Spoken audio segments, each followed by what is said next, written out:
Hey guys, welcome to the stream. Welcome, welcome.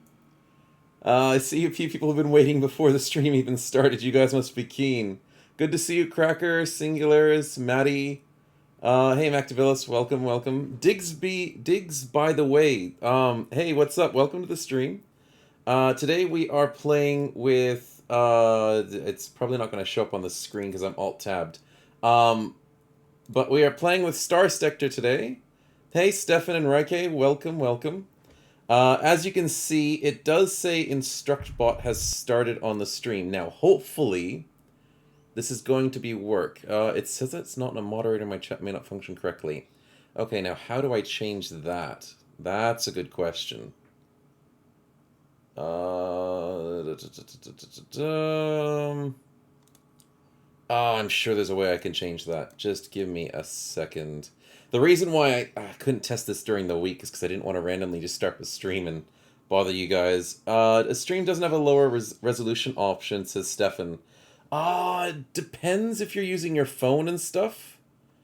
I don't know if you can change the resolution on your phone. I think you can change the resolution on your PC, but I'm not sure, my man. I've heard people having troubles with Twitch and having too high of a resolution eating through their data. So yeah, I'm not entirely sure. Hey, Jan Cruz and Udagul, welcome to the stream, guys. Good to see you. Let me just change. How do I do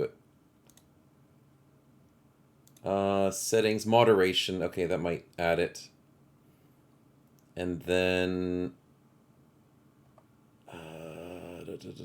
there's got to be a way I can turn him into a mod.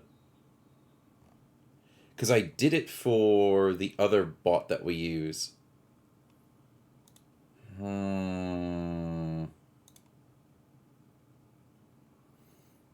on PC and you had the option during previous weeks. Well, I haven't changed anything on my end in terms of how that all works. So I'm not sure. Maybe refresh or something? I can't think of how else to change it. Why? Why is it not doing that?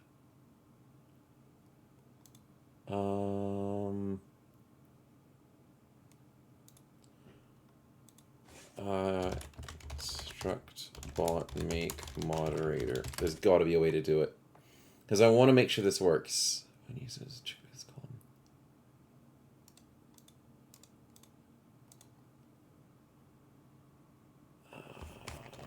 Modder.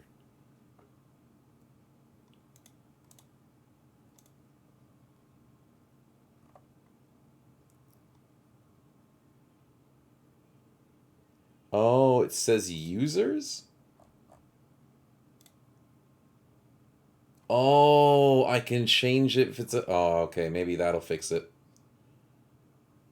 Was it okay? What did I miss? Nothing at the moment. I'm just trying to make sure this is set up correctly. How do I change? Oh, it's gotta be difficult, doesn't it? Profiles, applications, processing. What is Instructor Bot? Oh, yeah. Instructor Bot is a new software I've gotten. I was talking with my subscribers on Discord about it, and it's a very cool new way for me to integrate with chat, because you guys know that I love doing the whole wheel spinner thing, and I usually have to take time out of my alt tabbing, and I have to go to Streamlabs, I have to spin something, then I have to manually put in commands. Basically, InstructBot does all that for me. And yes, Maddie, good job. You found it. All of you can check the Channel Point store. I've switched out everything from Battle Brothers, so you can't buy the Battle Brothers stuff at the moment because we're not playing Battle Brothers today. We're playing Starsector. And in the store, there's a bunch of new stuff. Also, if you look at the one snowball price thing, it tells you can use bits instead. But yeah, the Snow Sector, nice. Love this game. Yeah, it's a great game, and I've been hooked on it so much. And I'm super keen on getting this Instruct Bot to work. So please do bear with me for a few minutes whilst I try and make sure this thing gets set Because once it's set and running, I am going to be insanely happy about it, and you guys are going to love it too. How do I set it as a moderator? That's the big thing, I don't know. I've done everything else except for setting the bot as a moderator. Maybe I have to... Oh, I have to go to its name?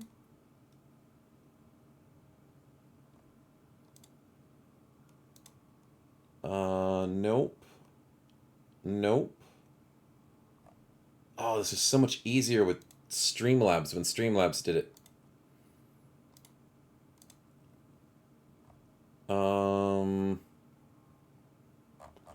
Okay. Oh, sorry, chat was paused for a second. I didn't see you guys' comments. Dan Shoot TV, welcome to the stream. Got a free copy of the game ages ago. Pretty sure I can't remember what the heck got it from though. Probably just through email. Oh no, got to learn new games to Singular. Just got used to Battle Brothers. That's not a problem. It's a bit of a complex game, but it's a lot more fast-paced and fun for that reason. Make bots on Twitch mods. How do you add bots? No. Fudge. Why is Google just not easy? It'd be nice if it just knew exactly what I was thinking. Giving your Twitch mods access to your bots. That's what I wanted to see. Open up permissions, dashboard editor.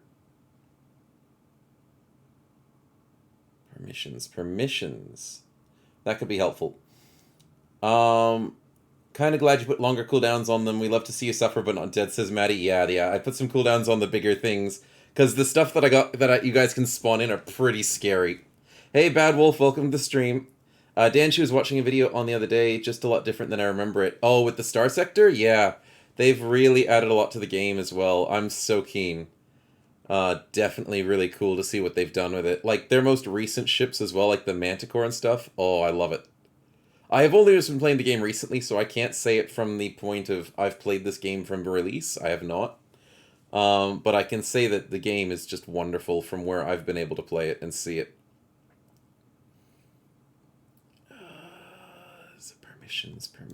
Permissions. Input user. No, that would be too easy, wouldn't it? It's probably a Twitch thing, not from in here, but let's have a check. Twitch users.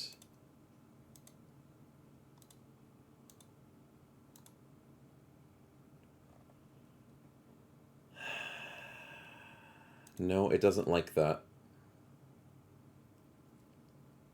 Why doesn't it like that? Okay, I'll be just another minute. Hopefully their YouTube series, because they've got a YouTube series that helps out with explaining how to do things. I really hope it explains it.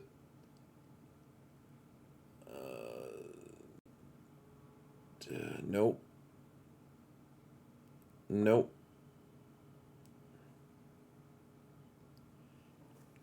Oh, I'm probably just missing something super basic. Permissions.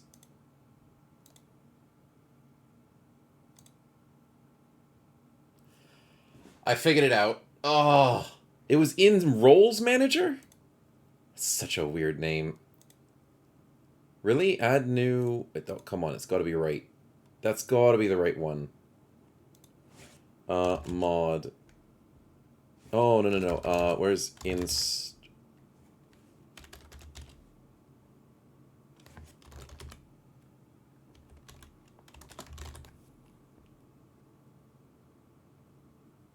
No? Is that right? Is that wrong? Where is he?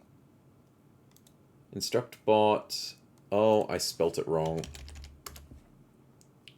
There we go. Okay, if I add him as a moderator there, save that. Okay, is that going to work now? That's gotta work.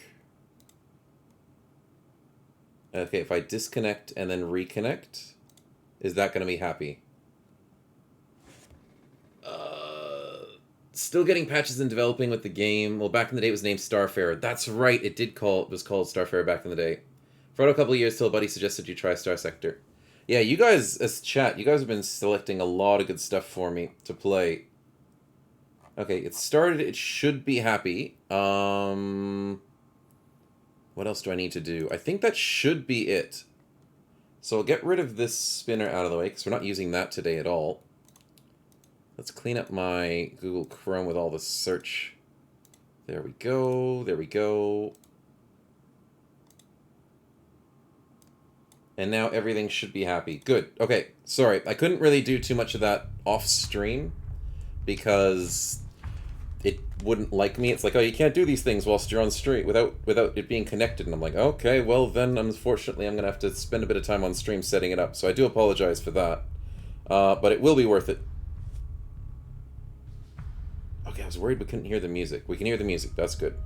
And then the one final thing I want to test is if I go back to a save of mine. Welcome to the Himalayas! Snowcone? Thank you, Raike, for the tier 2 sub. My goodness, it's been 4 months. I cannot believe it's been 4 months. Thank you very much for the support. I do appreciate it, man. I'm glad you're enjoying, and yeah, look how far we've come. And your support has been great, my man. It's been great. Okay, so don't spend points now. We're not playing this save. I'm just going to test something on my end quickly before we begin. Can I do this? Can I do this? Obviously, turn the music down on my own phone. Now, there's got to be a way. I've got infinite snowballs on myself. I just can't Alt-Tab, because if I Alt-Tab, I'm screwed, and I can't do anything with the game. Continue. Can I do this? Okay, so does this work? I have infinite snowballs. This should work. No?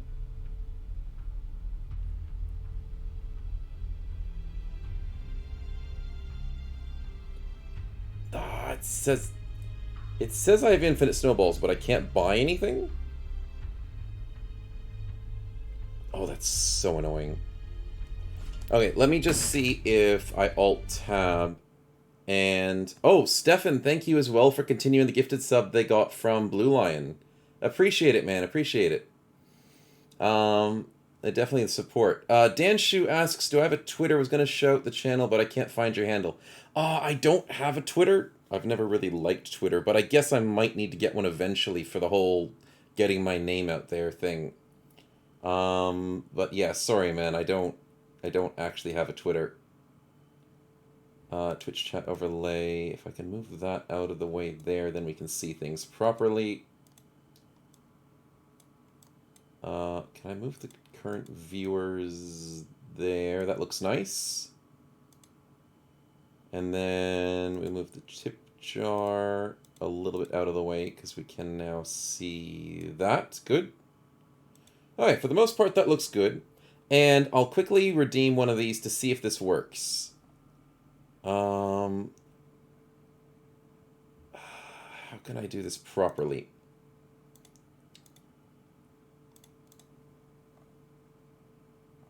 I guess if I do this...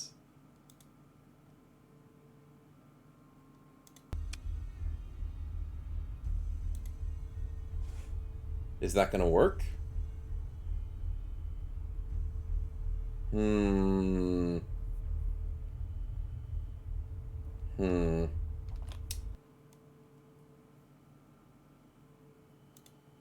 Supposedly it should, but it's the tricky part. Maybe I need to unpause. No, it doesn't need to unpause. The trick is I'm trying to do it Alt-Tabbed, which is really annoying. What one do I need to do? What if I do... If I put my text here, there we go, and then I hit the emergency burn one.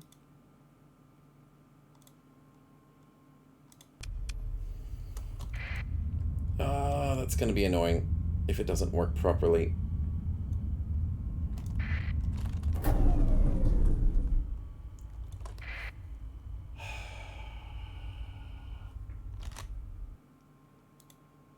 It's linked up, it's connected, it's happy. There's the triggers of that. Twitch reward 400. Twitch rewards are enabled. Yes, yes, yes, yes. I know.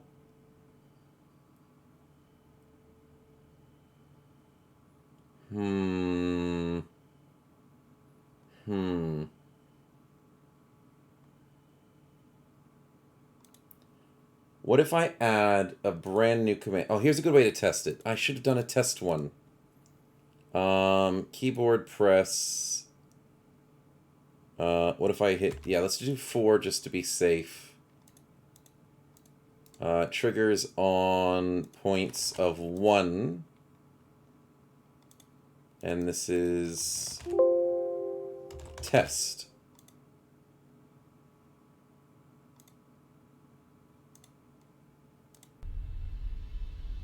Okay. So I need someone to buy the 1 point thing, please. It's got like a 7-day cooldown thing, so if someone can purchase the 1 point, like, little explanation thing and redeem it. Thank you, Raike. And it didn't work. Oh, that's annoying. I want this to work so badly. Presses, then releases the 4 key.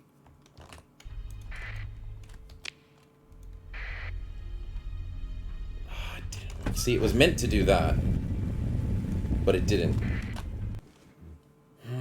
What am I doing wrong? Command is active and one of the profiles active. Yes, that's active. That's done. That's done. There's no cooldown. There's the trigger there.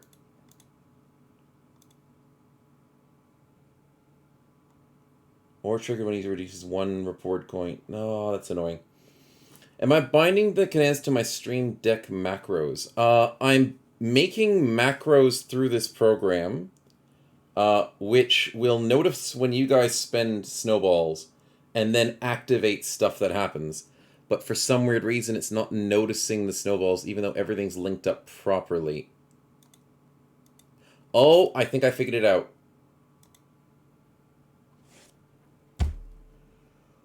Oh, I'm an idiot. Why? I paused it, turned it off, turned it on, and it still thought... Oh, I get it. Stupid thing. I looked in the top left corner, in the very smallest text, it said, I'm paused. Oh, great. Okay, let's ignore that. Ignore my blindness and just trying to sort this thing out. Snowman forgot. Exactly. Activating emergency burn. I am speed. Okay, Captain, a small-sized fleet of redacted have been spotted on the sensors. Yep, I know. It's gonna be... I think the robots are upset the ice cream machine is broken again. Yep, that's right. That's right. Okay, yep. So it's actually working now. That's really scary to know. But I'm really happy it's working. So you guys are going to really enjoy this. And that's a small taste of what's going to happen. So, yeah. Basically, can I change the... What happened to the ice cream machine? I don't know, man. It just keeps breaking. Okay, let's try this out. One more test just quickly before we continue, because I want to make sure 100% that it works. I'm going to add in... let's go as test again. We'll go with a single point. Yeah, let's do the single point one again. Yeah. I know I need to activate it, and then the actions will be add, press the 4 key as usual. Yeah, okay, and then I have to go into quickly Twitch. Must have been one of the McDonald's ones. Yeah, that's the joke. Viewer rewards, channel points, and then I have to quickly change that 1 point to be infinitely using. Save that. And What else am I remembering to do quickly before I screw this up? 1 point. It's set to Starsector. Presses the 4 key. And we'll notice it. Okay. So if someone can spend a single point now on that same thing, hopefully it will work. Oh, crap, it works! Oh, dear. Okay. Well, I am super happy and super scared at the same time. Thank you both, Ken Shan and Dan Shu, for spending your single points. Don't have to spend the points anymore. Oh, I've got a lot of fun things for you guys to spend the points on, and I'm scared because there's a lot of scary things that can happen. Okay, I'm keen. Let's get into it. Let me get rid of this test one so you guys don't keep randomly spending 1 point for my pain and suffering. I will send that 1 point back to a 7-day cooldown because that's the longest I can send it as. Let's go back to Stream Manager. That's good. Let's set that up. Let's do that. And let's get into it. Let's go into it. What's cooldown time? Basically, all of the things that you can purchase in this store have a cooldown time, except for the single point. I forgot to mention it's a 7-day cooldown, because you don't actually need to spend that one. The single point there was just to explain that if you guys are desperate and you have no points, you can use bits to also trigger everything in the store that's part with Starsector at half the cost. That's what the 1 point thing there is, to explain how that works. But yeah, welcome to Starsector, guys. If you weren't here last week, we did a great long play of it because we did a 19-hour stream and I spent like at least half of the stream playing Starsector because I got addicted to it way too well. So thank you guys for recommending this game to me. But now that we've got the Twitch interesting, it's gonna be so much fun. And I'm keen to show it off to you guys. We were gonna play a hard start because obviously we played easy last time because I was quite a noob at the game. I've been practicing this week, and I'm not perfect at the game, but I've got a good handle on, like, the mid-game. That's sort of my feel. So, I think we can do it the hard start. I've done a bit of work on that. None of these look like snowmen, which is rather unfortunate. But, obviously the ones without a face are pretty cool as well. Or, like, the really badass, because we've got extra portraits. So, like, the really badass machine ones are pretty cool. Like the Kriegskorp one. There's the Russian Kriegskorp. There's also the anime girls, which I ignore as much as possible, as that's not what we're all about. Choosing a person's always very difficult. It could be the AI. It kind of looks snowy. Yeah. Out of all of them, sort of like the robot-y ones seem pretty good. Yeah, we'll do the AI one. That looks pretty cool. So we'll go as Snow. And the reason why I like this is you get many options to start the game as well.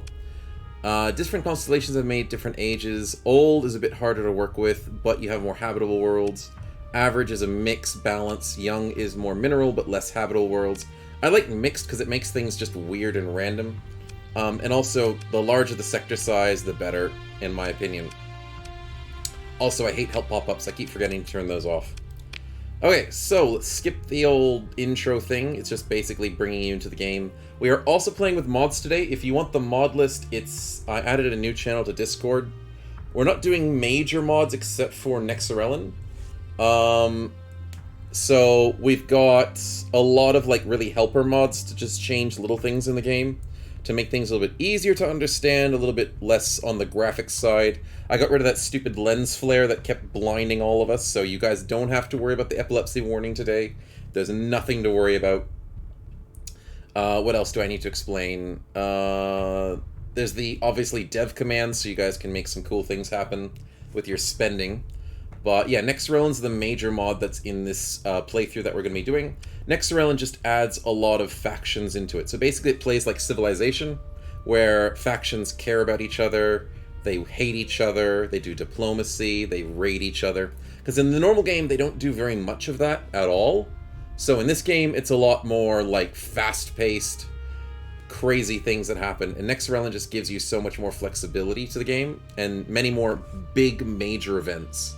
Which, was interesting because in that playthrough that you saw that I had just that little snippet of me testing, where I had that giant fleet, the Tritacons got evaporated, like, not very long into the game. So factions can die and stuff, so it's pretty crazy. So what do I like doing? I like going random core worlds. Sector generation, I just leave at normal. Faction settings, I like going random non-pirates. Factions do not respawn, so if they die, they're dead for good. And then the default sounds good to me. Other options, we go with enable random start location.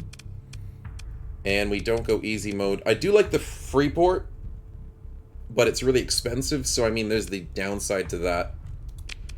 And then that's pretty much it. We'll start with the free start hard, so we don't actually get a faction to give us money. No sugar daddy money at all. So we're all on our own, and starting with a Centurion seems to be a good way for me. I don't also mind going with the Wolf and the Kite, but I think the Centurion is just a lot more thick. That's the idea. So we'll start with the super baby start.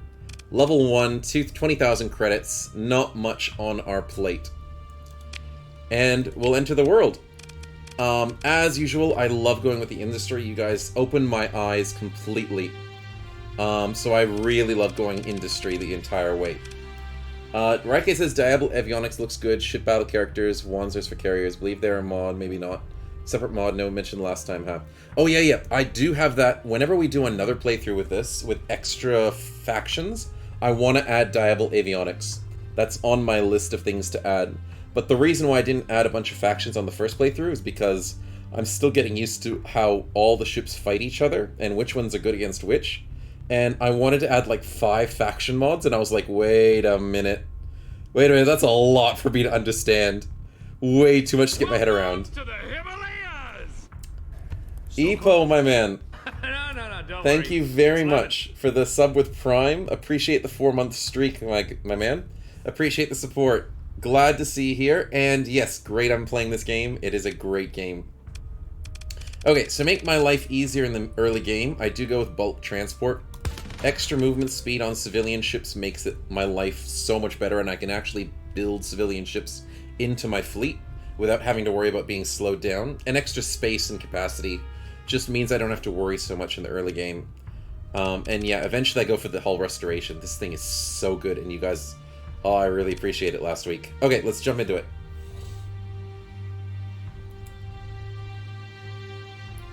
But from this point on, whenever you guys feel like it, you can go shopping in the shop with your points. And I know you guys have a lot of points, so I'm actually quite scared. Read everything that you want to buy in the shop very carefully, because some things don't work very well in certain situations. Like if you're trying to turn off my shields or turn them on, it doesn't work unless I'm in combat, because then I just be right-clicking on nothing. So make sure you know when you time your buys pretty close to when you want to use them, because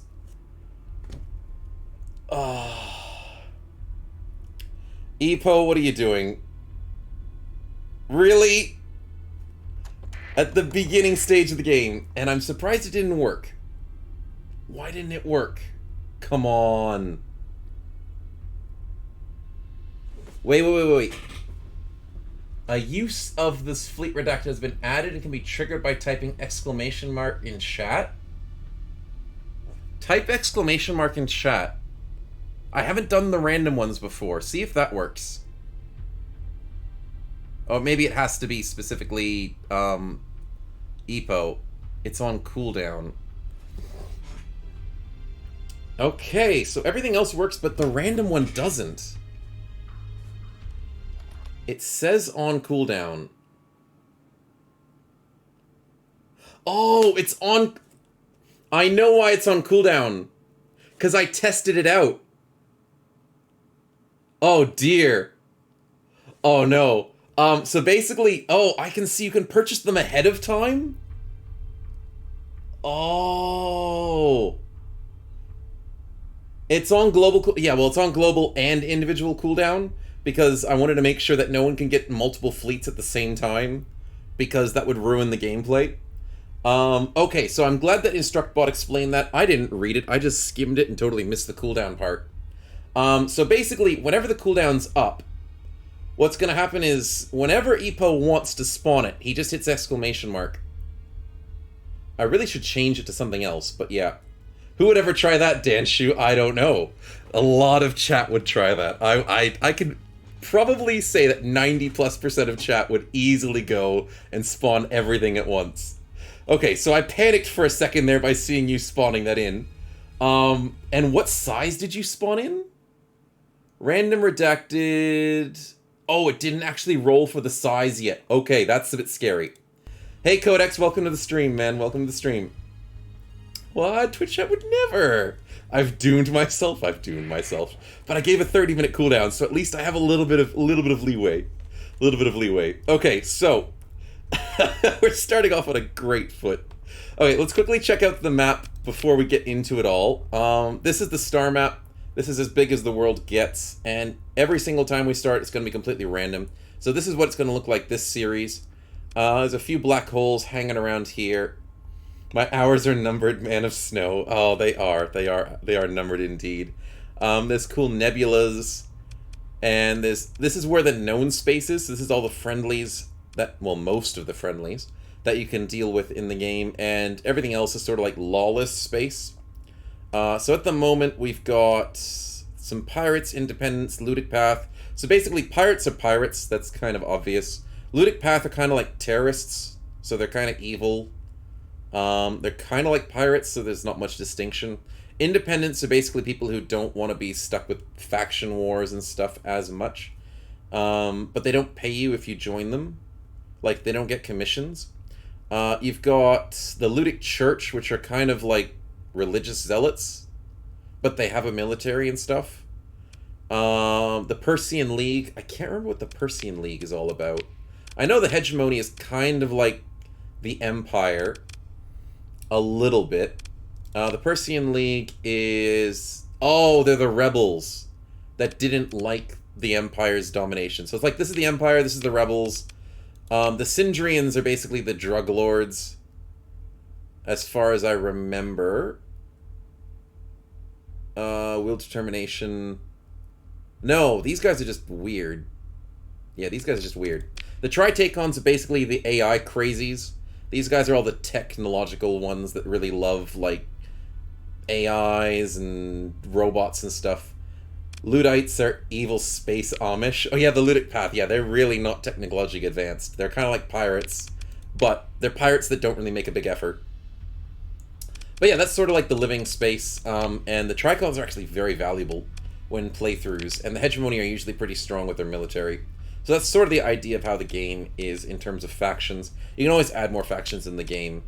But yeah, so the idea is you wander around, you try and get some money, and you try and build up your fleet. So to begin with, we've got our lone, very small Centurion that just uses a bunch of hybrid guns and a missile. At the moment, we're rocking SRMs, which are anti-fighters, assault cannons, and an ion cannon. So we're pretty close range for the most part. We'll see how we go with that. Do I want blast doors? How expensive is what I'm shooting? Very expensive in terms of flux. Okay, so I am not going blast doors. I'm going to try and... 240 seconds uptime, that's not too bad. Maybe I'm going to go for some more flux, just to keep me alive and safe. Oh, that's okay. This will be interesting if one day you can add factions with subnames and see who wins. Oh, that would be very interesting. Definitely interesting. Also, one thing that you guys get to be a part of, other than just making my life hell with the spendings, is you guys can be a part of the fleet. So I can rename ships to whatever you guys want to be. So if you guys want to join in as our first ship, first come, first serve as usual. Our Centurion class is up for adoption, basically. But first and foremost, we are in a hegemony space, and they are friendly to us, as far as I know. Our factions are pretty much neutral, so they don't really care. And we want to start getting some quests done and increasing our fleet. So at the moment, we can see some... Looking for a carrier or battle carrier, but it will be a bit, I'm sure. Yeah, that's true. We are going to try and get some carriers and some destroyers, some higher level ships. So if you guys are holding out for a specific ship, just hold out for that, and we'll see how we go. Little ships might not survive as much. How do you join in? Spend points? No. You can join in as whenever you want. Whenever you want to join in as a ship that we have, just tell me in chat. Basically, I'm not going to do force spawning in ships like we did in the Battle Brothers series, where we add things in with money, because that will probably break the game a bit more than it does in Battle Brothers. You'll take the first ship, Stefan? Not a problem. So, it will be the ISS Stefan. Welcome to the crew, man. Welcome. Let's hope it works. And you survive long enough. ISS Stefan, there we go. If I want to get one, I'm going to name it Dan Ship. No worries. No worries indeed. Stefan one. I'm not familiar with the ships, but I would like one that has a lot of beams. Ah, yes. There are different weapon types in the game. There's ballistics, which is basically like guns. There's missiles, which are either homing or non-homing, as in like they can choose their target or not. And they usually do a lot of damage, but sometimes they're not accurate. There's beam weapons and energy weapons, and then, am I missing a third type? A fourth type? Yeah, there's fighters, so there's actually carrier ships, like aircraft carriers. They're pretty cool. Most of the time, aircraft carriers are really strong, so the AI loves using them, and I hate it. Zero ability to come up with anything unique. That's fine, that's fine. I'm not the best with names either. So let's try and get some quests to start us off.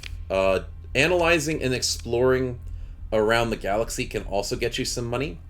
So if we were able to go... Wait, where is that?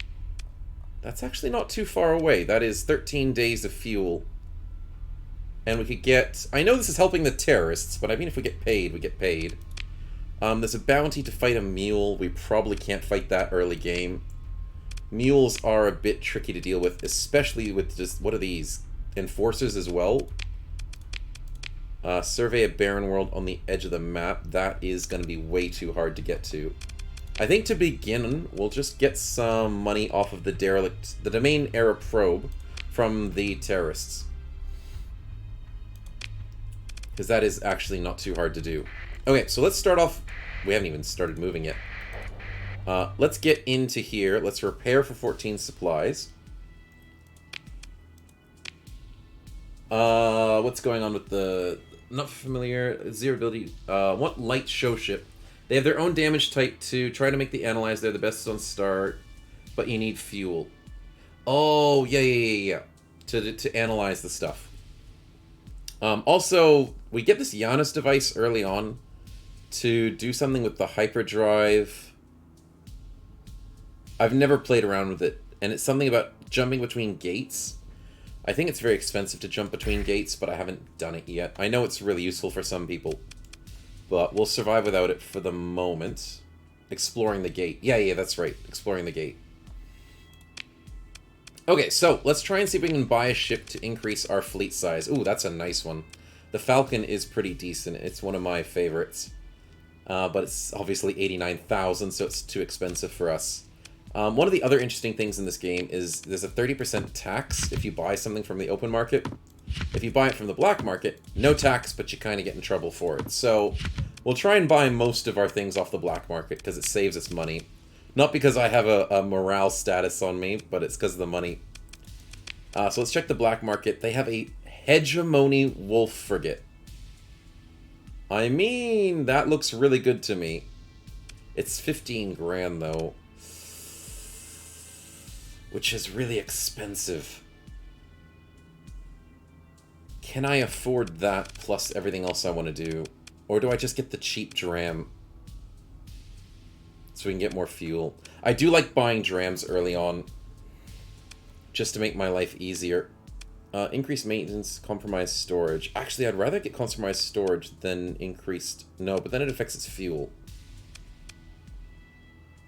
Okay, let's buy the dram early on, and when we get money, we'll increase the... Yeah, we need to do the dram first. Good thinking, Codex. Good thinking. Just to make sure we can buy everything we need. Okay, so the black market is at a deficit. Oh, that's bad. And the normal market, obviously, is still at a deficit. We got to switch to a different spot on the map. Oh, luckily there's a place, like, right next to us.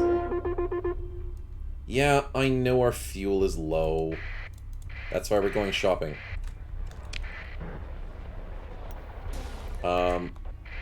Let's go this way. Hegemony, let's trade some goods and fill up ourselves with... Oh, wow, your fuel's even worse. I'll buy some supplies. 0.2 per day with no maintenance. Let's go 40 supplies. That might do well. That sound just scared the living crap out of me. That is a very scary sound, and we'll hear it often if bad things happen. Because I have a mod in that tells me when I'm running out of fuel, when I'm running out of... the sound is loud. Oh, I do apologize. I do have sounds maybe a little bit lower for you guys. That might help. Yeah, there you go. Sorry, I didn't expect it to be so loud for you guys. Maybe we'll put it 25% just to be safe. Why they don't buy our spices and silks? Yeah, I don't know. They don't want them. Selfish bunch. Okay, so let's wander over here. We have a lot of supplies left, which is good. Fuel we need to fill up on. Analyze a derelict ship for 80 grand. That's probably on the edge of the system. Yeah, that's way too far away.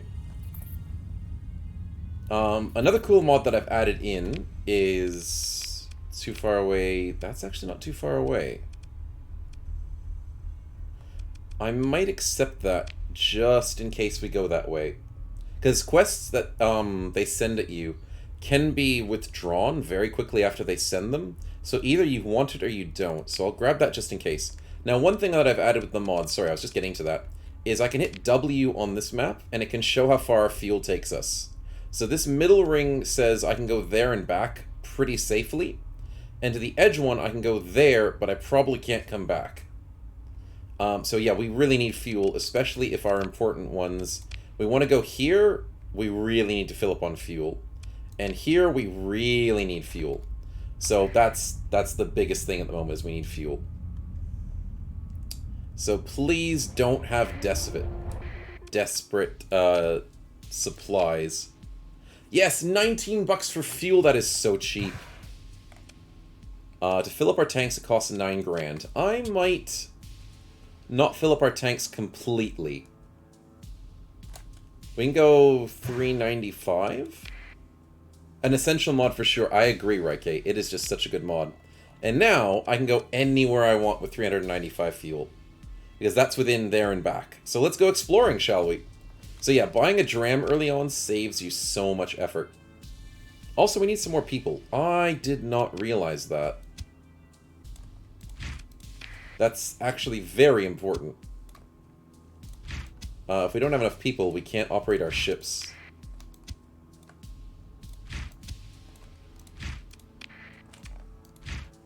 Nope, nope, nope, that's...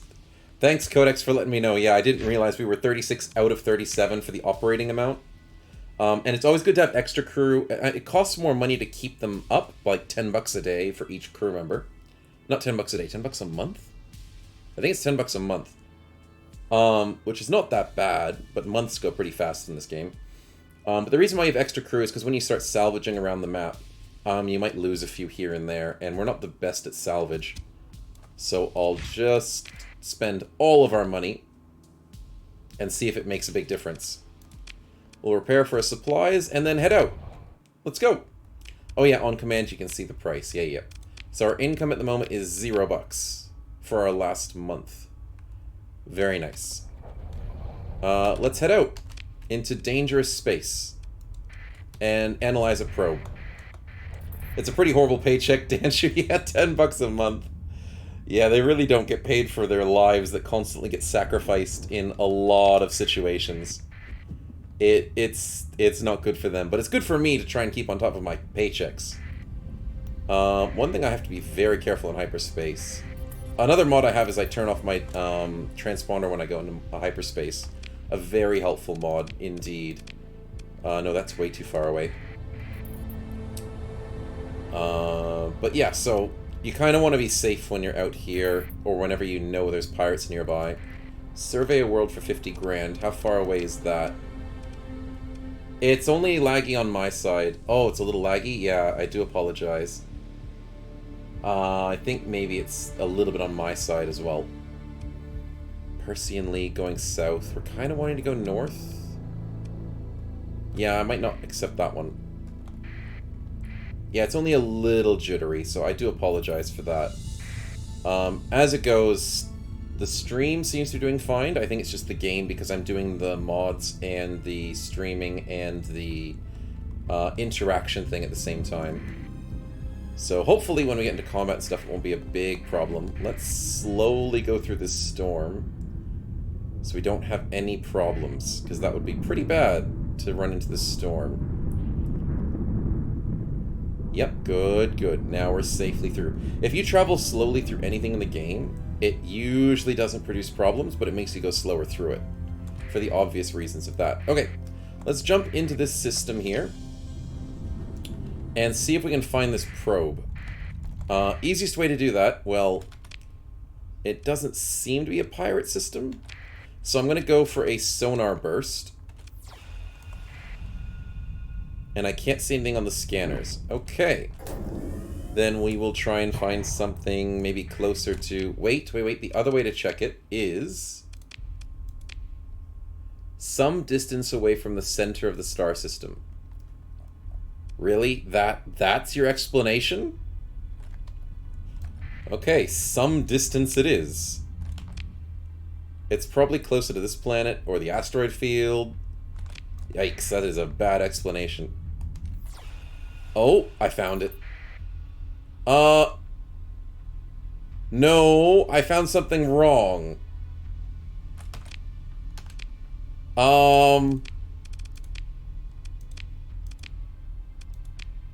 There's a bounty in this system? Of course there is. Okay, I'm out. Peace. Oh, good, good. Now they can't see us. Going dark shuts my engines off quietly. So I'm now at a 195 profile, and I can see 345 distance away. Oh man, did you see that? He had 4 stars under his belt, because we have a single ship that can defend us. Is that the probe? Please tell me, because I know that's not him. He was over by the jungle world, and he'll come back to the jungle world. This thing was the second thing I picked up on the scanners. It's the probe! Let's go! Easy 40 grand, and we didn't risk our lives. And we get some free stuff. Wait a minute. Never mind. We don't get free stuff because it's a defended probe. And there is no way in hell we're gonna beat that many wardens and sentries and pickets by ourselves. Oh, it could have been a probe with nothing on it, but it was a defended probe. Okay, well, we'll take our money and run. We're happy with that. Epo, what are you doing? I see what you're trying to do there. Has it been half an hour? Possibly it's been half an hour. Oh, hopefully it hasn't been, so that the thing is not going off. Man, you're scaring me, man. You're scaring me. Okay, let's go after this other probe. Try and get that money before Epo's... Oh, he's just spooking me. Okay, good, good. Okay. I don't need too much to be spooked in this situation. Oh, no, I ran into the storm. No, no, no, no. Stop running into the storm. That hurts. You meant to go slow, but I didn't go slow enough. We got monthly income? Oh, that's right, from the tutorial that we skipped. When you do the tutorial, you get stipends from the Galatia Academy. And you can't, like, not keep the Academy money unless you add an extra mod in. And our crew payroll is 457, because it's 10 credits each. So we're getting a little bit of money every month, but it eventually ends after 36 months, which is a long time. But later on in the game, 15 grand a month is really pitiful. So it's good to help start us out so we can build a small fleet. So we're not going super hard mode where I'm not getting 0 money a day. But we could. We could have tried that. Might do it when I'm a bit more confident. We've got 20 light years to go. On the bottom right, you can see it says we're going to Duriel Star. It's got 17 light years. We're going to use 33 fuel out of the 300 that we have. And it's going to take us 8.1 days to get there. And now that I'm moving slowly through the nebula, or the storm, it's going to take us 30 days to get there. But when I go back to normal speed, it's going to take us 7 point... and it's going to go faster. Now, as you can see... Oh, that's a warning beacon. We want to stay clear of this. These are slipstreams, so they're kind of like wormhole sort of things that make you go really fast in one direction. Unfortunately, I don't want to go left, so I'm going to have to avoid the slipstream as much as possible. I'm sorry, what? You're just waiting here? Crap.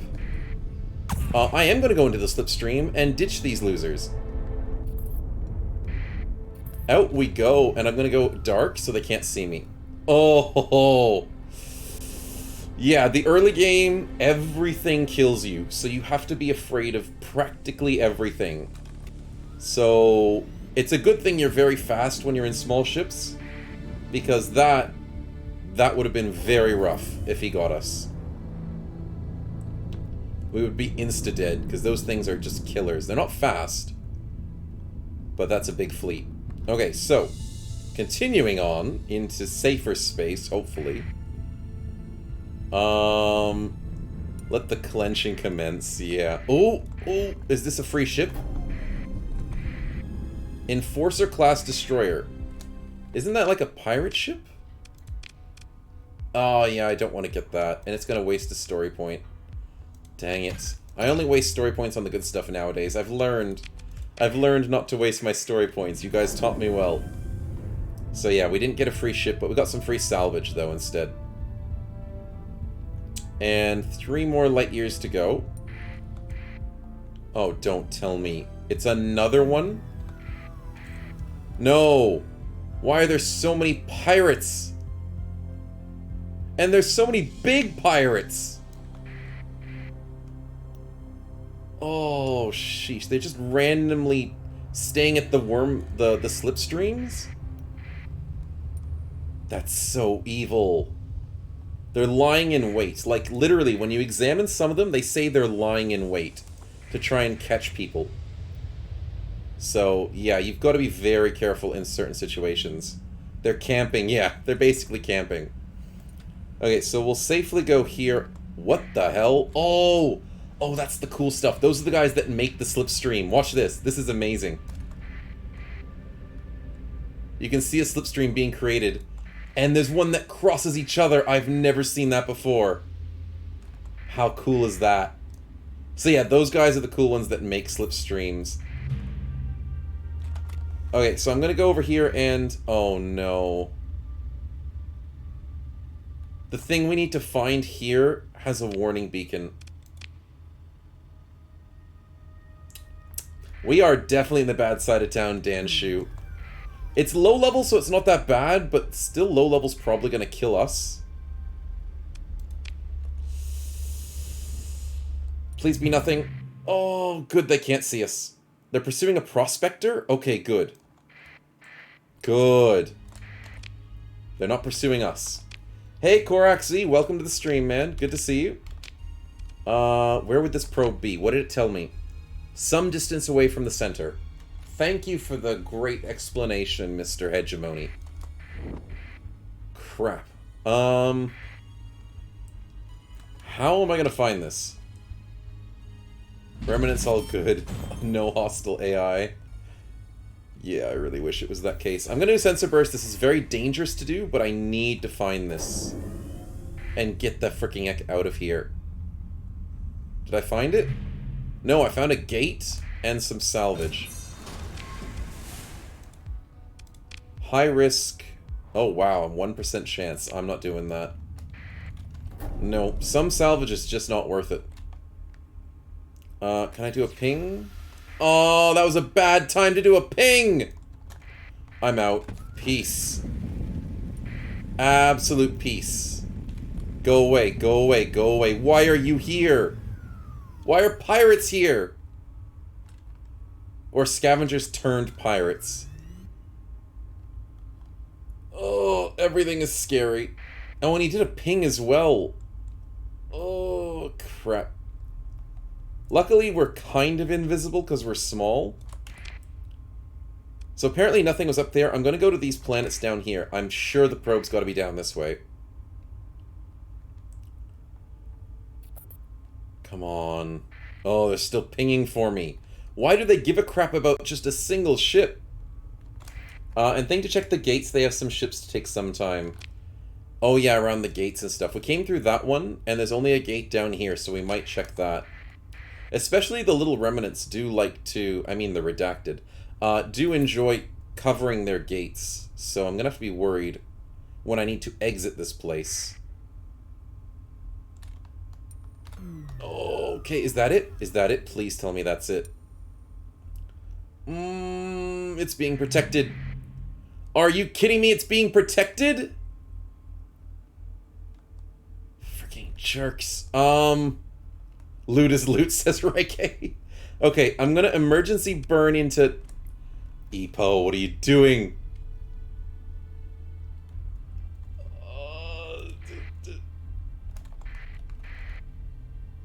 Good, good, I got in safely. And I got the money. Okay, let's get the freaking heck out of here. We get actually a decent amount of loot? Oh, it's way too heavy. Crap. What's the most valuable thing to keep? The volatiles, of course. Let's get rid of the domestic goods. Let's get rid of the transplutonic ore. And the volatiles are still too heavy? Crap.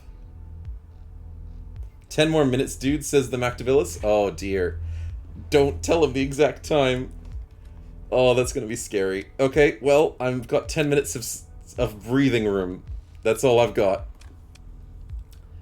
I want all of these volatiles. But I can only take 64 before I'm full on my inventory. This is why I love buying freighters, because this is so much money wasted. We can always come back for it, but I ain't coming back to this system. No way. I don't want to give up heavy machinery. That is super important. Fuel doesn't take weight, because it goes in your fuel tanks. And supplies are too important to stay alive. So I'm going to have to just live with 64 volatiles this early in the game. Okay, okay, please don't notice us, please don't notice us. Wait, is it just a dormant one? It's dormant! Oh, that's so good. So they're asleep. I was worried about nothing. I mean, I was worried about a lot. But, luckily, they didn't give a crap. Okay, so now we have 100k this early on, which is very nice. Just throw some crew out the airlocks, have more room for loot. I've done that before. I've done that before. I've shunted crew out of there because I'm like, screw it, you guys are taking up too much money. You guys are spending $10 a month and I'm not paying you that much. I worry about nothing, he says in a panicked voice. I mean, you're not wrong. But yes. Ooh, what's this? Eradicator class fast cruiser? Oh, I don't like those. No, I'll probably live without that. But if I salvage it, we're full. So salvaging it wastes effort. Okay, I'll just leave it. I'll come back for it later, maybe one day. Maybe. Let's head up to this system here. It's the closest one where I can sell stuff. Activating ship's ability. Look, Mom, no hands. Oh, that doesn't work if I'm not in combat. But thank you for the redeem, Eagle Bob. We'll have to use that in combat for you. I'll try and use that randomly for you in that situation. How about 100k? How about a raise, says Dan Shi. I mean, I could give them a raise. I could. But I probably won't. There's a mod where you can turn them to organs, sell them to the black market, Mr. Info. Yes, there is. There is. Eagle Bob, I'm so sorry, man. I'm so sorry about the spending of the points. When we get to combat, I'll let you get a free one in there.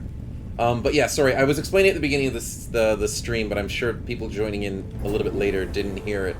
Sorry about that. But the idea is some purchases can be important for different parts of the map. So when we're on the star map like this, obviously redeeming the emergency burn or the transponder would make a difference. But doing the whole firing missiles and the turning shields on and off and the ship ability, that all works in combat because ships have abilities and all the missile stuff in combat. Yeah, no worries, not a problem, man. But yeah, you guys will get used to it eventually. It is the first stream I'm actually using all this, so obviously there's going to be little misinformations and stuff about it. So we'll get used to it. How do I safely get through these clouds? What if I go through this gap here? Nice and slow.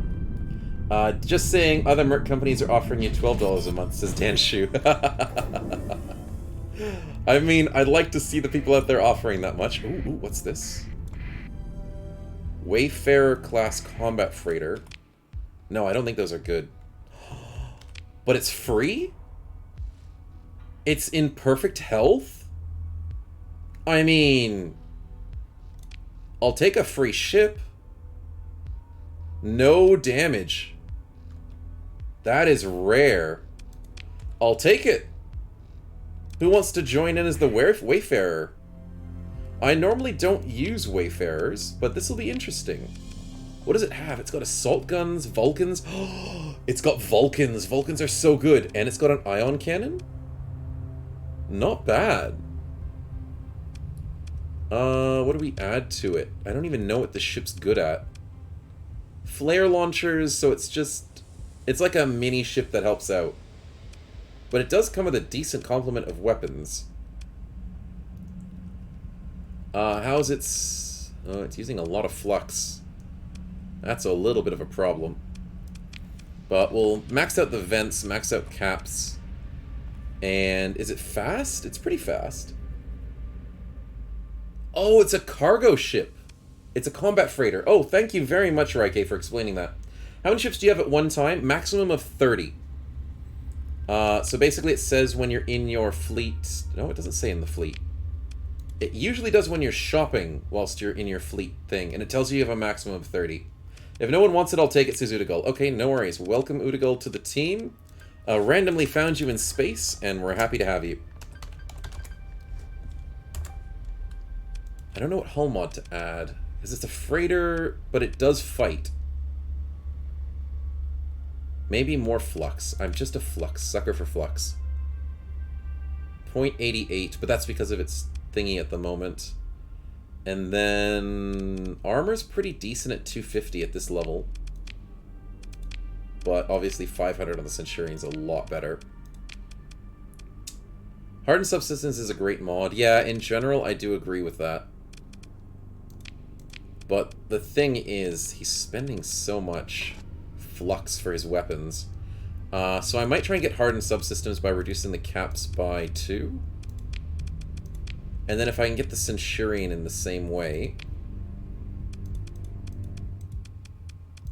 wasting a bit more cap space, but hardened subsystems on both. Sounds good to me. Do I need to refit the dram with anything? I usually give it unstable injector so it can escape. Reinforce so it never breaks. And then just things that give it defenses. Eventually, these mods can be not upgraded, but you can find more of them in the game, and that's why finding research stations are just like my highest point. If I can find research stations, I'm set. And I can do so much modifications to my ships. We're almost at safety. 3 days of supply left. Oh, that's because we're eating through our supplies. I'm going to suspend all repairs at the moment. Because I just rechanged a bunch of stuff. Oh, supplies are expensive. But luckily, we're rich, so we'll sort that out. Let's go to Persian and see if they've got something for us. Another inactive gate we discovered. That is pretty fine with me. Trading and buying. Let's see what we got. Black market, as always. Cheap fuel. Not the cheapest supplies, but they're decent. So we'll get a bunch of those. We will get a bunch of crew as well. Let's get 80. That fills us up pretty good in case we want to get more ships in the crew. Volatiles for 176. They can sell for like 200. But because we don't have much space, we just have to sell what we can at the moment. And the other thing is you can see prices that are nearby, or just across the systems, as long as there's communication links. And 6.4 light years away for a bunch of the closer ones. That's a lot of effort, so I'll just sell them here for 11 grand. Okay, so let's try and buy someone and add them to the ship crew. I don't really like many of these. I don't mind Shrikes. They're actually half decent, but it's a pirate Shrike, which I don't think is as good. Actually, no, there isn't much of a difference. I might save the money for something else. I don't usually like playing with these ships as much. Ox Tugs are really amazing. These things can increase this really slow-speeded, it's undamaged. Oh, you are right, Raike. It is undamaged. It is 26 grand, though. Do you guys think it's a good idea?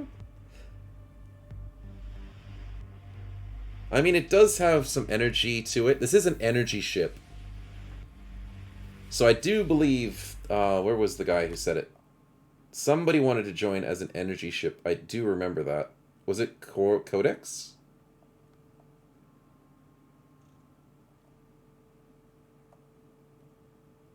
I don't remember exactly. Oh, it was Ken. Ken wanted the energy ship. Well, I guess Shrikes are pretty decent. The only problem with Shrikes is they're glass cannons, but they're pretty strong. I mean, for the early game, we can keep it. And especially since it's not damaged. Screw it, we'll grab it. Welcome Ken to the fleet.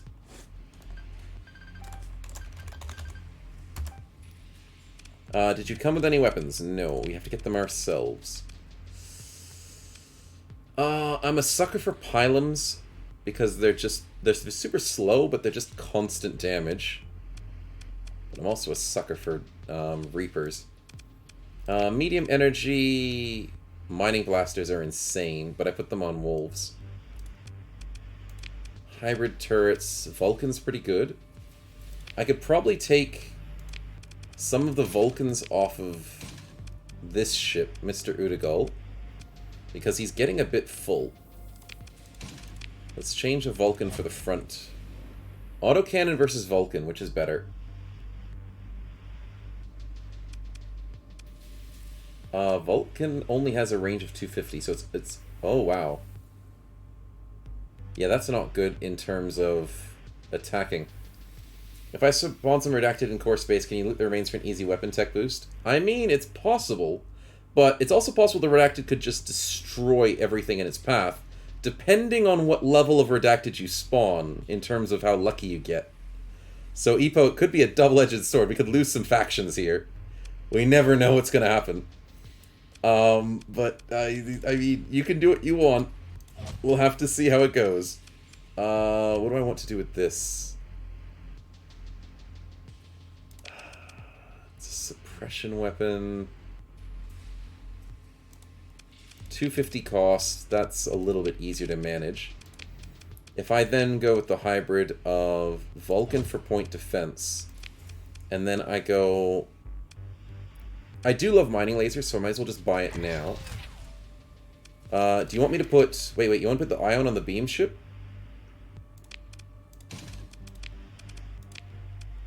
Like that? Fair enough, that makes sense. And I can probably...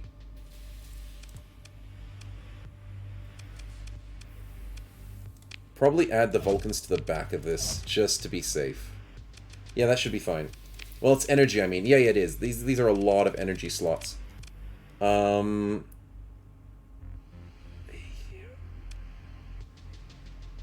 Devastating gets shots. Harpoon MRMs are very good for tracking enemies, and they do great damage against armor. I think I use pylons more late game, so we might use the Harpoon MRM to get us an early edge. Stack up those vents, stack up those caps. Look at those, they look great. We're spending a lot with the Mining Blaster, as usual. So we need to make sure we get a lot of flux.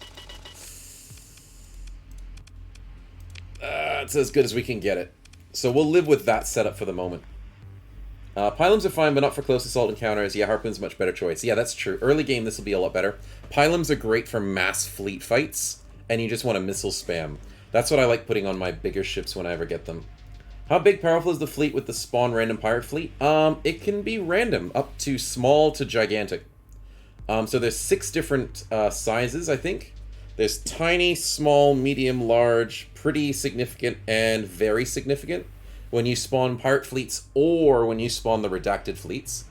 And their point costs, according to my memory, is 15, 30, 70, 100, and 150.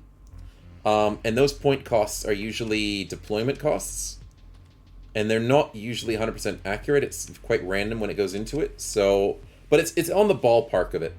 So tiny fleets are decent for early game fights. And obviously the very significant fleets will be very late game fights. And are very scary. I was testing them the other day and I was like, oh boy, these numbers make it very interesting. So yeah, I'm keen to play around with that with you guys. Don't know how keen I am, but I'm keen enough. What can we do here to increase this? I guess bulkheads is pretty good.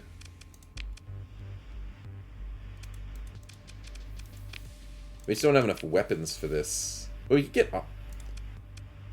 Yeah, but then it costs a lot of flux. It's always the flux problem. Always the flux problem. No, I don't want to do that. I want to do blast doors. Yeah, we'll do blast doors, and this thing will be a tank. Okay, so Udagul's the tank, 360 hull, and so is the Centurion. And then Kenshan's more of a glass cannon. We'll see how that goes. Good idea to save after you finish refitting the ships. I do agree, Epo. That's a good idea. Maybe you're telling me that for a reason. But we'll have a look at it and see how we go. Let's quickly repair. Let's fill up our ships with everything else we need. We've got decent supplies, decent fuel. That should be fine. Okay, so let's quickly save. Nice. There's a brand new bounty that we might be able to take. Because our ships are getting a bit stronger now. Oh, Epo. Maybe it's not working properly.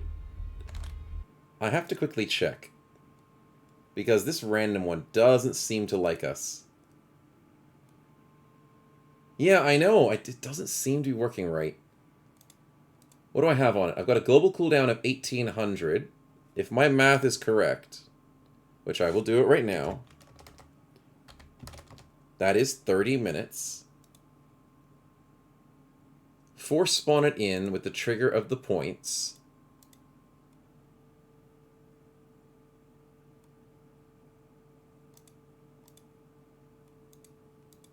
What if I go exclamation mark redeem?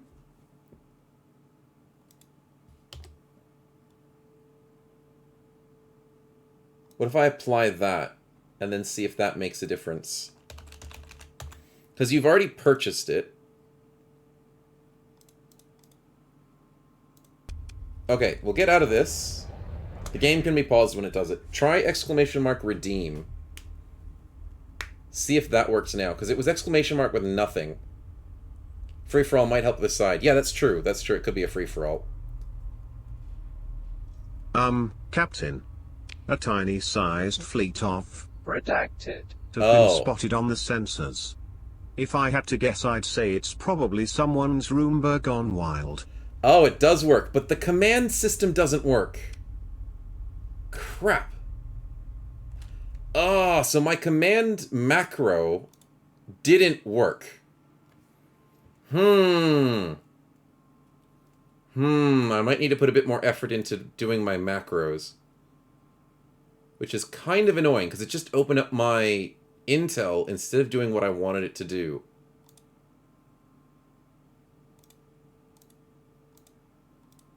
Huh. Maybe it didn't do it in sequence?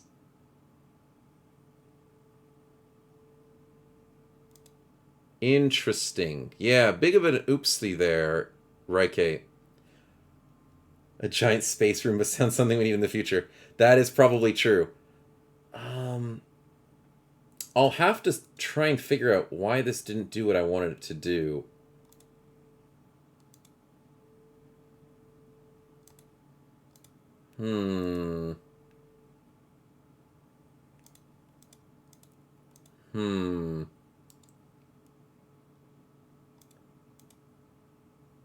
I might have to get to better coding of that. Anyways, I'll still spawn the thing in.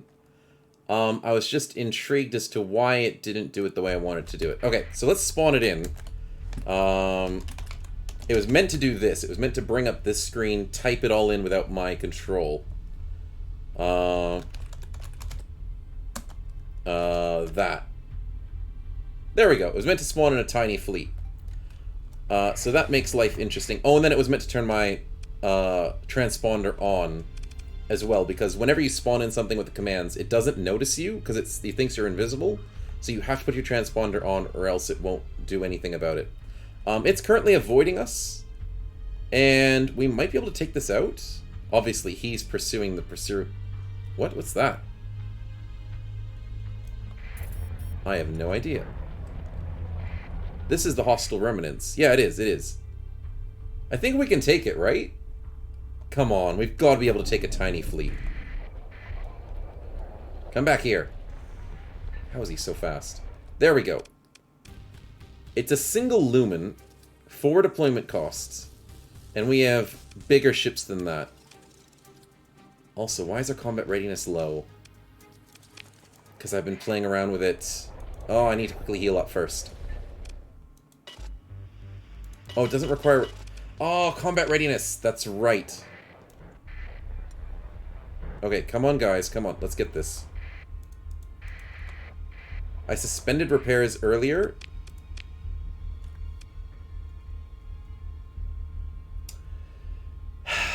Thanks, Raike. Thanks, Eagle Bob.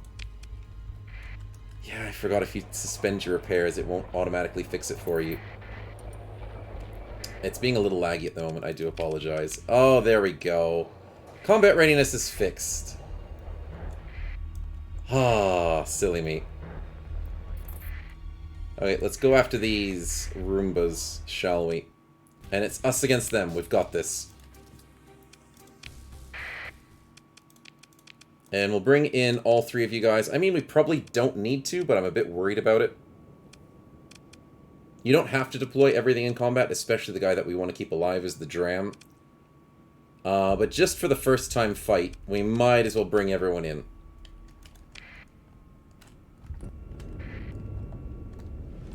And everything gets autopilot except for the person that I want to pilot. So at the moment I'm using Udigol, I think? No, Stefan.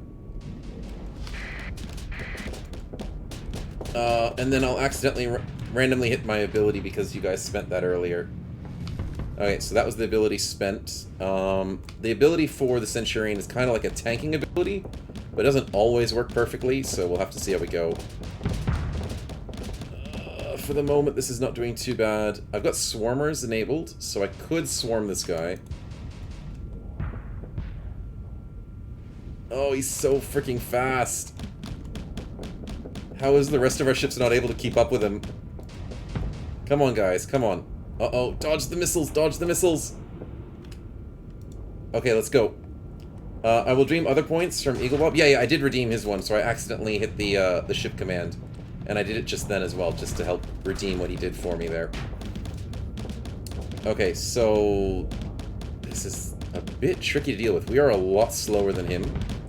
But we are technically winning, because we're making his flux go really high.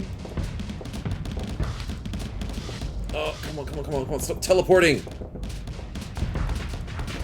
I'm gonna keep trying to Come on, we're doing good damage. We're doing good damage. Come on, keep spending those missiles. Oh, crap, we're almost overloading. He overloaded! Come on! No, he's almost dead. Yes, we overloaded him and we win. Oh, that's why I like the Centurion. It's just a tank. It stays in their face and just goes well. Whew. So luckily that Redacted wasn't too dangerous. But for some weird reason, our Shrike was not able to keep up. Only 100 top speed. How fast were we?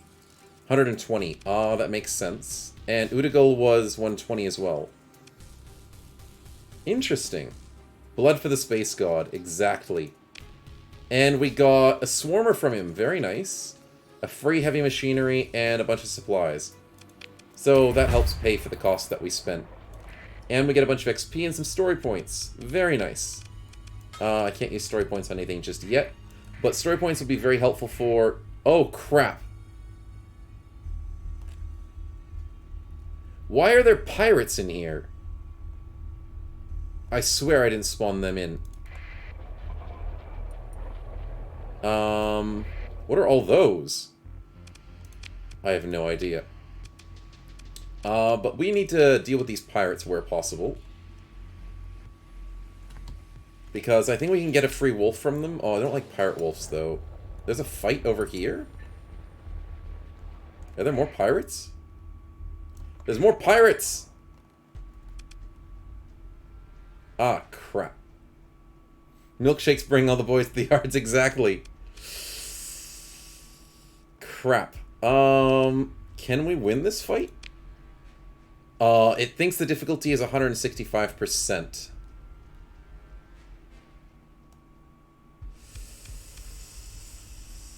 Might not be winning this one. They have a lot of fast ones, that is true. I'm not looking forward to this. We might have the white flag on this one. Why is there no Persian League defending their own city? I'm so confused.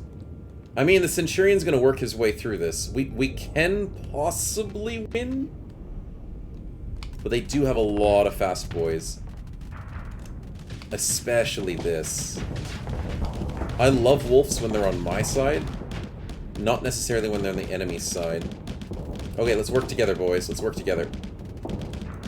Send off some swarmers.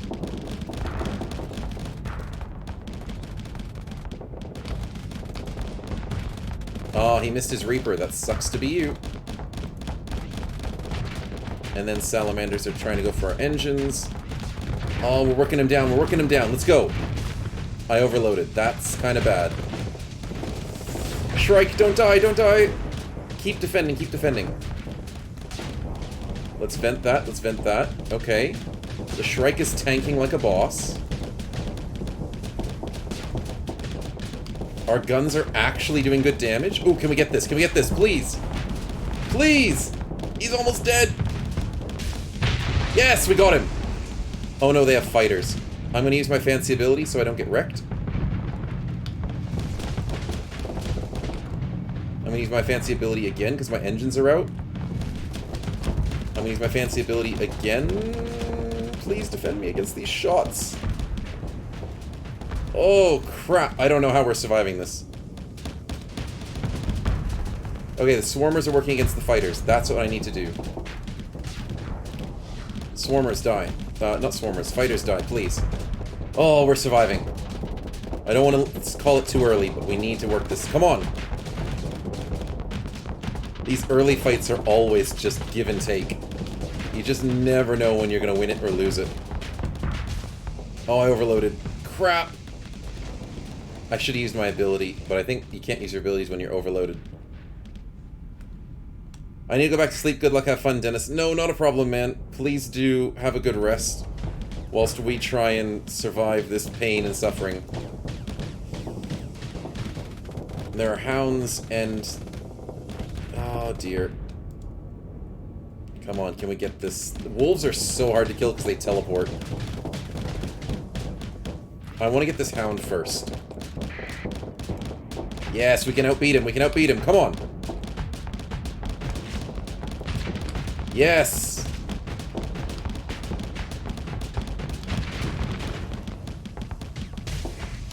No, no, no!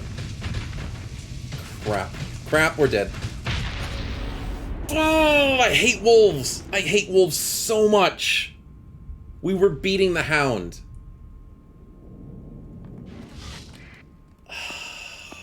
We were winning that.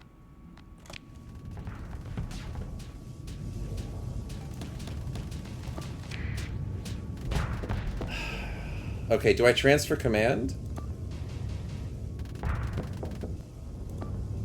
I think we need this guy to die, so we can command him to be eliminated. Okay, go full in. Come on.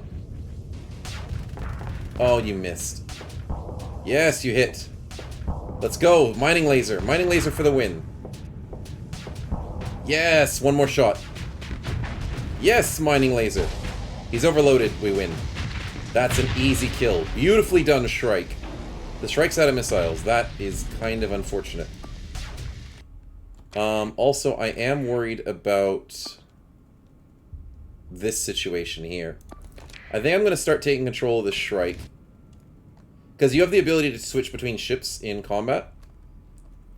Because you're a character in the game. So you'll take a jet... How do I do this? I think I said I was going to switch this ship. Take command. There we go. So you jump out of your old ship. You take a little flight path with your little escape pod. And then we're going to go join as the Shrike. Because the mining laser, I love it to bits. And the Wayfarer is getting wrecked. Udigal, no. Yes, that hound is almost dead. And then we dock ourselves in this ship. Let's go. Ken-chan, we've got this. Come on.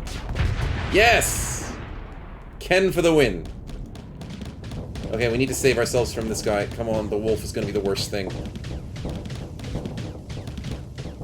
Come on, get that engine boost. Come on. Let's go. Let's go. His engines are dead. His engines are dead. We sniped him. Oh, and he freaking teleports. Yes! We won a fight with 165% chance of failure. As in, like, the game thought we had no chance.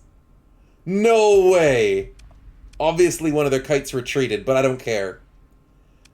Oh, that's a good fight. The Shrike was a good call, Raike. You guys, that was a very good call. The Shrike made a big difference in that fight. So, we'll let him go. Consider ship recovery? Yes, we do want to save poor Stefan from his fate.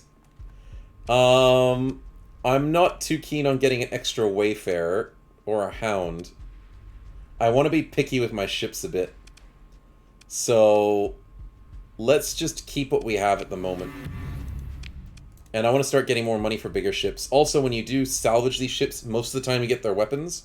So we just got another Annihilator, a light autocannon, a light dual machine gun, a light mortar, and another Swarmer. And plus, a lovely amount of supplies. Suck at games, says Dan Shu. Exactly. Exactly. They went 2v1 and we beat them. Oh, that feels good. Okay, so from here, what was I trying to remember? What was I trying to look at? We've got the salvage, we're safe. We do have, I think, structural damage now. Yeah.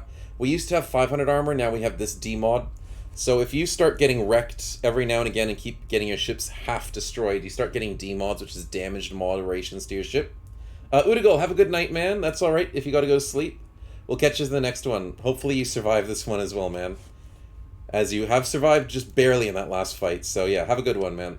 Thanks for checking in. But yeah, so obviously you start getting D-mods and then your ships start getting to almost uselessness. So you've got to be careful how many D-mods you get. Which is why I always go for this one, Hull Restoration. You can start cleaning up the D-mods on your ship slowly for free. Because D-mods cost a lot of money to fix normally.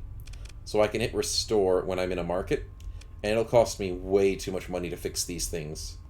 Because obviously it's just cheaper buying a new ship. So yeah, that's how it goes. Inventory-wise, we have decent weapons. Let's go back to the shop and heal up our ships. Repair my ships, and... I didn't think there was anything here I wanted, was there? No, we wanted to try a different spot. And their black market has refilled on supplies a little bit, so we'll buy off of that. But yes, when there's a pirate world in a system with friendlies, there's always a lot of combat, so I should have expected this silly Persian world not to be doing too well. Especially since the pirate is size 4 and the Persian is size 3. Okay, a little bit of danger I should have noticed. So I'm going to go away. Not into the sun. No, that would be a very bad idea. Let's head up northeast to go to this city over here, the Sindrian Dictat. Or Dikat? I don't know how to say that. They've got a nice jungle world that they're sitting on.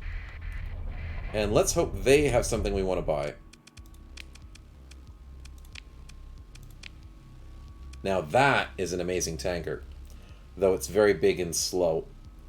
But I do get those late game. Colossus Freighters don't really care. Sunders I used to like, but they're glass cannons, and I'm sort of moved away from them a bit. Oh, my favorite! The Griffin! It's 140k, though. There ain't no way we're going to be able to afford that. But for early game, I'm going to grab this Hammerhead. Absolutely love Hammerheads. If anyone wants to join in as this Hammerhead, please do say so. This thing is a beast in close combat. And if we can get safety overrides, we can. That's so good. I'll start kitting this thing out. What damage do we have that's super good? Heavy machine guns. Oh, they don't have any assault cannons. Perfect condition too, says Raike. Oh, was it really? The Griffin's in perfect health. Ooh, that's so good. Singularis wants to join in. No worries. Welcome, welcome, Singularis, as our Hammerhead class destroyer. And I'm assuming you want it to be called Sing, because that's usually what you ask for your names. Degraded life support, but that's not a big problem. What do we do? I'm assuming heavy mortar's not a bad idea. I usually like the Thumper. If I can't use anything else, the Thumper's pretty decent for damage. It's very expensive in Flux, but it's decent. ISS Sing. Oh yeah, that's right, I can put ISS on the front of it.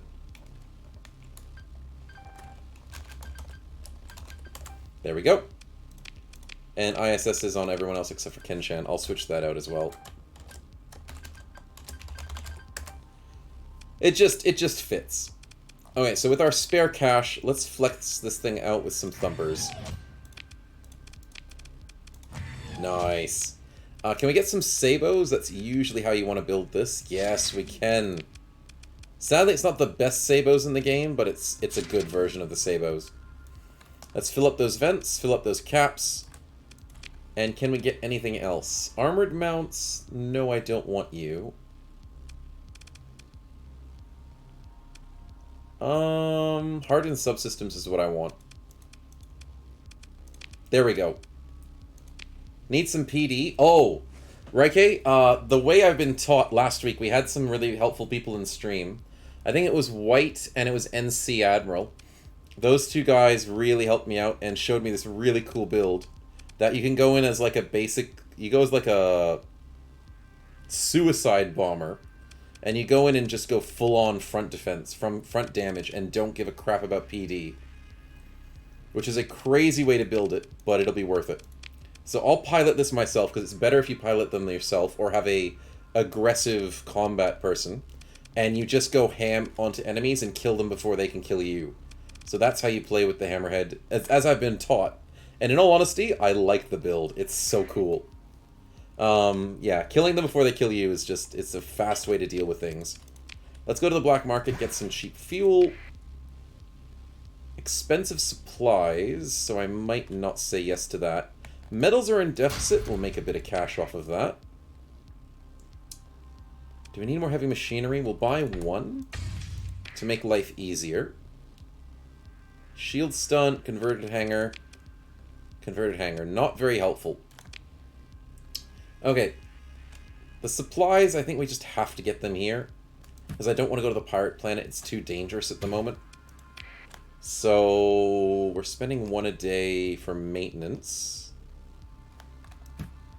Might get another 25. Okay, so from here, the fleet's looking pretty strong. Let's go make some more money. So the whole thing is we go out, we make money, we come back, we go out, we come back. There's a personal bounty with a shrike and 2 wolves. That's not too bad. Need more crew with the new ship? You are very correct, Raike. I always forget to add crew. And they're cheap crew, too. Sweet.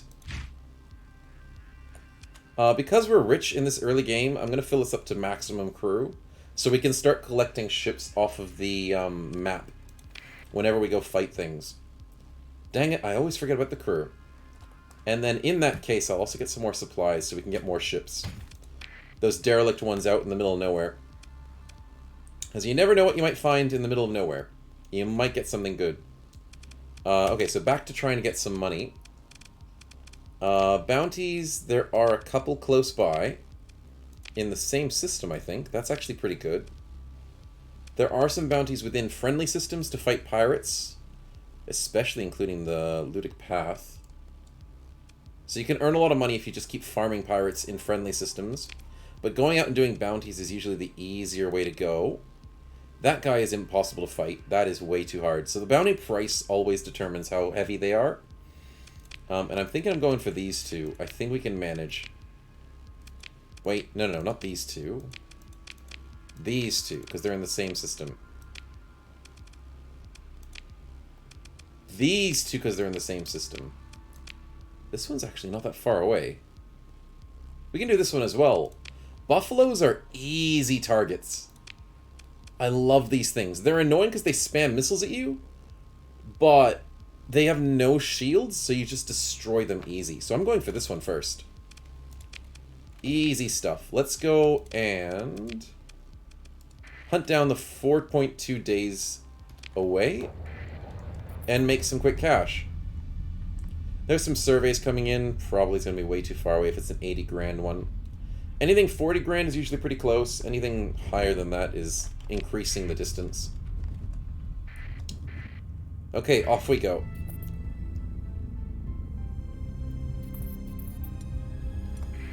A derelict ship for 30k couldn't be too far away. We'll add that onto our roster of potential things to do, because that's within the zone of where we're going. That's not returning with machinery, so that's a trader. That's a mercenary scout. Okay, good. Always have to be very careful with what's going on the map around you. Oh, wait. Did we end up in the system? Oh, I hate when it tells you what to do. Wait, what's gonna happen? This one. Hiding out near a frozen world in a binary star system. That's a binary star system. We'll go there. Let's hope that works. Sometimes it's hard to tell which is a binary star system or not. Because some stars can be very far away from each other. Oh, I thought that was 2 neutron stars. I was going to be very sad. Because 2 neutron stars would be the death of us.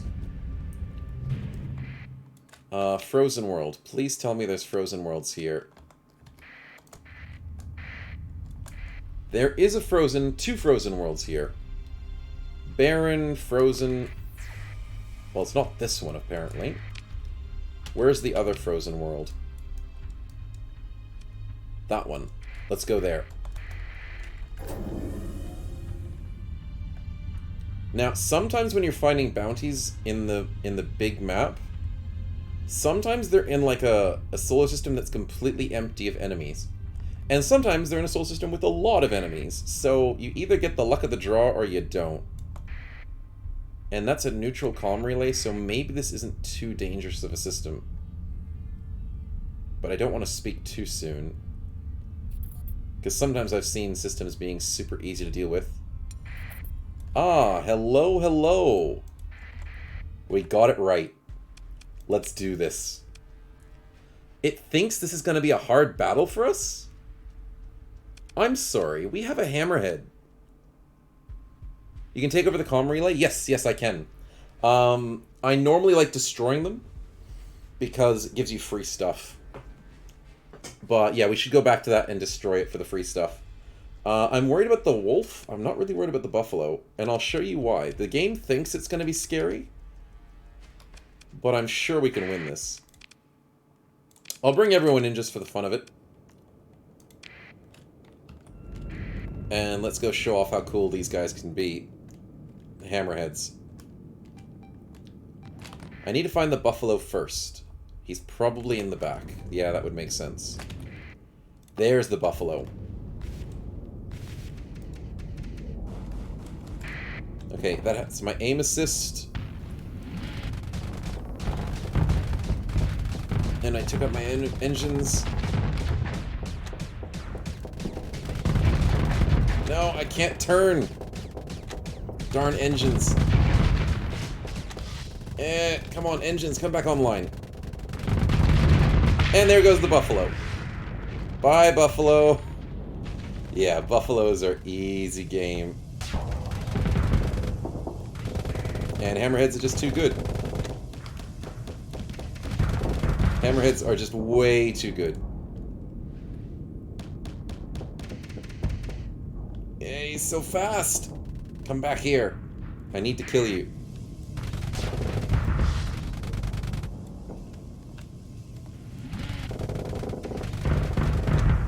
No, come on, come on, come on, come on, come on, come on, so close.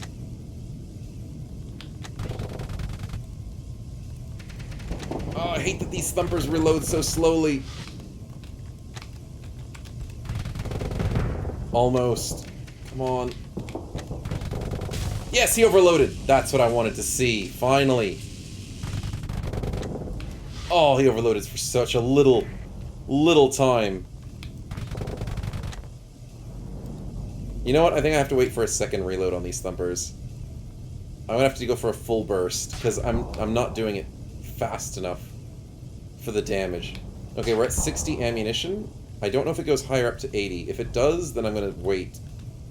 But it's probably just 60. Okay, it's just 60. No, I missed the last one.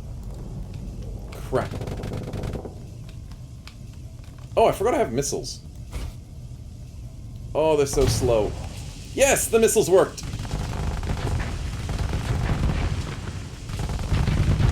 I forgot about the Sabo missiles.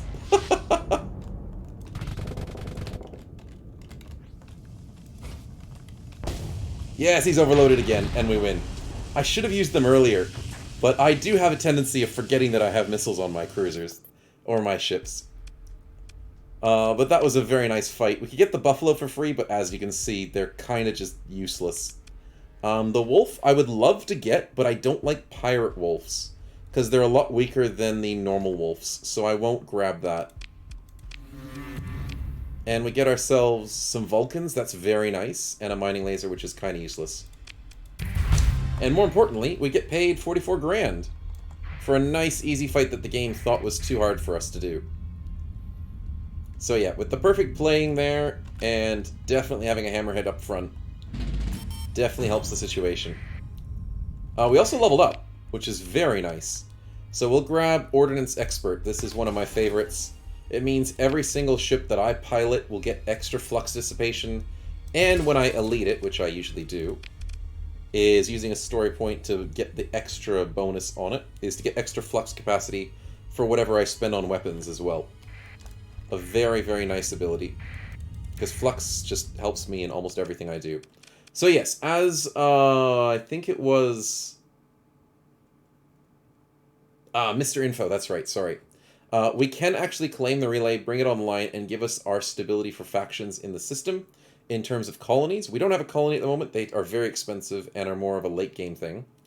So claiming this doesn't help us, but if you ever find these around, you can just break it for free and get a bunch of good stuff. Like, look at that. 25 heavy machinery, 10 transbutonics, a bunch of metals, and some volatiles. And I did that for just dismantling it. That's all. And that sells for a good amount, and also machinery area helps you with a lot of things, especially salvage, in the game. So, yeah. Definitely a very good haul. So now we can move forward, and we have a bit of a full inventory, I will admit. But we could also find a ship. So let's go through friendly space to do the bounties, and then go do the exploration. There's 106 days left, and these ones have 53 days, so that's probably the slower way to do things. And the pirate world we don't like, so let's go back to hegemony space. Or, wait. Do we have money? Yeah, we've got a decent amount of money. I'm going to go visit the intellectually smart people and the AI crazies, because they might sell us a very nice ship that I want. High-tech ships are the best tech ships. I know. It's the only way to do... Wait. What was that? There's a ship floating through space. I thought I saw that. Oh, it's a kite. They're useless. No, I don't want the kite. But I get a free salamander. That's actually worth it. So that was worth the stop. There is also a couple of people fighting over here again, but they dropped another kite. Possibly another salamander? Hey, let's go. Salvaging kites for the win. We have to still be safe. I might save, just in case. You never know. Egal Bob says, I use kites as distraction as they're pretty fast, cheap, and keep the swarm enemy busies. Oh, very interesting. I normally do not use them because they're just weak little things that die too easily. But I guess in the sense of them being fast, that is a useful use for them.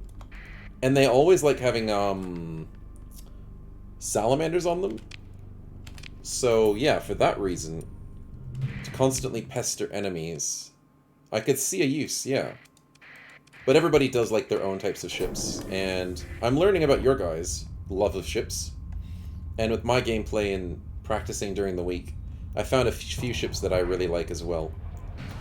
But yeah, it all just depends. Okay, so we're at fancy technologically advanced people. Not super technologically advanced, but a little bit more than the average faction. And they do have a few midline things. They've got a shade. Oh, they've got a scarab. Oh, I love these things. The bunch of nerds. Yeah, okay, they are the nerds. How many factions are there in the vanilla game? There are 3, 4, 5, 6, 7, 8 factions. So independents that don't care about anything. They're just basically the neutral. They're basically the nicest people around. Unless, you know, they are scavengers and then they hate you. Pirates are evil. Ludic Path are basically terrorists, so they're evil as well with pirates. Ludic Church are the fanatics. Tie Treks are the nerds. Hegemony is basically the Empire. And the Syndrics are like rebels, I think? They're politely founded... Yeah, they're kind of like the rebels. So that's sort of the idea. And I usually like going with the Hegemony because they're pretty well defended. And I love these guys because they give really good... Oh, Persians are the rebels. Oh, sorry, my bad. You're right. Yeah, Persians are the rebels. I just don't know what the Sindrians are then. They've got spirit and... They're like the Buddhists, I guess? But they're not religious? They don't like politics. I don't know. They're the dictators. That's right. It says at the bottom there. So these guys are dictators. They don't like politics. They just rule with an iron fist. The Hegemony are the Empire. Persians are the rebels. Nerds, religious zealots, and the people that just don't give a crap about anything because they're just normal. That's what it is. Okay. So yeah, sorry, back to the fleet thing. I have fallen in love with... No, it wasn't on this. Oh, there is a wolf as well. There's a Harbinger? Oh, I haven't played with a Harbinger yet, but he's too expensive. I wanted one of these, but I could never find it in my gameplay because the stupid nerds all died. Okay, so yeah, the Scarab is an amazing ship. This one's a little bit ruined, but it's not ruined in a bad way. So I'll take it. I will definitely take this thing. Shades, I haven't played with either. I want to play with them. Because they've got Phase Cloak instead of shields. It's got degraded engines, but that shouldn't make a big difference. It's also 40 grand. I've got to be very careful how I spend my money. I could easily overspend. So instead, I'm going to spend 11 grand on a frigate for the Wolf. What's its D-mod? Maintenance. That's annoying. But I could probably survive with that. Yeah, I'll survive with a bit of extra maintenance for a good ship. Okay, so we've got 2 new ships to the party. Please do tell me if you want to join in. We are very keen to show off these 2 beautiful ships. Any good small fast ships I like to use, I like to be that as possible. Corax, perfect timing, my man. This is basically the fastest ship in the game, in my opinion. The Scarab does Zaworldo, if you guys have ever seen JoJo. I've seen little bits. I don't always love JoJo, but it's hilarious for memes. This guy teleports behind you and just stops time. So yeah, he's insanely fast and does insanely good stuff. The Wolf does teleports, because like you've seen in fights, they're annoying. And they're very good in packs, so they're called Wolves or Wolf packs. Centurions are tanky little things that shoot a lot of guns, so yeah. If you want to join in, Corax, we'll get you in as our super fast Zaworldo guy. Korak Z. Welcome, welcome as our Scarab. Super keen to see this guy go. And we have antimatter blasters. Let's go! Oh, we can get 3 of them. Beautiful. That is an amazing small energy weapon. Lots of damage. Let's go safety overrides, unstable injector, be the fastest things on the planet and get hardened subsystems, get a bit more vents. Actually, no, we don't need more vents. We need more capacitors. And I would love to pilot this to show off how this works for you guys. Watch what I can do. This is a mule. A standard 7-cost ship. The Scarab, on the other hand, is a 8-cost ship. So you'd expect, you know, to win against a mule. I want to show you something even more interesting. The 11-cost ship Sunderer. This is a glass cannon, but it does a lot of damage with its beam weapons. I'll show it against this, because beating a mule is kind of easy in most situations if you have a decent ship. I want to show off what happens if we fight a Sunderer with this thing. Oh, it's beautiful. Okay, big scary thing. Lots of damage. And I died. But the way to change it, if I was an idiot, I'll show off how to do this properly. Okay, so you gotta get close and use your ability. So that's the reason of a Sunderer. Impressive. I know, very impressive. The Sunderers are very good at their damage output, but if I Zaworldo and fastly slow down time,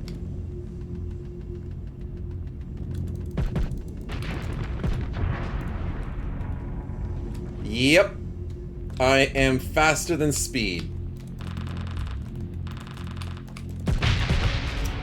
That's a dead Sunderer.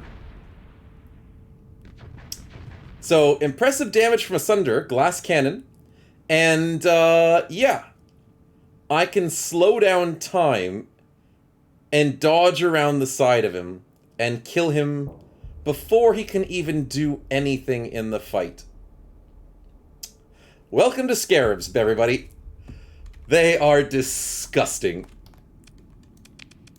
Obviously, if they stand in front of something, they're gonna die, because they're not glass cannons, the Scarabs, but they do take a bit of a beating every now and again. Especially from a Sunderer that's got tons of guns on the front of it. But, I mean, these things demolish things in a wolf pack. So, having a bunch of Scarabs, having a bunch of wolves, I've loved that duo. Let's get ourselves a mining blaster. Let's get ourselves... I don't mind annihilators, but I've also really loved putting salamanders on my wolves, just because they're really annoying to have. I also really love putting Reapers on them because they're disgusting, but there's no Reapers at the moment.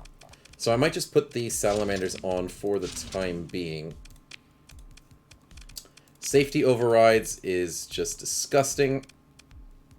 And I'll get those hardened subsystems online as well, because that helps counteract the negatives from safety overrides. Sunders are phenomenal with boosted shield caps and some heavy laser weapons, Epo says. Yeah. When I had my first playthrough with this game, I really love Sunders because their damage output, but they just kept dying so easily. So, yeah, if you can equip them with good weapons and keep them safe, Sunders are a powerhouse. But if you let these scarabs get close to them, you're not going to have fun. And Datusis1, thanks for joining the stream, man. Hope you're enjoying. And that is some pretty good damage, I agree. Antimatter blasters, they are limited charges, so you will run out of them eventually. But it's good damage when you're using them. So for the time you have them in battle, totally worth it. Sadly, their reload's 10 seconds, so you need 3 of them on there to output a good amount of damage. Because if you only have 1 or 2, it really isn't as much of a punch when you're playing with it. But yeah, so that's why I like going to the Tritechs and buying off their really good ships. So being friends with these guys is going to be a very good idea for our future endeavors. And I'm keen to see how good a Harbinger is. I have not seen how good they are. Or Shades. Omens are a bit lackluster for me, but I found out they're really, really fun with their fancy ability, not with their weapons. And what's the other one that I saw? It's not here at the moment, but it's the one that has the flighters, the fighters with them. Enemy missiles. Is it this one? No, it can't be this one. There was another high-tech ship. It's not the Omen. It had a very small 2 pilots. Yeah, no, it's not the Omen, because I remember its ability was different. That's really good for point defense. Datuxis, I'm just flying around with the Conquest battleship, lol. Oh, Tempest, yes! Eagle Bob, thank you for reading my mind there. Yeah, Tempest was what I was trying to say. They're the ones with the cool little ships that protect your ships. Yeah, I want to get some of those for anti-fighter spam, because fighter spam is painful. But Datusis, yeah, Conquests, I like Conquests, they're just so freaking slow. So I struggle with them for that reason. Volatiles, we're not selling for a good price. I'm going to try and make a profit. I'm going to make a big profit if I sell to the pirates. And a big profit if I sell 1.5 light years bottom left. Yeah, selling here is not a good idea. That's been my issue, though. I have a lot of fast ships to hold people down until I get there. Yeah, that's how I feel as well. Before we finish, though, we do have a bunch of other stuff to try and check out. Ooh, Herons are nice. Atlases are nice. Omen is... nah, it's alright.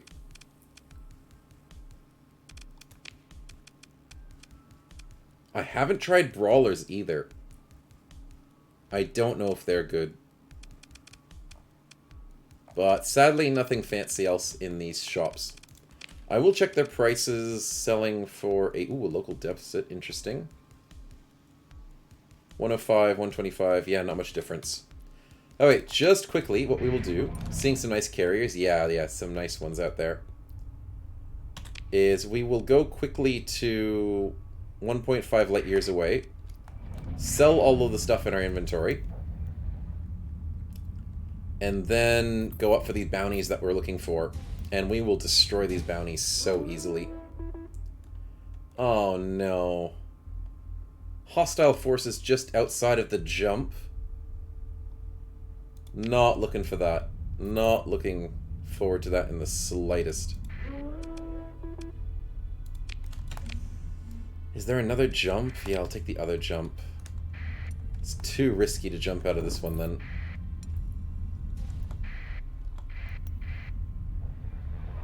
Yeah, I don't want to get my butt handed to me. Let's go save a copy just to be safe.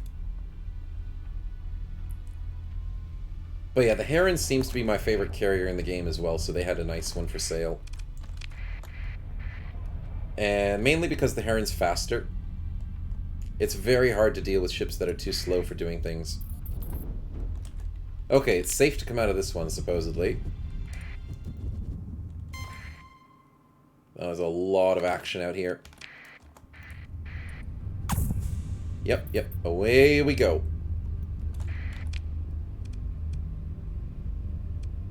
We were heading here, weren't we? Did I screw up the, Yeah, I did.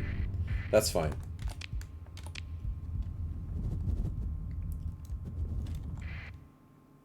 Scary ludic path, but they're getting completely wrecked by, my goodness, that's a big salvage fleet.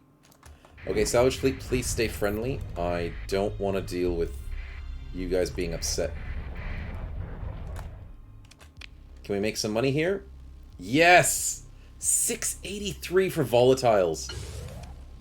I'll do that on the black market, of course. And that gets us 6.8k. Transplutonics are a horrible price. And so are metals. But I don't think I can be a beggar can't be a chooser at the moment. We need to empty our store holds. We'll make the most out of that. And then we'll buy a few more supplies with the money we just earned.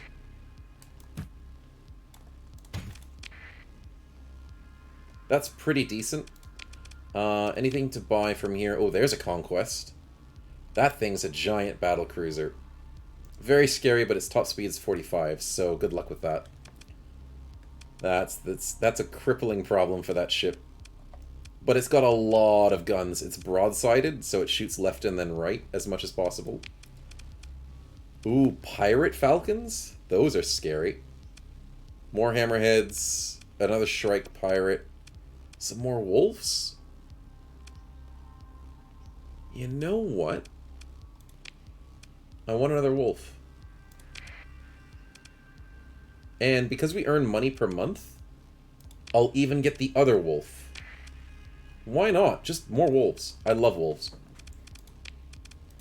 Wolf pack hoorah, exactly. Let's fill them up with mining blasters, as I always do. And we have an annihilator. And we can put an annihilator on this one. Nicely done. Let's go with our safety, our hardened, fill up the vents, fill up the caps. Simple build, works like a charm. We need another mining blaster, but unfortunately there isn't one here. I could go antimatter blaster. I've never tried that. But it's because it has horrible range. I might buy the antimatter blaster temporarily. And then fill up with salamanders on this one.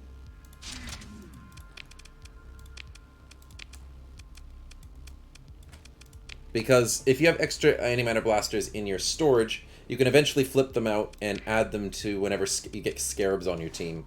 Because antimatter blasters, if I could say it right, are not as easy to find in shops. So that's why I like grabbing a few extras. Since we're adding more ships to the fleet, you guys can join in if you want. If you want to be a wolf, I've got 3 of them that haven't been named yet. So do join in if you want. But for the moment, we have everyone else ready for a fight. So let's go take a fight. We should still have plenty of days left on these bounties, so let's go for it. I will save before we go, though. That is always a good option.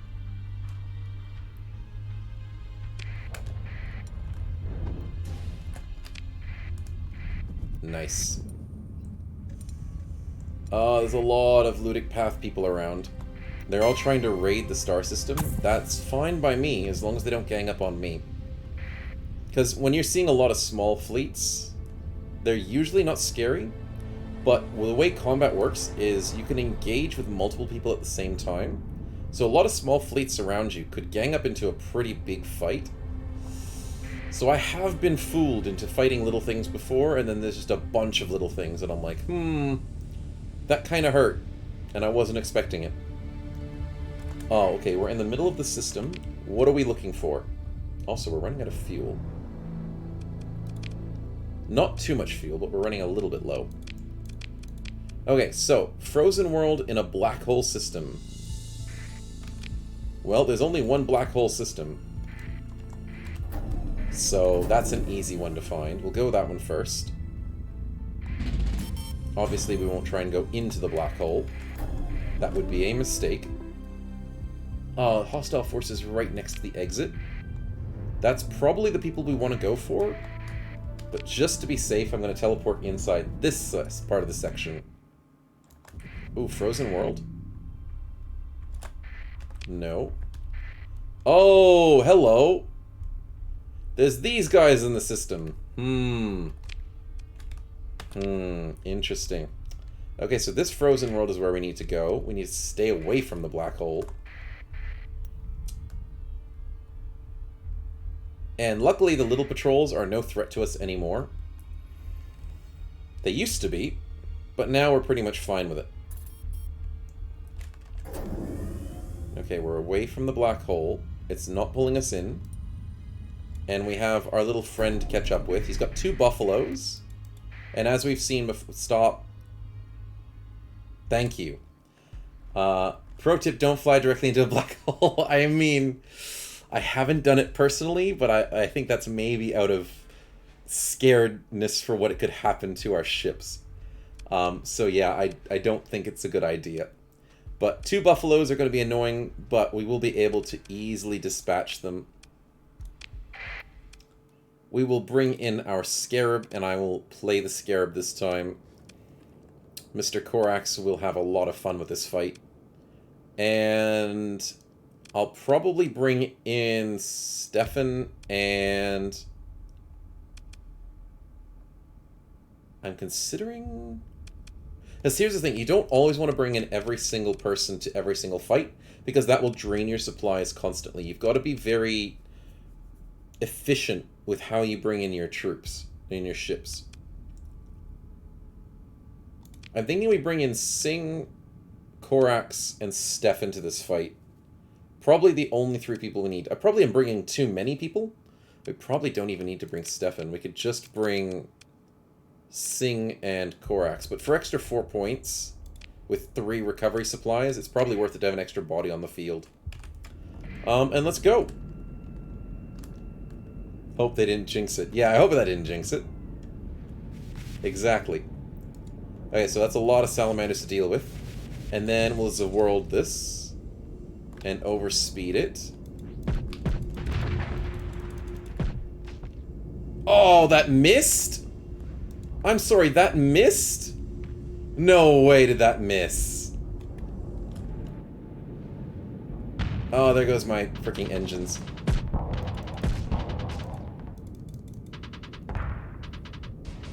Oh, I need my engines back. There we go, engines are back. I'm gonna, go super speed, gonna run past this kite. Get the final killing blow on this guy, because that took way too much effort. And then go after this guy. Oh, and he's so close as well. Yeah, Zaworlding and going super speed, changing the flow of time. So worth it. Stop these missiles from hitting me, that would be very nice.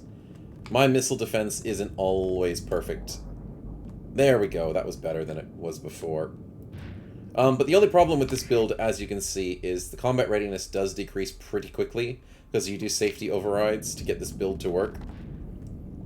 But it is worth it. Stefan says we're under heavy fire. And Singh is trying to get an advantage of the situation. Understandable. There are still a bunch of enemies left, and you guys haven't gone after them. Let's go full assault. Just go crazy. Go get them. I'm going to go super speed again. Get this one shot off. And then go around his shields and shoot behind him. Dang it! That's better. The problem with alternating fire is it just keeps switching. Oh no, my engines! Darn salamanders being so good at getting to your engines when you're not expecting it. Oh, go Sing, go! Keep getting those thumpers. Nice! Sing got the kill there. I got the overload with the antimatter, and Singh gets the kill. Hammerheads for the win. Now we just need to chase down this Cerberus, who is actually getting wrecked by Stefan. Nicely done. I can Zworld this and maybe steal the kill. Nice. Is there friendly fire, Korax? Yes. Yes, there's friendly fire when it comes to missiles. Not every single shot can be friendly fired. Some of them can be, but missiles definitely, and big shots like... And not all missiles, though. Some missiles aren't friendly. I think the guided missiles aren't friendly fire, because the guided missiles are smart enough not to hit your ships. But dumbfire missiles are... You can definitely blow up your own friendly ships. And some of the weapon shots as well. Most of the weapon shots, like ballistic shots. Yeah, reapering your own ships. I've done that before, right, Kate? I've definitely reapered my own ship. I've also overloaded my friendly ship when it moved in front of me on accident and then got it killed. So yeah, when your little wolf ships and wolf packs sit around your big ships, they do stupid stuff and walk in front of your guns.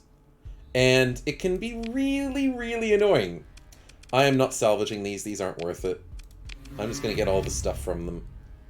Salamanders, nice. MRM salamanders are nice. Is that just two of them, or is that just the same one? I think that's the... No, that's two of them in a shot. I don't think I've ever seen medium salamanders before. I just never get that lucky. Okay, that's cool. Atrophies, PD lasers, Vulcans, and then a bunch of nice supplies. A very nice fight indeed. Repairs are all fixed. The bounty is complete. We get 52 grand. Nice. Okay, so next on the chopping block is the Friend. I've successfully completed this one. Irradiated world in an orange primary star. There is 3 orange stars. No? Only one in the Zabella constellation. This is a different constellation. Oh, that makes it easier. Let's go. I hate it when there's multiple places a guys could be.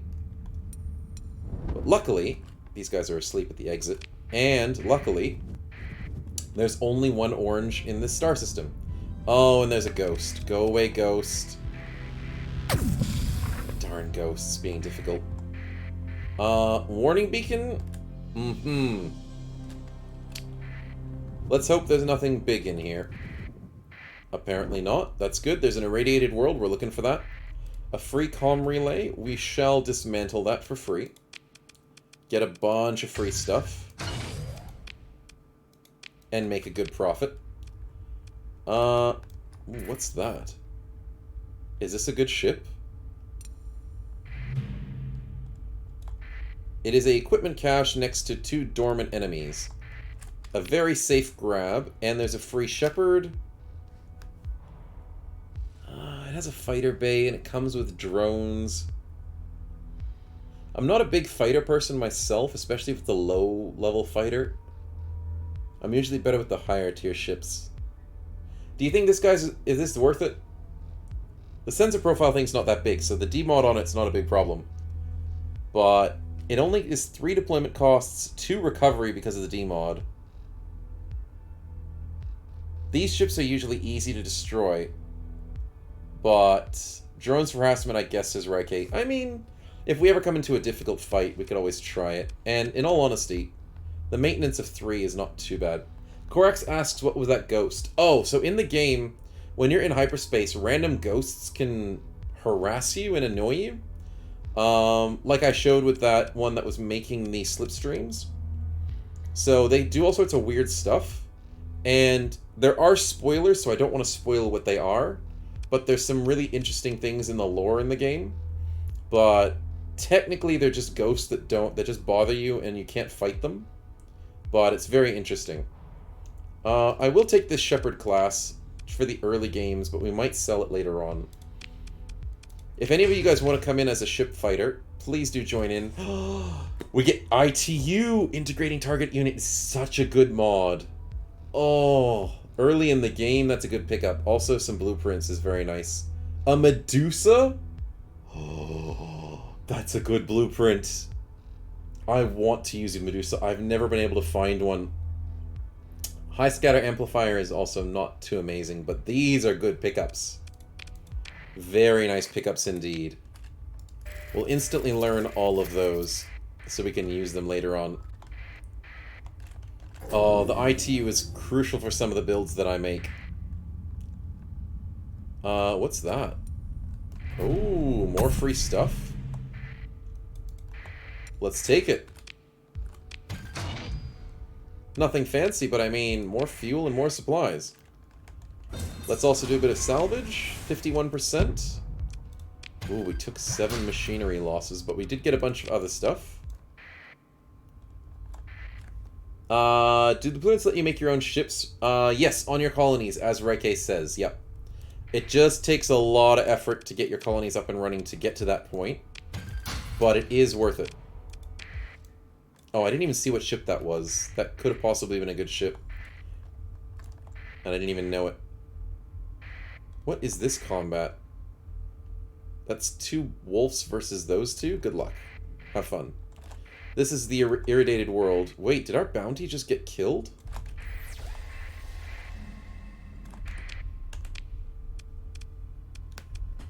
Our bounty died to a remnant? Oh, we got stolen. No way. That sucks. Well, I've never had that happen before. Let's do some salvage. Well, there goes a free 44 grand that we could have had. Oh, unfortunate. Well, we'll still salvage this system for a little bit of stuff. I wasn't fast enough, so apparently not. Oh, another weapons cache. Let's do that. A Cyclone Reaper? Ooh. Breach SRMs? Breach SRM... Blueprints? Gauss Blueprint? And the Kopesh Wing, coming with mining pods. That's not bad. We'll take it. Also, I forgot to mention, we did just get this beautiful, small drone tender. If anyone wants to join in as the drone tender, let's see what we got. We're stuck with Boro drones. That's the only thing we get to play with. They get mining lasers, which isn't super amazing. But I mean, they will be annoying. So that's the whole idea. We'll probably put a Salamander on so we stay back in the fight. And we'll put a Vulcan so you can defend yourself. The friendly AI said no. Yeah, well, I mean, it wasn't super friendly AI, but they definitely said no. Let's get faster speeds. Oh, but then again... Harden's going to be useful. And let's just get caps, I guess. It's probably the way to go. Ah, there's a few things hanging around the portal, but that's probably more remnants.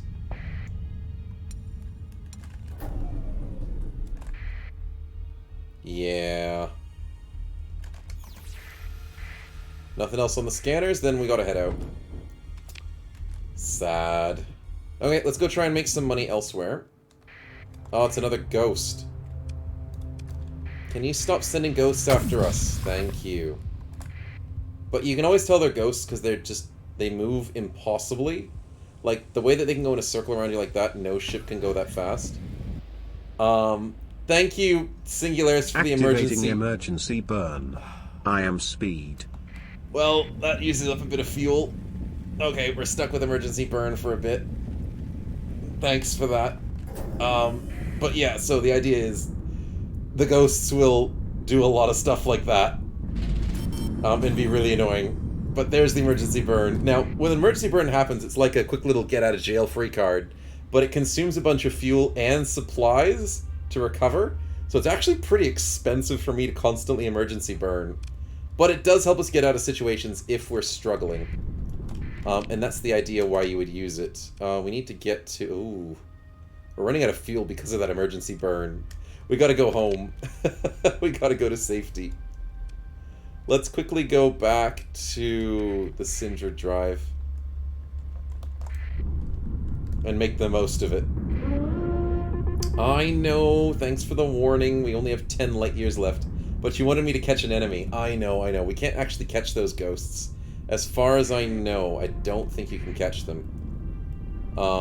So they're pretty rough to deal with. Okay, let's go this way. And restock on some fuel, because that is getting a bit dangerously low. But we'll make it. We'll make it to safety in time. We definitely will. If you ever run out of fuel, you'll be stranded in space, and gravity will start pulling you to the nearest star system. And it doesn't have to be a good star system. It could just be a completely abandoned star system. And then you're stuck. Exclamation may get noticed by enemies. Oh, yeah, because it also makes you really loud. And yeah, it does use up the fuel. Did I make the explanation say it uses up a bunch of fuel? Where's the emergency burn one? To waste fuel and or have enemies notice us. Yeah, I did say that in there as well. That's good. But yeah, so when you run out of fuel, you just start drifting in space. If you run out of supplies, all your ships start degrading into nothing, because your supplies are there to keep your ships alive, readied. It's like nuts and bolts. It's like rations for your crew. Very important stuff. So yeah. Very important to keep on top of. Pursuing pirate scouts. That's an easy fight for us, but if you guys want to fight them, that's fine for us to see. Let's go and refuel. 24 is not a bad price. Supplies at 200 is a very bad price. Let's try 152 bucks for crew. Yikes.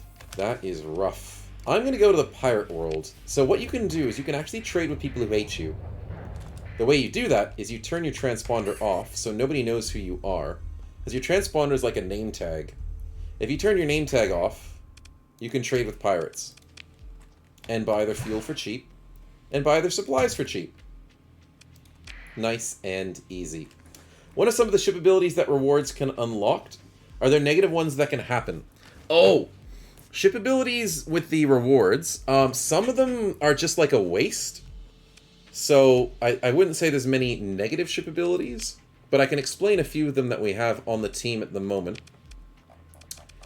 You'd probably want to use it on certain situations. Some of them can overload us, which is hilarious. But the ability that we get for a bunch of ships is it spends flux to do something. So, accelerated ammo feeder on the hammerhead makes it go really, really fast when you shoot for a short time. Shrike makes you boost in a straight direction, so it can force me to go forward. The Scarab is the thing that slows down time. So that's the fancy ship ability that you have for that one. The Wolf also teleports you forward. So instead of getting pushed forward with the jets, the Wolf teleports. The Centurion goes into hull down mode and gives you a giant shield around you, and you can't shoot your weapons, and you can't use your shields in that mode. So it basically puts you in kind of like a miniature stasis, kind of. The Wayfarer's ability is to launch flares. So you can like waste the flares if you want, because flares can be very helpful to try and stop missiles from attacking you, and stop enemy fighters a little bit sometimes. The Shepherd's ability is to use boosted jets to make your speed go faster, but not in a forced direction like the Shrike does. So this just makes you go faster in general for wherever you want to go for a short period. So yeah, for that reward unlock, the ability thing really depends on which ship I'm using at what time. Some abilities are just like, oh, I'll just use them constantly. And some abilities are like, I really need to save this up. Like, especially with the Wolves, if I run out of teleports on the Wolf, that could be pretty bad. Because usually you always want to keep a spare teleport in the bank to try and get out of situations. Or, yeah, it's mainly just to keep yourself alive. Because if Wolves get surrounded or their shields have problems, you want to teleport out and save yourself. But if you're out of teleports, you just get wrecked. The Scarab, obviously you want to use your time warp at the right time to try and use it the best. If you waste a time warp, that's waste time in a fight. Shrike, if you're using the power boost forward and you boost me into front of enemies, That could be really annoying if I'm forced to go forward into enemies. The hammerhead one doesn't really matter too much, because this one I don't think uses flux. As it just boosts the weapon fire, and you just have to wait for it to reload. But yeah, that's sort of an idea, Korax. Hopefully that helps answer your question. And that's why that sort of reward is a bit cheaper, because it's not always something you'd want to use. What do they got? Insulated engine assembly, that's pretty nice. And makeshift shield generator is pretty nice as well. Not ones I desperately want to buy at the moment, though. Fuel, I will buy this at a 30% tax rate because I need fuel. Probably don't need to buy the supplies at a tax rate. Volatiles for 100... Yeah, I'll probably just sell them here. I don't need to make the biggest profit with all of this stuff. One other cool thing is, if you love trading on the black market like I do remember to never sell your blueprints on the black market, and never sell your ships on the black market unless you're desperate. Because the pirates will use them against you. Especially with blueprints, they'll start making things... Like, if I sell this Gauss cannon on the black market, the pirates will be able to start making Gauss cannons and have a lot more of them on their fleets. Give the pirates nice tech to use against you, yeah. So if you want the game to be a lot harder, sell the pirates good stuff. And then enjoy them as they destroy everything in the system, including you. Korax asks, do I need more people again? No, because I didn't buy more ships, but thank you for trying to remind me there. Usually you can tell if I need more people is if this number is unbalanced. So my minimum number of crew needed to keep my ships working in good order is 232 at the moment. I currently have 301. So I'm over the cap by a decent amount, which is good enough. So I don't have to worry too much. Before we move on, that is such a nice ship. Is there anything else I want to get before we keep going forward? Oh, I love manticores as well. No, I don't think I need any of these. I need to save up some cash for a big ship. Did Snowman just give chat an idea on how to make Starsector intro more pain and suffering? Stefan, no. No, I did not do that. I did not give chat any ideas. No, pirates do not need to have fancy stuff. Because there are so many funny things on the internet where people have sold very scary things to pirates and have really regretted their decisions. Analyze a derelict ship for the pirates? I mean, that's on our way out there. I don't care about helping pirates if I get paid. Also, fighting some mules, we could probably beat that. What else was important on our list of things to do? We have 35 days to complete, so we're going into this area for the moment.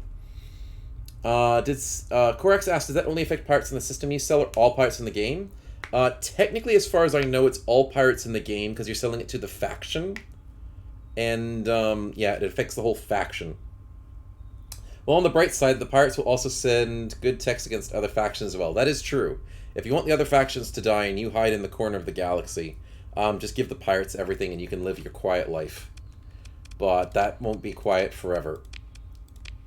Which makes things interesting. Any more bounties I'm forgetting? That's impossible. That's impossible. I'm just going to live with the 3 things on our plate at the moment. Oh, I need to put my transponder back on. I forgot about that. Because if these guys catch me without a transponder, they'll just slap me on the wrist and be upset at me. Because they're like, you must be a smuggler. You don't have your transponder on, when I'm not doing anything illegal. When I immediately try and do things illegal. I'll just go to their black market. Immediately. Okay, we have plenty of supplies for any fights ahead of us. Crew, we could buy a little bit more. I mean, I won't say no to a few extra bodies to look after our situation. I will buy some fuel on the normal market because we need a lot of fuel. And I'll quickly check what they have available. Ooh, they have a Fury. An Eagle. I always want to get an Eagle to upgrade my normal build of a Falcon to an Eagle. Lashers are half decent. Sunderers. Nah, nothing I want. I want to save my money. Save my money indeed. And according to what we have in our inventory, I think we're set. We have a lot of fuel, a lot of supplies, decent backup money, decent crew. Get a little bit more crew. Let's flesh it out. Let's go full crew. We have the money, and I'm feeling it. I'm feeling that we'll find a nice ship. Also, I'll learn these blueprints quickly before I forget. Let's quickly save before we go.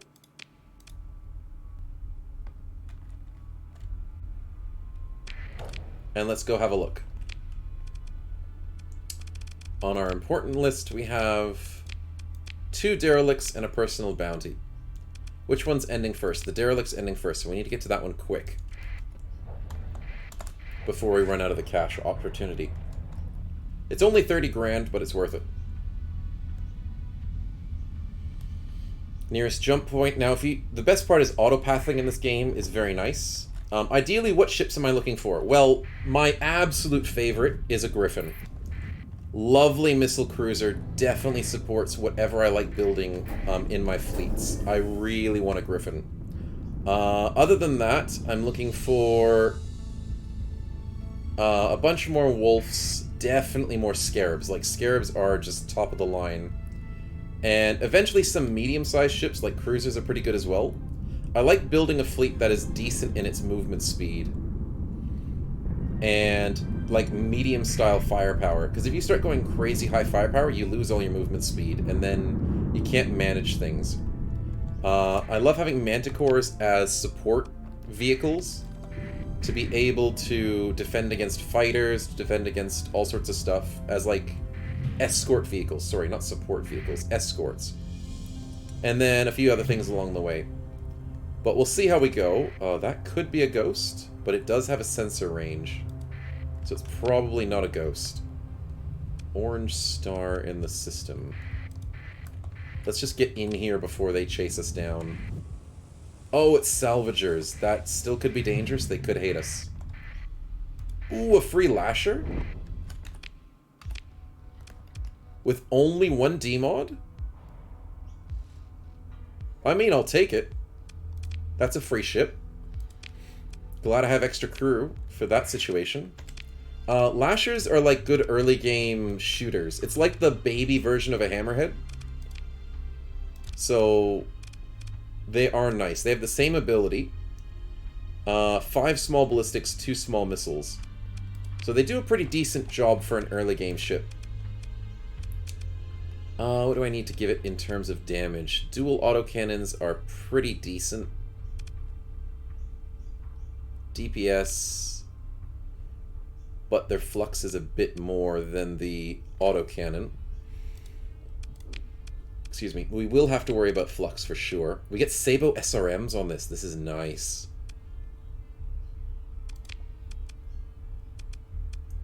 No, I don't want dual machine guns on this. What if I just go autocannons? Light autocannons, and we've run out of them. Of course we did. We could probably go a light dual, and then a light mortar, and then salamander? You want, like, frontal cannons to do tons of damage. In terms of flux usage, it tells you here when you assign the weapon groups. And that's a lot of flux usage, so we have to try and get these vents and caps sorted out. Do I go safety overrides? That's a chance to work this well.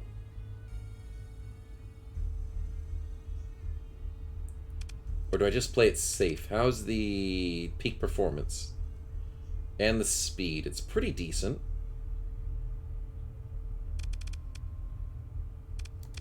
Well, I'll go harder in subsystems, and then maybe flux, or no. Here's an idea. Let's just do safety overrides. We'll just be risky. If anyone wants to join us this ship, please do let me know. I can show off what it does. It's basically the same thing as the Sunderer. And actually, I should fix up the weapon groups, actually. That's probably a better idea. 1, 2, 3, 4, all as number 1. And then 2 and 3, Salamander on auto-fire. Normal weapons, not on auto fire, just to see how that goes. Okay, so... And then you auto fire them all, and it's just a lot of damage. And luckily, it's not a flux problem, because we have safety overrides, of course. And this thing can do pretty decent damage. Lashers are surprisingly better than you expect for such a cheap ship of 4 points. So I'm happy we picked that up. We need to go to the orange star, and it's just somewhere around the orange star. Usually when ships are derelict and stuff, they're usually pretty close to the star, as I've noticed. Dormant is what I like to hear. Ah, I think we found him. This should be it. Yes! It's dangerous getting close to the sun, as you can see. But it's worth it. We get the money. And we can get out. Nebula is a standard civilian, but we don't care. We don't want to waste a story point to collect that ship. Okay, so we got the pay. And we are now looking for our next target, which is either the bounty or the analyzed ship for the pirates. The bounty's got less days on it, not like it makes a big difference, but sometimes finding people is a bit rough in this game. So what are we looking for in terms of the bounty? Hiding out near a desert world, dwarf primary star.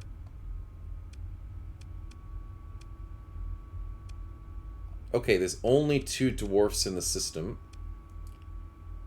And a desert world, so we'll try this system first. And then we'll try this one because it has the derelict ship on it. And we could probably get 2 birds with 1 stone. Possibly. We get our monthly income that is slowly decreasing because of how many crew we have. The system seems empty. But there's a chance. Oh, desert world?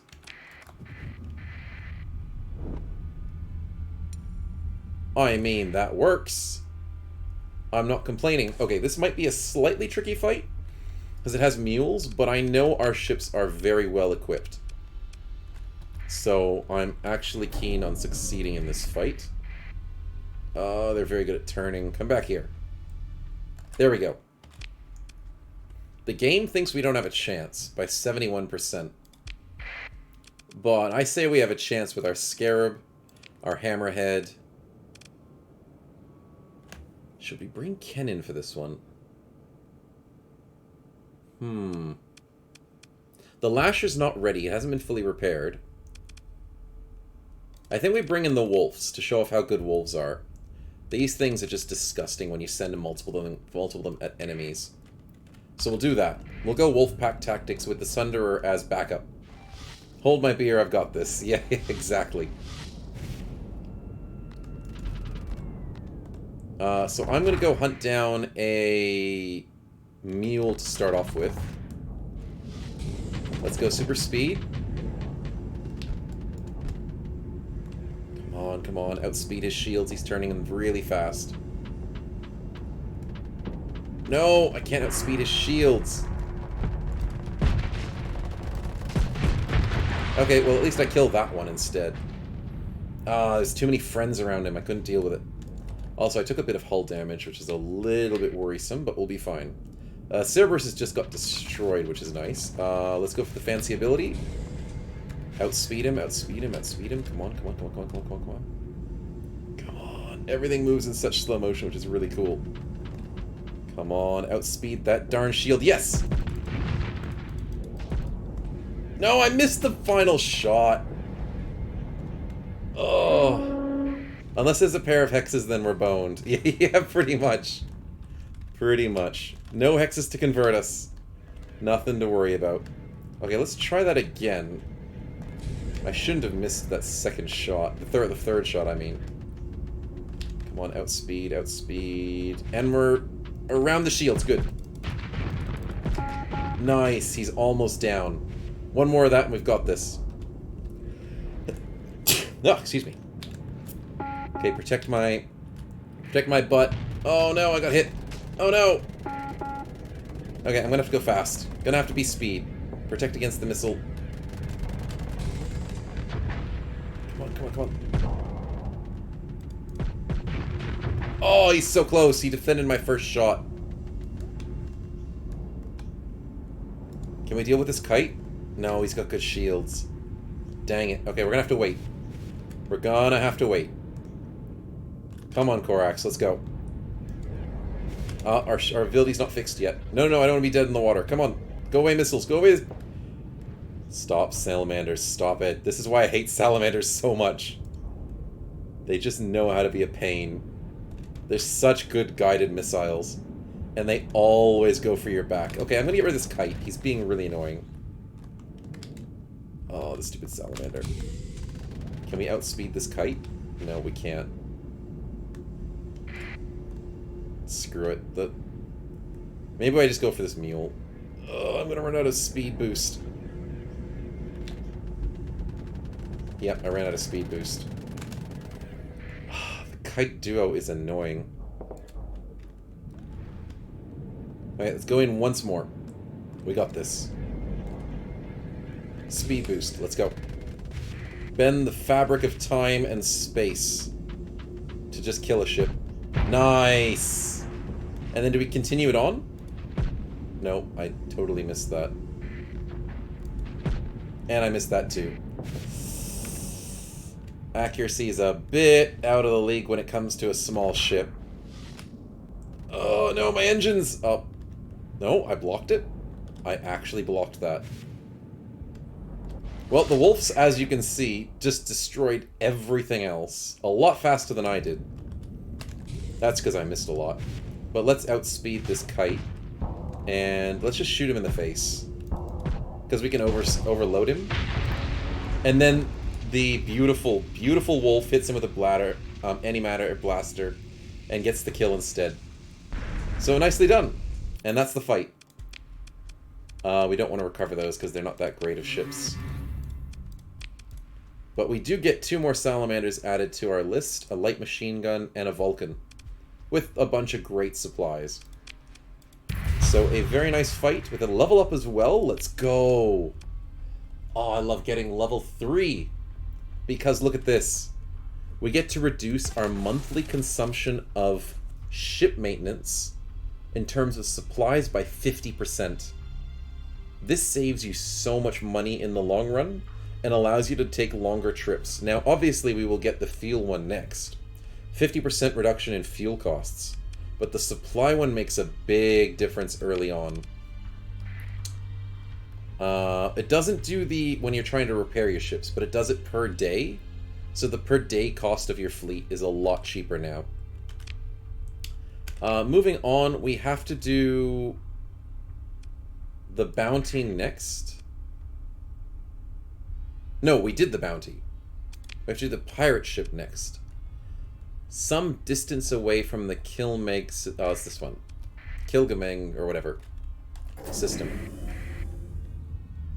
But yeah, I know a bunch of people that like going into like the full-on combat way to play this game. And I'm like, well, if you're a very good pilot, I mean, that makes a lot of sense. You can destroy enemy fleets just by yourself.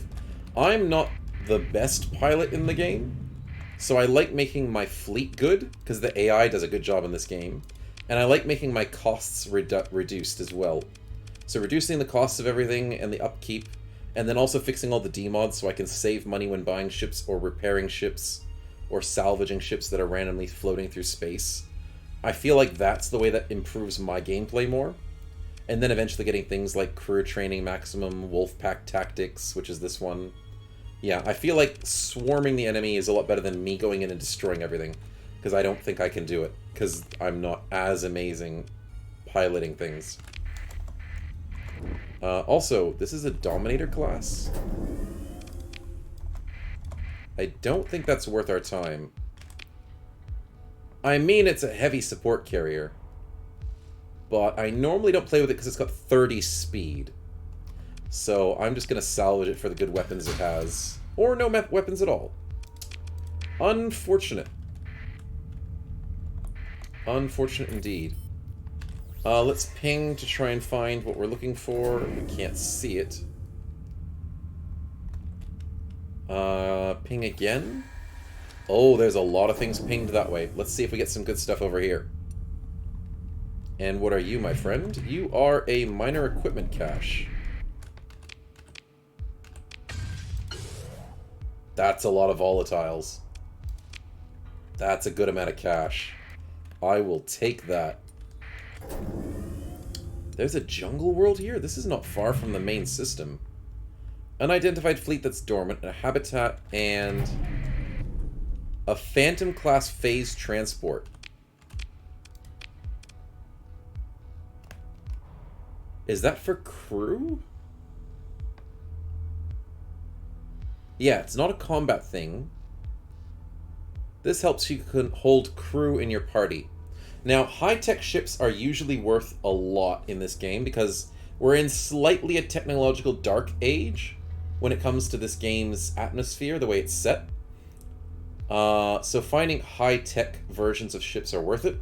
But when it comes to, like, freighters, civilian transports, and tankers, when you're using high-tech ships, they cost a lot of maintenance. As you can see, 13, which is a lot more than most of our ships are doing. So an extra 200 crew with that much maintenance is not worth it for our party. Mr. Moonmoon Prime, thank you for joining in and saying that mostly rating for Marines gives 200 bonus for Marine strength. Oh! Interesting. That's why you'd grab it. I didn't realize they helped with Marine attacks. Avoid ship to combat weaponry only rated effects when versing light ground targets. Ah, see, the other thing you can do in this game is you can attack planets. And obviously you can beat the fleet defending it, but you have to raid the ground troops. Can you board enemy ships and take them? Unfortunately not, Korax. I think some of the modding community was considering that. I haven't heard anything about it. But no, you can't board people in the middle of combat and fight them, sadly. You can only beat them with the good old Rudy Tooty Shooty. But the reason why you need good crew, and for this reason, as Moon Moon says, is to fight people on the ground to take over planets, because you can actually steal planets. Advanced ground support is strong, but yeah, Phantom is sort of pricey monthly-wise. It looks cool, though, so I always grab it. Ah, I see. I'm more of a space fighter than a ground fighter, so I probably won't grab it. But, yeah, I'm sure you guys are sad that I'm going to be dissing this opportunity, missing the opportunity. But we do get some nice stuff out of it anyways. It does look cool, yeah. All the high-tech ships seem to have a really cool vibe to them, so I do like them for that reason. Hello! Look at all the free stuff here! I just don't like any of them. Civilian transports we don't need. Standard combat freighter. Very expensive maintenance for such low cargo capacity. Yeah, these ships aren't worth it.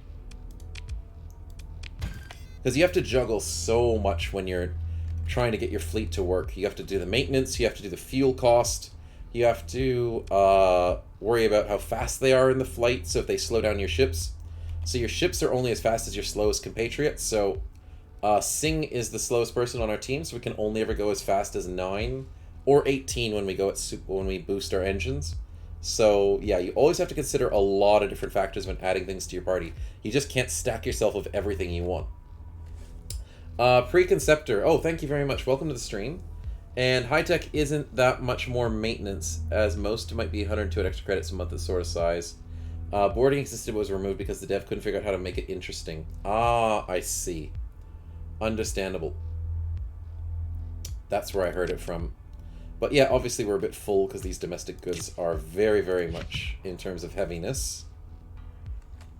So we might give up on these metals, get as many domestic goods as possible, and try and make our money that way. But 1,000 domestic goods left out here. We could probably come back to the system to make the money. We're only 10 days away from civilization. One thing you can do is you have good cargo sitting around. You can put cargo pods into a stable orbit for 400 days, and then come back after to it. So I'll spend 7 supplies, 700 bucks, to put these cargo pods into a stable orbit with micro thrusters to make sure that this stays here and we come back for it. So it'll be worth it for that reason. Oh, I also forgot to salvage. Oh, we got a blueprint. Very nice. Also, we're getting a bit full, which is a slight issue. Yeah. Always a slight issue. Oh yeah, that's that. I forgot about those guys. We'll learn the blueprint so we don't forget. Is this our quest? Yes, it is. A Centurion. For 30 grand. Nice. It has a bit of demods on it. That's kind of rough demods. Probably don't need a second Centurion at this moment in time. But I will take the Vulcan.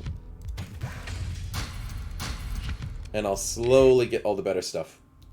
Buried treasure, exactly, exactly. You can make your own buried treasure. As long as you remember where you put it. Wolf class. And we get a free captain! Let's go!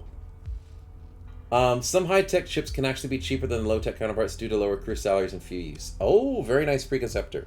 That is true. That could be the other reason as to why you'd go that route. Oh, we'd have to force a point to get this stupid wolf.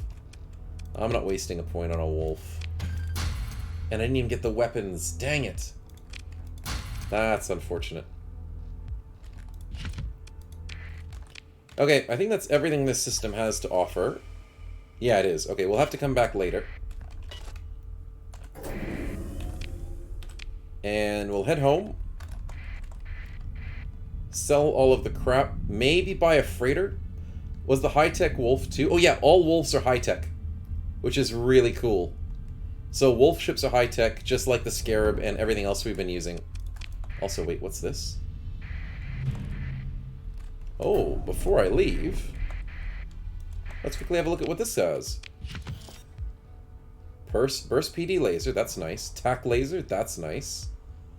Shield stun, not a big fan of using that often. And then some wasps. Nice. That's a good pickup. I know we are over capacity and use an extra 1 supply per day. That's why you don't want to be over capacity. But as soon as you take the jump point... Actually, wait, no, that uses fuel.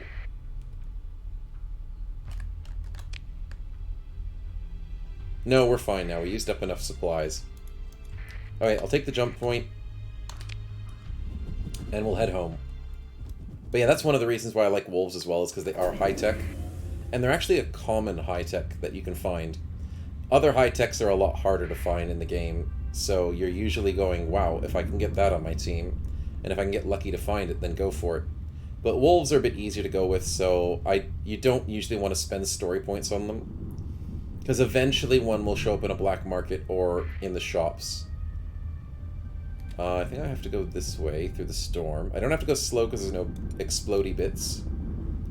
It was a bit of a risk, but it was a worth of a risk. More bounties. Now, here's the thing. Whenever you keep getting close to civilization, you're within transmission range for them to tell you what's new quests. When you're in the outer reaches, or not even that far anyways, you can't tell if new quests are coming in or not, unless you have a transmission nearby. So, it's good to be close to back to civilization whenever you can, to be able to, you know, learn more quests. This guy is worth it. And none of these are technically worth it. Oh, of course they're raiding the system. Let's go to a safer jump point. That's a safer jump point. There's pirates hanging out there. This system's always plagued by pirates, unfortunately, at the moment. So we'll have to be very careful when we keep coming back. Let's restock on fuel. Let's sell domestics at 41. No, the pirates are buying at 137. Oh, that sounds amazing. I'll do it. 31 is horrible for transplutonics. And volatiles... Let's see if the pirates buy them for better than 174. It's funny how much we hate pirates, but they always give me better prices. So I don't complain for that reason. Okay, let's buy ourselves a freighter. That's a very damaged frigate. We will not get that. And the Sunder is not available. Pirates need goods too. Who are we to deny them? Exactly, pirates are people too. We are here to support the pirates. Because they pay us. That's the only reason. Please do ignore us, buddy. We're just here to trade. And what's the price? 153. That's nice. But you always want to go on the black market for pirates because you don't have to get the trade tax. 53 grand. Look how rich we are so early on. We've had a great start to the game. I have had other starts where the game has not been so kind to me. So this one's looking pretty decent. Let's fill up on that old fuel. Supplies... I mean, probably not. Because we want to fill up and buy ourselves another freighter so we can go grab more of those goods to bring back to the pirates. What is the endgame goal, or is this a game where you can see how long you can survive, Korax? Well, it's kind of like how you play Mount and Blade. If you guys have played Mount and Blade before, it's just a futuristic version. So the idea is to build up your army, build up your fleet, colonize some planets, make your own faction, take over stuff, build ships, form massive fleets like Raike says. The end goal is pretty much how you want to play the game. If you want to be a bounty hunter for the rest of the game, you can just be a bounty hunter. If you want to explore every part of the planets in the reach of the galaxy, you can do that. There's no real crisis events in this game compared to Battle Brothers, but you can have certain things like factions hating each other, killing each other off. You can try and be like the last faction standing in the whole world by murdering everyone else and just be the only people alive. So you can do all sorts of cool stuff with this game, especially with the Nexerelin mod. In vanilla, most enemies keep coming back, especially pirates. So it's sort of like a never-ending game. But yeah, the idea is, because of mods and because of how you can play the game, you can just kit it to your own playstyle. And I might go for... Oh, wait, that's a carrier. No, I thought that was a Tarsus. Dang it.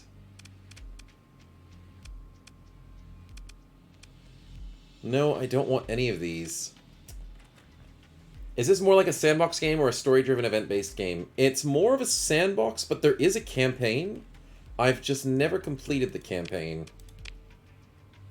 So I'm not entirely sure. I know there's a few cool things that the campaign does, especially to do with the warp gates. But I haven't done it yet. We could do it this series. I could show that off. But I need to make enough money and a decent fleet before we start getting into interesting stuff. Story is unfinished, but it is quite fun, says Moon Prime. Thanks, man. I didn't realize it wasn't completely finished. But I've heard people have enjoyed the story of the game. Ooh, we can make money off of that. I'll take it. We're heading out that way anyways. But yeah, it's kind of like Battle Brothers, where you can just keep playing if you want. Or you can end at a certain stage of the game. Now let's get some more fuel. Please sell me a freighter. That's what I wanted to see. Atlas Super Freighter. This thing is amazing and I love it.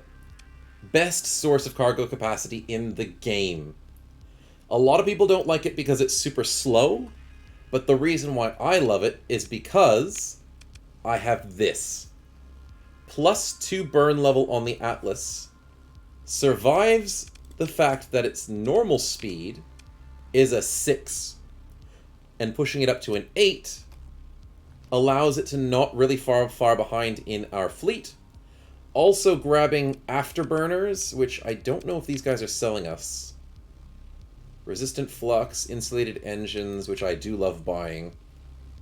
Now I'll have to buy the insulated engines. So I don't have afterburners at the moment, but I will grab us a beautiful freighter. What else do I need to grab whilst I'm here?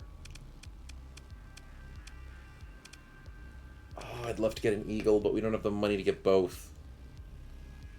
I'll have to save up some money when we go shopping. There's another wolf for very cheap. Yeah, I'll take that. Add to the wolf pack. Add to this thing. I hope it doesn't ever disappear. And definitely going to be grabbing this super freighter. This early in the game, it's such a godsend to have one of these. Because they just do so much for your fleet. Okay, let's fill up this Mining blaster, let's go. Let's fill this up with a mining blaster as well. Nice. Okay, mining blasters on all of these. Let's get the salamanders on, because I just have spare salamanders. Safety overrides, harden subsystems, and then fill up the rest of the ship, and that is my strategy. I'm seeing a blind where show your current money. Oh, okay, so current money is right over here. Available credits. It looks funny because it looks like it's cents instead of dollars, because it's a C, which is hilarious. Oh, chat's blocking it. Oh, I'm so sorry, Raike and guys. Thank you for letting me know. I have to keep remembering to move chat out of the way. Current viewers, if I shift that up a bit. I thought I put chat out of the way, but I didn't realize it was in the way. I am so sorry for that. Let's move current viewers up a little bit as well. There we go. Now you can see it. If you guys can't ever see anything like that, please do let me know, because between Battle Brothers and this game, I have to move things around when it comes to the overlays. And I'm getting used to what gets in the way. So, yeah, I hope that's better. Who's heading off? Epo. Have a good night, man. Thanks for hanging out. And we'll keep blowing things up for you. And try and get ourselves a big, massive fleet. Should have named the Atlas J-Lo's booty. Yeah, that would be very funny. But yeah, the whole idea with the Atlas is you want to give it things to survive and make it faster on the map. So I usually like giving it... Oh, I didn't add it to my darn learning capacity. There we go. Learn insulated ascent, that stuff. Sheesh, no one's buying volatiles for a good price. Fine, I'll sell them at a bad price. On the black market, of course. Okay, we're going to refit our Atlas because, as you can see, when you get big ships like this, their sensor profile is gigantic. 300 for a single ship. So I like giving it insulated engine assembly to make that down back to 150. A nice big difference. And I also like giving it extra speed, which will be very helpful eventually when we can get it. I'll give it unstable injectors so it's faster on the map, but not when I'm flying it around in space. So we'll do that for the moment. Did I forget anything on this? Yeah, sure. The wolves are all kitted out. Very nice. And we're ready to go get some more money. That's good, that's good. Get some more money and grab that eagle, because I really want that eagle. What's on our quest list at the moment? Options gets us... This one we've already accepted. Pirate bases are too hard to deal with, so we'll ignore them. I love insulated engine assembly to make my first fleet a bit more sneaky. Yeah, to definitely make them sneaky. Because if all the enemies know where you are, you're just going to be constantly harassed. So I definitely agree that is a way to really help out the survivability of your fleet. I think we go for the bounty first. And then we go back up for our cash and the selection there. Now we have to remember, where did we put the cash? It was in the red giant. That's right, because the orange giant only had... Okay, now my memory's failing me. I wish the game had a way to put notes on the map. I think it was at the red giant. And, oh, the orange giant, it's the same system. Because I... Oh no, it's here! It says it on the map! Oh, that's actually nice. I didn't realize it did that for me. Okay, so it's at this place, is where we left our cargo pods. Okay, the game has that in it. I'm happy. Let's go make some money. Ooh, there's a new bounty. That's a tough fight. I hate MK3s early on because they have stupid fighters. Could we even take that?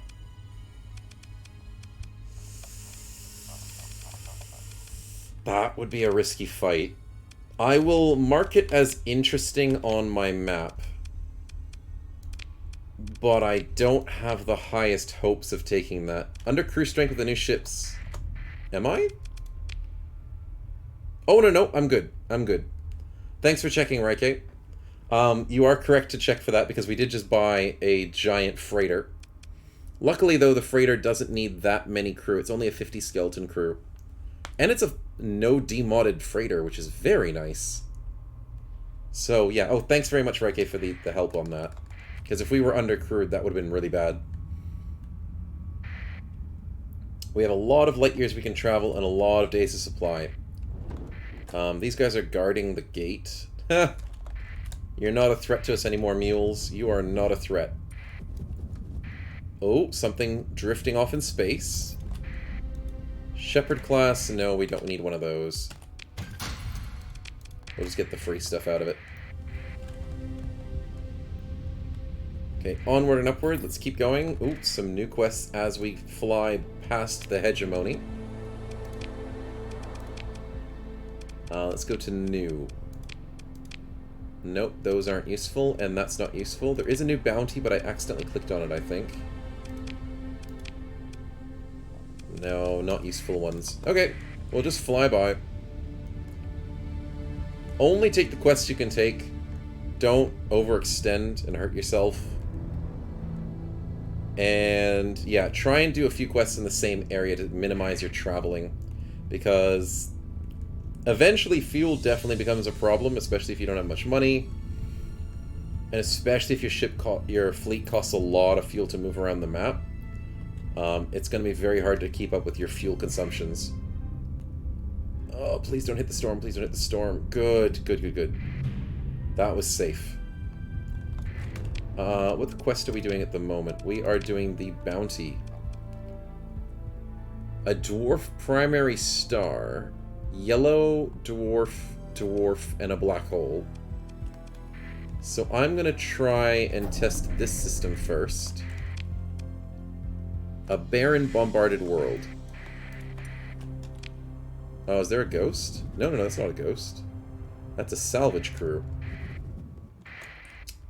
Obviously, some more redacted hiding out here. And we found a barren, bombarded world, Zator. Let's go check it out. There. Oh, we found them. You saw in the ping. It just stopped for a second. No, no, no, no. Don't kill them before we get there. I hate these AI. It is our job to kill them.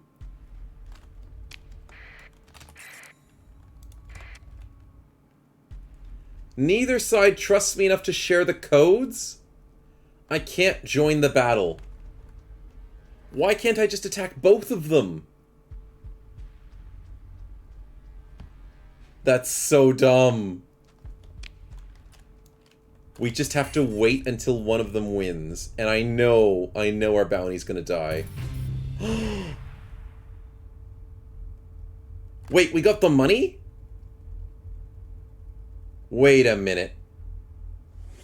We got kill stolen, but we got the bounty? Because I trade on the black market, they just know the AI that kills steals. But we got paid for it. They're friendly, says Raike. Yeah, well... Hostiles standing down. I wouldn't say they're that friendly, but for some weird reason. They went and killed the buffalo, but nothing else. And the buffalo had the guy we needed to kill on him. So when you're doing bounties, you have to remember, you don't have to beat the entire fleet. You just have to beat the single guy on their team. And then escape. So this girl is on a battleship. If you beat the battleship and then flee the fight, you win the money. But good luck getting lucky with your killing the only one ship and then escaping. You'll wait your turn, sir, says Preconceptor. It seemed like it. They're like, we'll handle this. We'll give you some free cash. I was not expecting that. Also, there's a few things in this system I want to check out before we go. Man, we're getting some really lucky Terran worlds on this. Enforcer class. Probably don't care about it. We might get a free weapon. No, we didn't. Unfortunate. There is a research station! Let's go! There's automated defenses. I don't care. I want the research station. Research stations are worth a lot. Because that's how you get really good blueprints. We'll go Wolfpack this time. With, obviously, Scarab and... I mean, Hammerhead's good, but we'll probably not... We'll bring in Kenshan this time. Let's see if he does a good job with this. And Stefan, I probably want to deal with you with Pirates more so. So 29 supplies, let's see if we go. What portrait mod is that? This is the... Extended Portraits mod, I think? I have it on a list. It is the Another Portrait pack. That's the only one I'm using at the moment. Because I didn't really like the other ones as much. Okay, what's available for us? We have the big scary bad guy and then a few of the smaller quick ones. Let's go super fast. Come on, come on. Oh, he's trying to teleport. Oh, he dodges it? He dodges it again?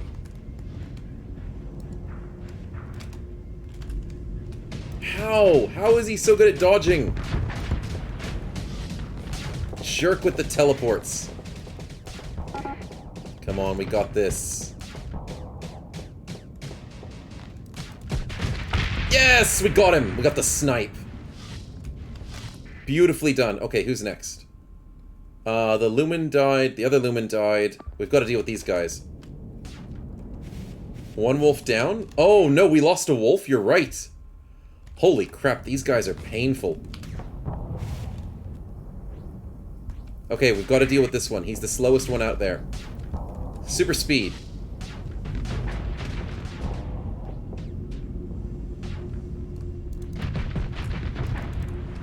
Come on, come on, come on, come on. No, he dodged the last shot.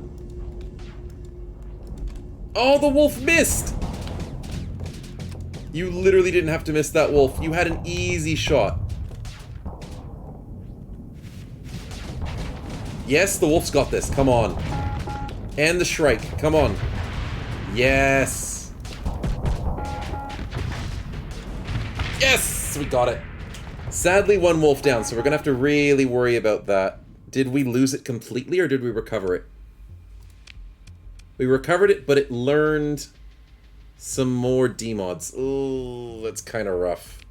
We'll keep it, but we're gonna have to live with that. Preconceptor says, a highly recommended interesting portraits pack. It says out of date, but simple edit to its mod JSON file. Text editor, change the game version, it works perfectly. Oh, I haven't been playing with the JSONs. So I haven't been brave enough to play around with that just yet. So maybe I could try that out. Thanks, man, for the suggestion. We got a Graviton Beam. I have not played with that before. That's pretty cool. Pulse lasers, trophy casts, PD lasers. I like the Sabo SRMs. That's a good pickup. And then obviously some nice loot. But the biggest thing, Research Station, is going to get us XP. But there we go. Look at all that. Blueprints. Tachyon Lance is an amazing weapon, but we learned the blueprint, not the actual weapon. Expanded Missile Racks is nice. Ballistic Rangefinder, magazines, nav relay. Not the best stuff, but pretty decent stuff. We get some good weapons. Dual Flak, Heavy Blaster, Harpoons, Phase Lance, and then a few of the smaller ones as well. Definitely worth it, but sadly not as amazing as I was expecting. And we can't forget to salvage afterwards to get a Cobra Wing and a few other things. We do get some nice aircraft, so we're really stocking up on aircraft for whenever we get an aircraft carrier.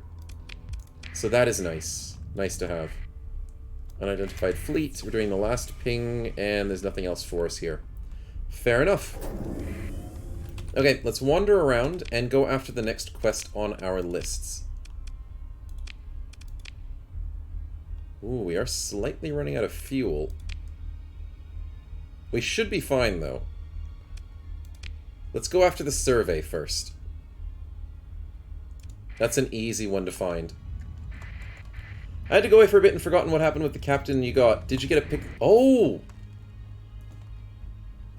Thank you, Korax. I totally forgot we had the captain. I celebrated it and didn't even use him. Okay, so we got this captain level 5 maximum. Usually, I've seen level 7s before and they're amazing, but usually you find the level 5s. Timid is not good. But the abilities that this captain has is very nice. So you want to be like a tanky frontliner with either energy weapons or ballistics. So this captain could do almost anything. Just sadly, timid is not good. Mentor them to get cautious? Yeah, I could. But I can only do the retrain thing, which sadly costs a point.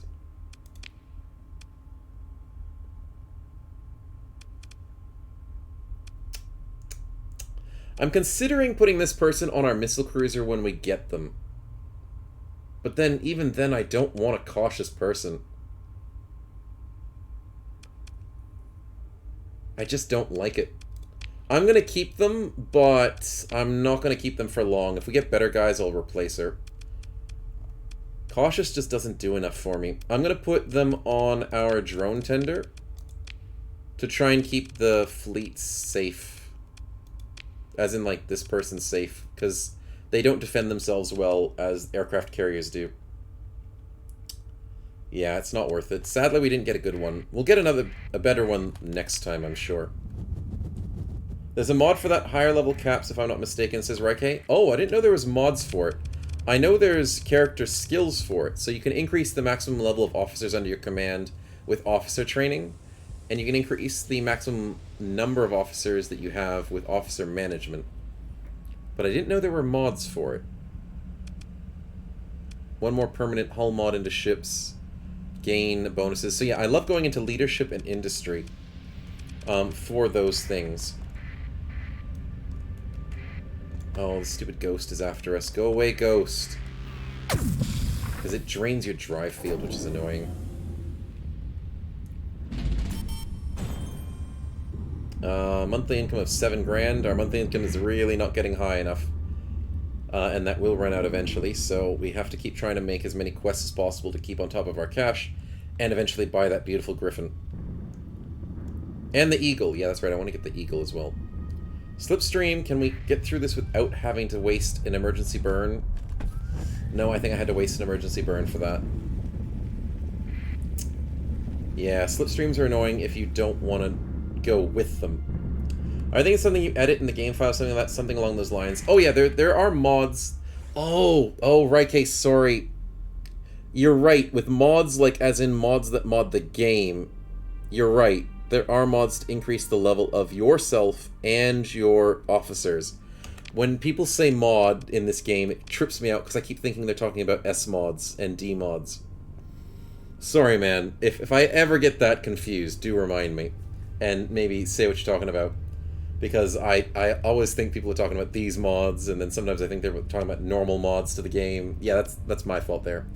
And, obviously, the confusion between two of the exact same words.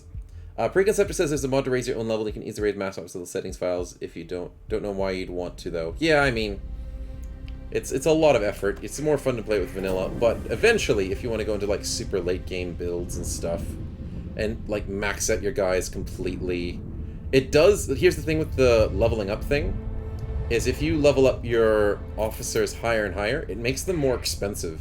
So it sounds great for them to have more and more abilities, but it makes them really expensive. Also, why did we just get told more system bounties and stuff? Interesting. We must be near... Oh. Yeah, hello. That sounds dangerous. And I hit the wrong button again. I wasted fuel. I've got to stop wasting fuel. Oh, we might have troubles getting back home. Luckily, there's fuel here. Okay, that's good. What was the quest again? Survey a world. Ah, the world's over there. Okay, let's go. Also, the Ludic Path is here? I am going to break down that comm relay for some free stuff. Thank you very much. They'll hate me for it, but I don't give a crap, because they'll already hate me regardless. They're evil. Now, one thing you have to be careful is if you're in a system where you don't want to be found, breaking these things sends out scouts to go check what happened to them. So don't hang around to one once you've broken one. Perform a survey. Class 2 planet, not something amazing, but we get paid for it, so it's worth it. Explore the ruins for some free stuff. Heavy burst and an SRM Sabo. Let's go. That's worth it. There's a mod. Oh, yeah, that's already what you guys said. Not a problem. Okay, what are we doing? We have got more things we can break for free. Yeah, I'll break some more stuff for free. Nexerelin has a setting that lets officers permanently die. That makes the whole system much more interesting and justifies having more officers than high-level ones. You are correct. I didn't know Nexerelin was the one that had that. I thought there was a different mod out there that lets your guys die. But yeah, I've heard of that one before. Okay, these guys are pursuing us and are trying to do an interdiction thing to attack us. I think we take the fight because it's too much effort to run away from them. We have a lot of supplies. Our fleet is pretty decent, so yeah, let's take this fight. I mean, obviously enforcers are tricky to deal with. They're very tanky. And have a lot of missiles. But I think we can win this. Wolfpack for the win. Zawurldo for the win. We'll get Hammerhead, Singh, and Kenshan the Shrike in. We'll get Stefan in to try and hopefully deal with those missiles. And we'll get Udagal in. We'll get the whole party. Except for the Lasher and the Shepherd. I mean, it's 2 points. And that's 3 points. We'll bring the whole fleet in. Why not? Let's just do the whole shebang. Quick, send the Atlas for the distraction. No. Don't ever send your supporting characters in. That would be hilarious. But, no, not great. Lots of points, though. Yeah, lots of points. If the scaling doesn't set you up for OP endgame stuff, it'd be great. But, man, that'd be rough if it does. Haven't played this in so freaking long. Yeah, you'd have to be very scared of the scaling and see how you go. Because you don't want to be too overpowered, you don't want to be completely wrecked. You want to sort of a balance in it. Okay, so, as remembering, Lashers are annoying because they're pretty decent. Hounds are fast. But these two big boys are the scary ones. So I want to kill all the little things first. So what you can actually do on the map, I think I showed you guys last week, is you can make everyone go crazy full assault and just try and just jump into the enemy. You can go full retreat where everyone tries to give up and leave the fight, which is dangerous, but you can do it. Or you can individually choose where people go. It costs command points, but you slowly get them every 2 minutes. There's ways of speeding that up, of course. So I can say I want you two to work on this guy. I want to say you two to work on this guy. I don't need that point there. I want... What else do I want? That's pretty decent for the moment. And then everyone else is going to do what they want. Now, when you send people to attack, they do it a bit more recklessly. So, by sending people to eliminate, they're going to be a bit more reckless and ignore other things around them and only go for that ship. So, if these guys get a bit too close, that could be a problem. But hopefully this tactic works. Especially since I'm joining this fight to help them.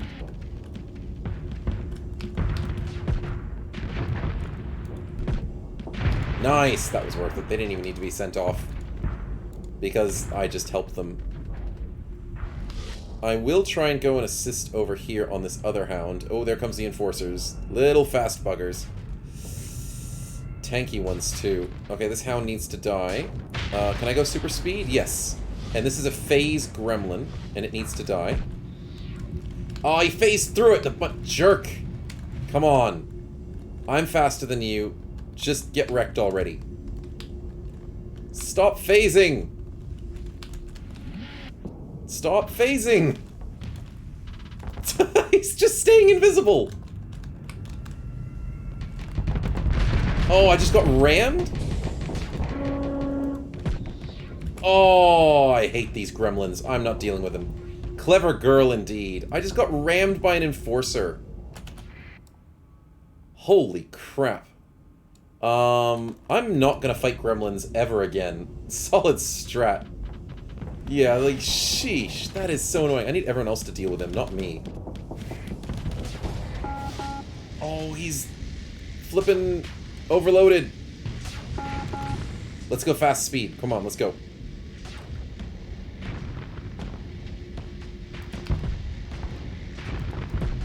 Yes, he's dead. Good, good, good.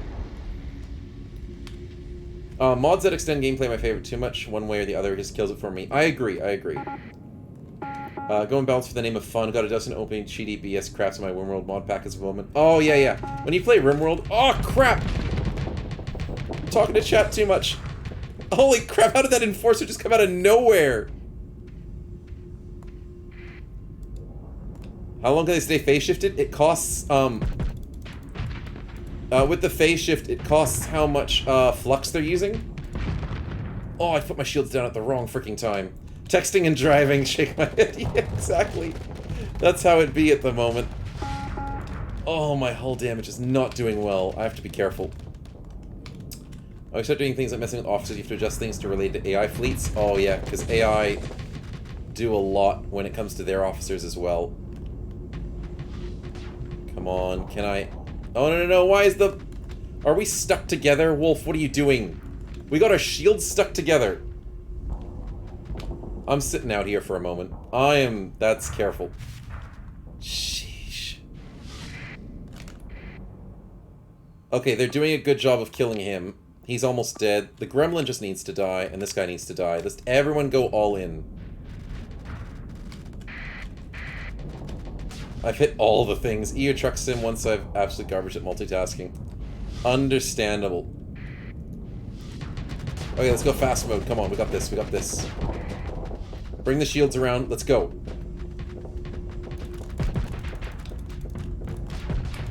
Oh, he blocked the last shot. Understandable, understandable. Hit those engines, blow out those engines. His darn engines have too much defense on them.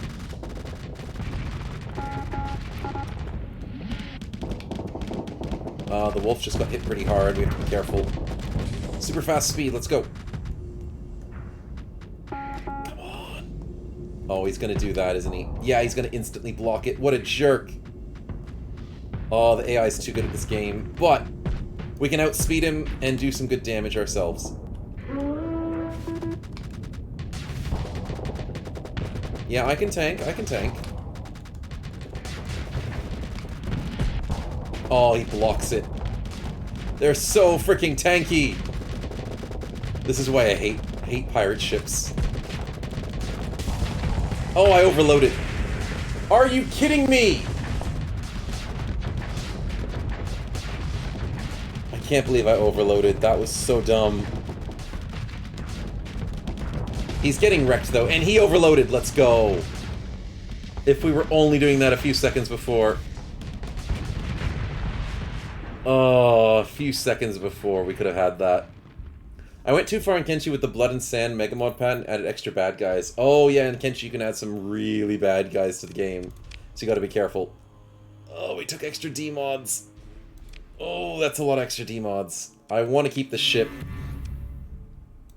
But, oh, that's rough. We get a Reaper. Oh, that's helpful. I do like Reapers. They hit for 4,000 damage. Did my ship die, Korax? No, it just took some extra damage. It took 2 extra D-mods. So we have degraded shields, which isn't too bad, but it's bad.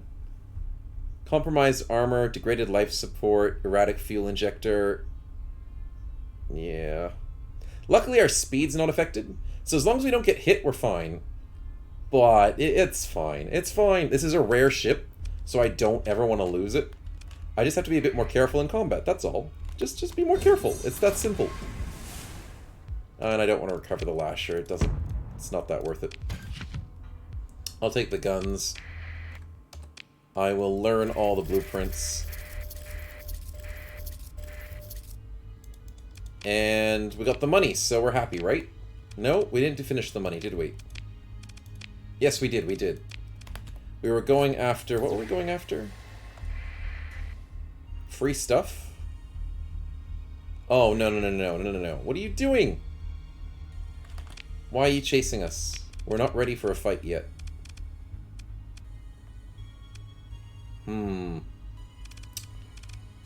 Not ready. But I will quickly change over to this person over here, Mr. Singh. And we could probably take this fight. Just back-to-back fights are really annoying. Buffalo's gonna die early, everything else is gonna be annoying. Okay, let's take it. Only take people that are ready. Don't ever take low combat readiness or low hull integrity. That is a recipe for disaster. I will take all of you, but I'll leave you 3 behind. Let's go for it. Oh, why is there an asteroid immediately in front of me? I have no idea. But we need to kill this buffalo before things happen. Where is Mr. Buffalo? He is right here.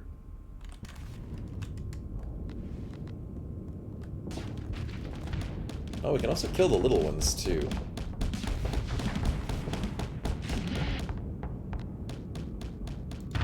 Oh, let's go, Buffalo. Come on, let's go.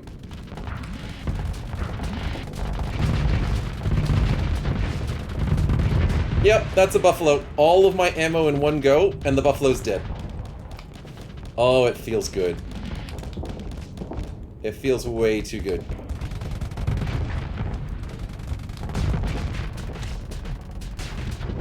Come on, buddy. Down you go. Thumpers for the win.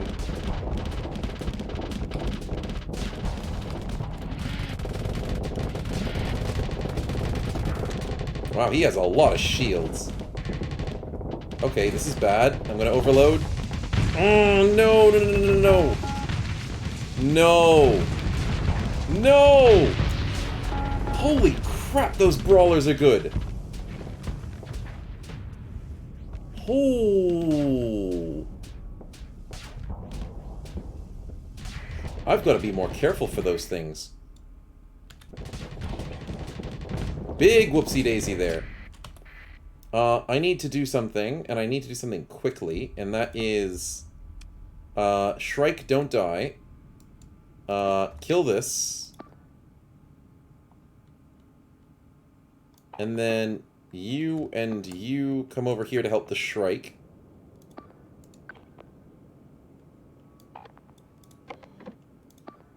And then I take control of the Lasher, maybe? I want to take control of the Shrike, but I probably won't play it well. I'll take control of the Wolf. The Wolf's way out of command. So expanded missile racks kill that thing immediately. Yeah, it kind of does. System overload is rough when people have missiles. Lash is struggling a little bit, that's understandable.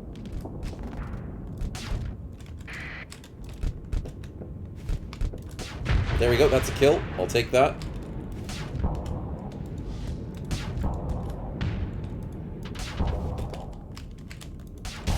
Yes, the overload.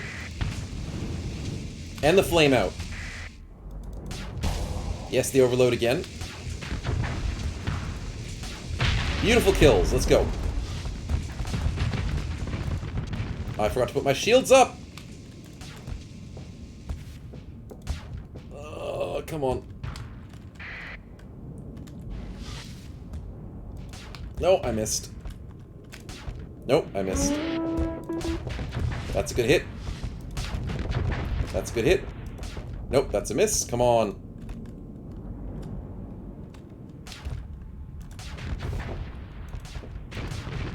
He's almost dead. Yes, good job. Good job, team. Let's teleport out of here. Let's keep going. I have to worry about our Shrike. Our Shrike survived? Nicely done, Ken-chan. I was not expecting you to do so well in that situation. But I kind of needed to kill everything else before they got to you. Let's work after this mule. I just keep adding too many D-mods to our poor ships by getting them crashed. Oh.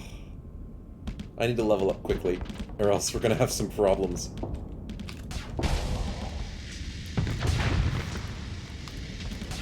There we go, that's a death. The mule is still active. Let's go for this, let's go for this. I've gotten better at piloting wolves. The wolves used to be the hardest things for me to pilot, but I've gotten used to it. I'm still not perfect at it.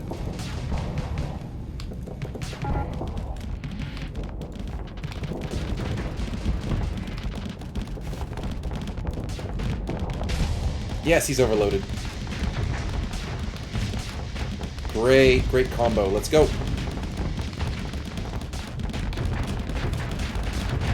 Nice. This is why Wolfpack works. So many small ships that are fast and good at their job, and you get yourself a beautiful kill on something that's bigger than you. Oh, the other guy escaped? Oh, no, no. Did he die? Did Ken-chan solo the brawler? Well done, Ken. I failed to the brawler because he overloaded my systems and wrecked me in a hammerhead, and you were able to deal with him by yourself. 2v1. Well done, man. Well done. Let's get this hammerhead back on our side. And only got an extra 1D mod, I think. That's not too bad. But we won the fight, got ourselves some nice weapons. Salamander again is nice, and some good fuel. The fuel is happily taken into our storage. And we leveled up. That's what we like to see. Hammerhead. Interesting. The level up is what I like to see because... Oh, we still can't get hull restoration. We need to go for the fuel instead. One more level. One more level is all we need to be able to reduce these D-mods to a problem of 0. Slowly over time, because this thing fixes all of our problems. Let's go dark so nobody finds us. Because we need to repair from that last fight, and the fight prior. Ooh, is that a floating ship? That is a floating ship. It's a dram. I guess we could take a dram under our wing, but we're not wasting a point for it, so sadly, it's just going to be salvaged. Sensor burst is dangerous to do, but I'm wanting to get to this thing and see if anyone's near us. We're going to be jerks and break it because we get free stuff, because free stuff is wonderful. And they'll hate us for it, as you can tell. You hurt things, people hate you.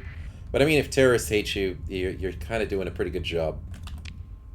We'll kill off that nav boy and we're set. Hey folks, can you tell I normally stream for roughly about 5-6 hours on a good day. Sometimes up to like 7 or so if I'm being really distracted and surviving a long time. Last week was special. We went for 19 hours, so don't expect that one too often. A beautiful New Year thing. But for today, I do have a time limit. And I do have to finish in before 4 o'clock. Before 3:30 actually. Because I've got to go to D&D. So 3:30 is in 2 hours, just under 2 hours time. So that's all we've got left for today. So we'll try and get as much done as we can within the next under 2 hours. Hopefully we get a lot done. Ooh, we get free volatiles. Let's go. Look at all that free stuff just from breaking people's crap. It feels good. No worries, not a problem. Always free to ask questions like that. Not a problem. We get a harvested organ. A single organ. Fair enough. Just stream the D&D. It's a win-win. That could work. But it's not my D&D session, so I don't get control over that. Skooky22, thank you very much for the follow. Welcome to the stream, and I hope you do enjoy. Currently, we are adding Starsector to our roster of games, and I'm going to be trying to stream that more regularly on Saturdays. But normally I do stream Battle Brothers, and that's what we're going to be streaming tomorrow as well. We're going to be continuing our Hex run, which we are enjoying immensely. So we can't wait to continue that. We did just finish everything here. Oh, we have a promotion! Oh, I normally don't take these. Do you guys normally... Here's the big question. Do you guys normally take your promotions, or do you not? I seem that finding people for 5... is to get free level 5 guys in the middle of space seems to be the easier way for me to collect my officers. Leveling up seems like a lot of effort. And it seems more expensive, too. Dan, she says, I've got a humble bundle with a bunch of stuff for Pathfinders that be my first D&D-ish Dungeon Master experience. Oh, very nice. I hope you do enjoy it. I've never, like, I only got introduced to D&D, and it's sort of the thing I learned. So moving into something like Pathfinder and all that might be a little bit something out of my sort of. I didn't really feel like it was the thing that I could do. So I was like just sticking with D&D because it was a lot to learn. So I didn't feel like learning a second one would be easy. But yeah, so the big question is, do you guys do your promotion candidates or not? We get field modulation on her already. I mean, when they level up, do you choose their abilities? Because that's the big question. I've never done it before. Maybe we do it for science. Because a steady person is actually very valuable on your team with the right skills for the right ship. And what's field modulation?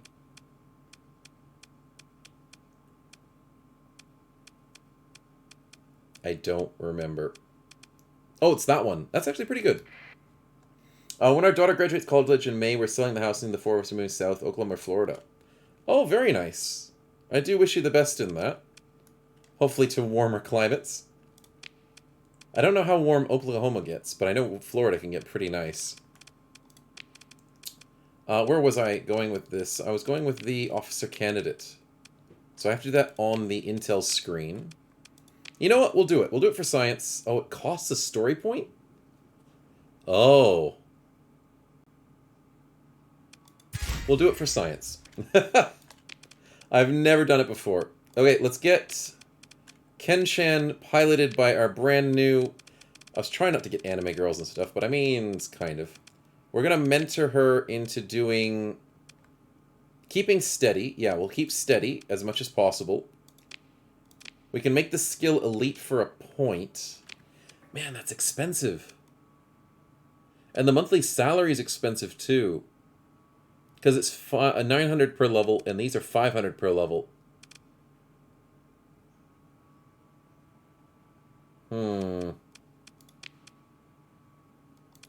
We'll see how we go. Oklahoma's not bad, just windy. They just got some snow occasionally, nothing like here. Grew up in Colorado in the Rockies, Wyoming even more north. Now I live in Utah on a mountain access across the ski resort. So kind of over snow. That's understandable. When you're in it every single time, you get over it. I totally understand that. See, I'm in Australia, so obviously I'm a bit over the heat. We have way too much of it. Definitely need a little bit less of it. So yeah, I can totally understand that situation there. And I used to live in Canada too, so I'm used to all the snow. So I've seen it in both ways. I'm slightly considering getting an extra ion cannon for this Shrike with Ken-chan. But that's 6 points, and I don't have 6 points to spend. You know what? I'll live with that build out. He actually soloed 2 enemies at once. So now that he has a commander, this might just work out. Oz is a little too warm. Beautiful, though. I mean, it's a great country. Like, it's living in holiday zones every single day of your life. Though, obviously, with living closer to cities, it's not as, like, remote. But it's definitely that tropical sort of feel to it.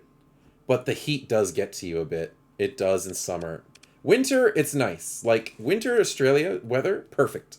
Can't ever complain about it. The people here complain about it because they think it's too cold, and I'm like, you guys don't know what cold is. But, yeah, the summers here are the worst parts. The winters are great. Let's go after this faction bounty. I think with our party at the moment, it's going to be risky, but we could do it, right? Also, I need to switch back to this person. We definitely need Korax to be our main person to try and survive with the Zworldoing. Is the cost of living better than Canada and Australia? I think... Well, it's been a while since I've checked the numbers. But I think Canada's a little bit better. I know the dollar's similar most of the time. But it's been a while since I've been to Canada, so I used to know that Canada was a little bit better in cost of living to Australia. But the cost of living here is a bit more expensive, mainly because the gas is high. Like, I've heard Americans complain so much about gas, and I've heard Canadians complain so much about gas, but you guys know nothing when it comes to living in a remoter part of the world when it comes to gas.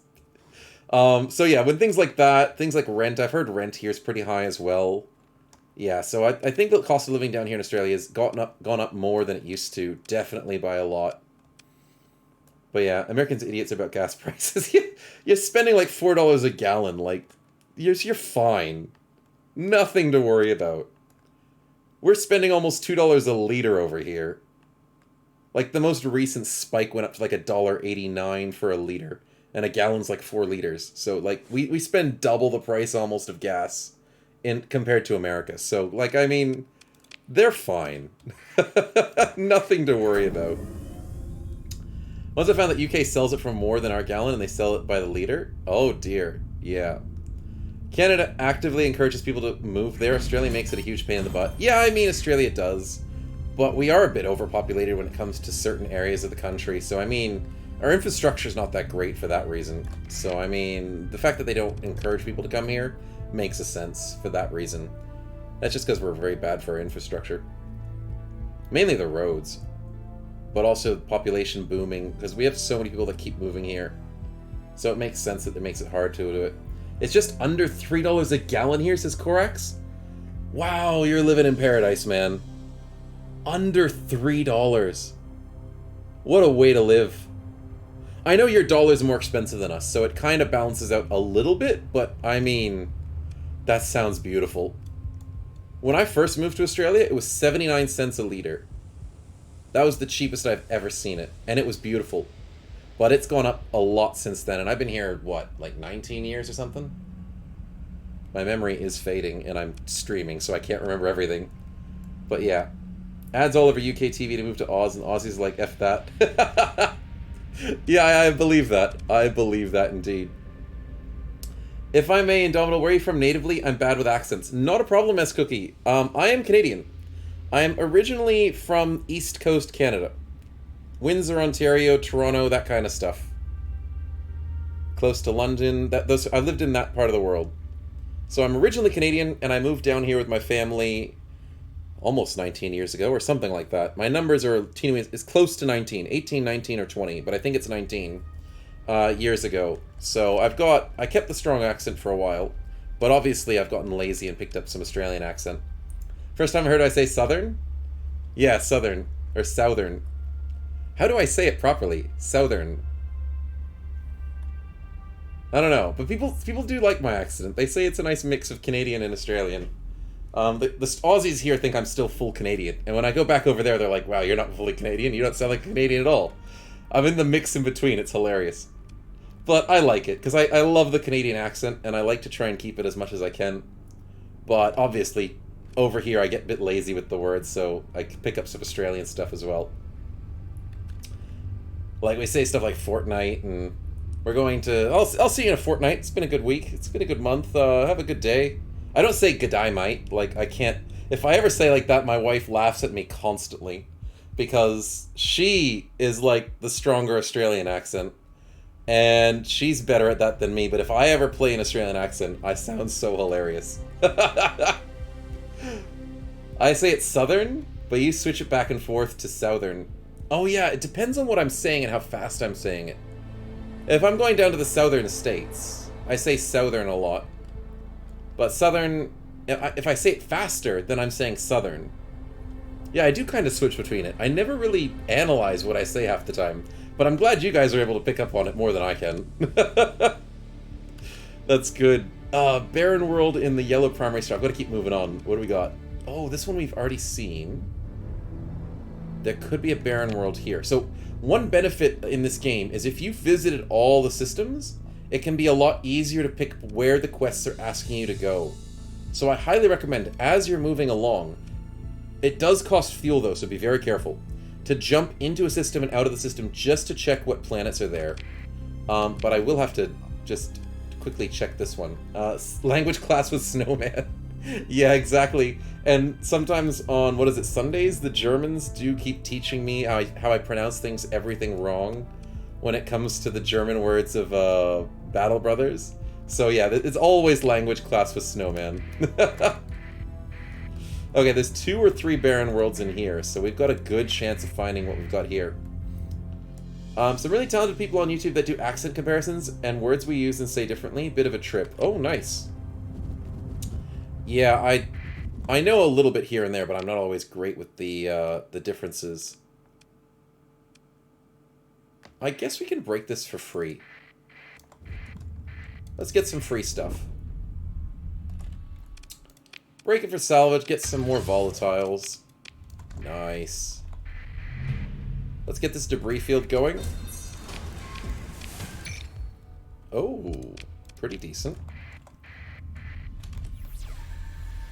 Nothing on the scanners, fair enough. Have I checked this debris field before? Probably. Probably did it when I was full. It's an 11% chance. I mean, we get the 11%. I'll take that. But if you lose the 11% chance, you just take more damage to your heavy machinery and your bros that are in your party, the crew. But you still usually get something out of it. So that's a nice 11%. I'll take that. Colorado and Kansas, USA are fairly well known for having neutral accents, but when you grow up there, it makes it really hard to understand accents. Yeah, different parts of Australia as well, what I'm trying to say is different parts of the US definitely have their own dialects. It's just very interesting to hear people from different parts of the world, even within the same country, and within the same language. It's just very intriguing. Warning, low RAM. Yeah, I know, I know. Sometimes this game does have a... We get a level 5 guy, and we find another scarab! Let's go! I'm spending a story point for a scarab. Oh, and it comes with free hull mods! Probably not the ones I want. It comes with hardened subsystems! And stabilized shields! The ones I wanted! Hell yeah! That's exactly what we want! No way! No freaking way! Welcome to the party! The wolf party! Look at that! No, stabilized shield's not the one I want. But it's still a good one. Hardened subsystems I wanted. Basically what the one you really want for these guys, because they have a shield arc of 180, you want the one that doubles their... Oh yeah, I have to save. Singular, it's a good idea. But you want the one that doubles their shield size. That's the one you want, but it's very cheap, and I don't have it on me at the moment. Let's get safety overrides, let's get everything else we need, which is... It came with free weapons, but not the ones I want. So luckily, I have a spare antimatter blaster with me. And let's fill up those caps and vents for the moment. And get something else. Probably reinforced bulkheads. Just so it survives. That Atlas has a big booty. Yeah, pretty much. Let's save that. Vittenhold, welcome to the stream, man. Good to see you. We just got a really lucky find, a scarab, with extra free mods. Totally worth it. Free salvage. Ooh, illegal heavy armaments. Illegal recreational drugs. We'll take them all. You'll make a lot of money from selling that. And a gamma core. Nice. So we can get AI in this game. And you can install AI into your ships. I don't know how to install AI into ships. I think you have to be in the AI ships. Like the drone ships. But you can install AI into your colonies.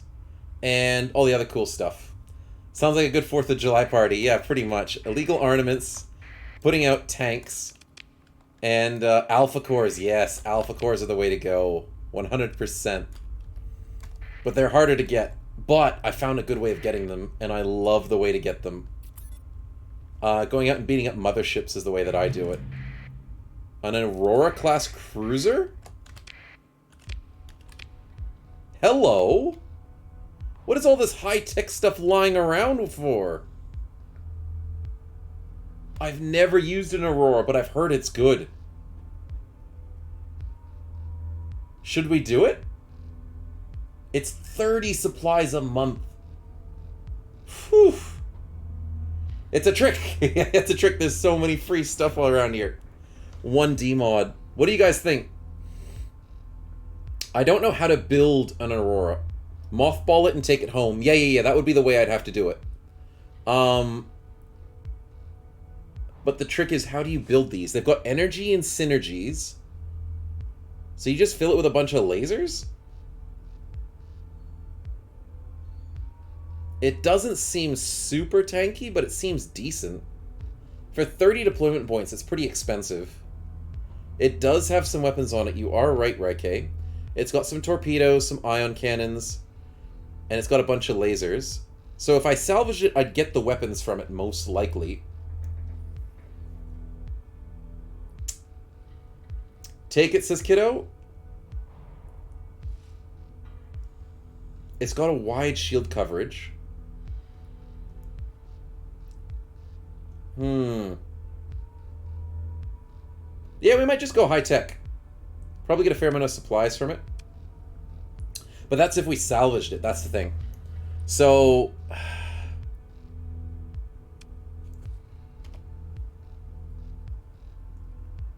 it's pretty speedy. I like high-tech stuff. I want to make a good gameplay out of high-tech stuff. Let's take it. Let's take it. In terms of keeping the upkeep of the fleet, yeah, we don't have enough people to hold on to it. We don't have enough anything to look after it, so we have to mothball it. So, what can happen in a game is you find cool ships like this that are gigantic. Usually I find things like freighters that are just too big, but finding cruisers as well is very good. But as you can see, we don't have enough people to look after it. So what you can do is you can mothball it, which means you're just tugging the ship along behind you with nothing in it. It literally will have no capacity, no maintenance supply. The only problem with mothballing is it still costs fuel to drag this thing around. Luckily, though, it's not very expensive with fuel. It's only 1.5. So it's really cheap on fuel. So, luckily, this is an easy thing to mothball. I have mothballed other things in my time playing this game, and it has drained my fuel. I've mothballed battle cruisers, and my god, they just chew your fuel through. So be very careful when you mothball big stuff. Luckily, this one's fast. So yeah, I'm actually keen. I've heard Auroras are good. I just need to know how to build it. So let's go high-tech. High-tech playthrough. I'm not going to try and get anything bigger than a cruiser, though, because I'm worried about battle cruisers eating up all of my supplies and being so slow. But I am keen on filling up the party with more cruisers. What is this? That is a Valkyrie troop transport. No, that's not worth it. Turn that into mush. Or a mule. Nope. Also turn it to mush. 10 harvested organs. I mean, don't know if they're fresh, but sure. Oh, also we got a new captain. What was the captain we just got? Timid. Ooh, pretty decent timid though. Very tanky. Extra operating time, extra missiles, extra flux dissipation. I would have to retrain him to be cautious. Oh, wait. I don't like cautious and timid. Dang it. Well, fair enough. We'll keep them, but probably not going to live with them forever. Let's put them on here for the moment. But the problem is they spend money every day. Lazar Tarzan. Welcome to the stream, and thank you much for the follow. Cautious works for carriers. Yes, Cookie, I think you're right.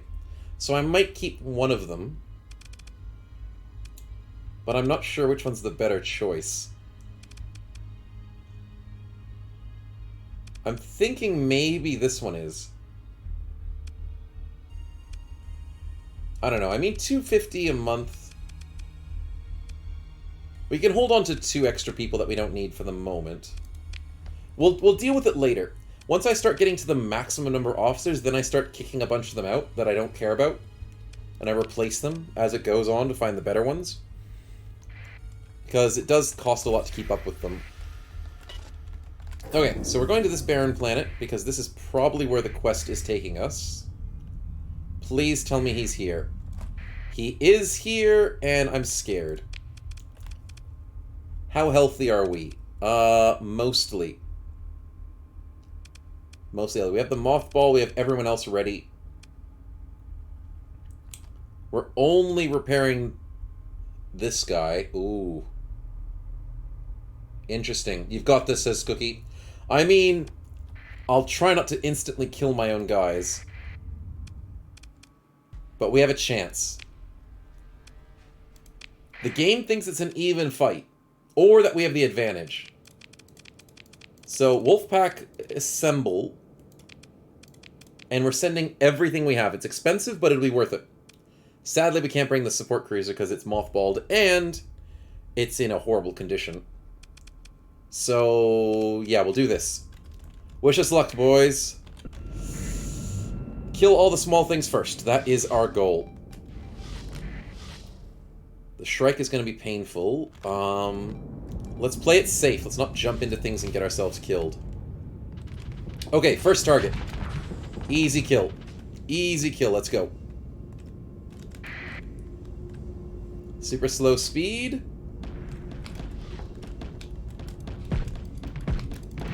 And I missed one of the attacks. Dang it, the stupid wolf got in my way.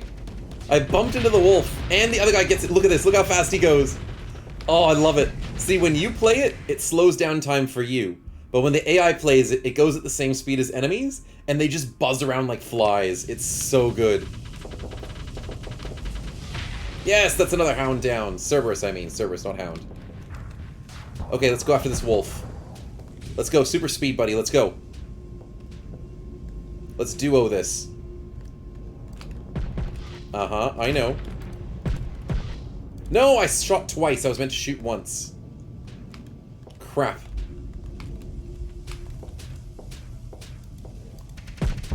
Oh, overload him. Overload him. Come on. Yes! The wolf's dead. Oh, hello. This guy's malfunctioning? Nice. Let's go get him. Super speed.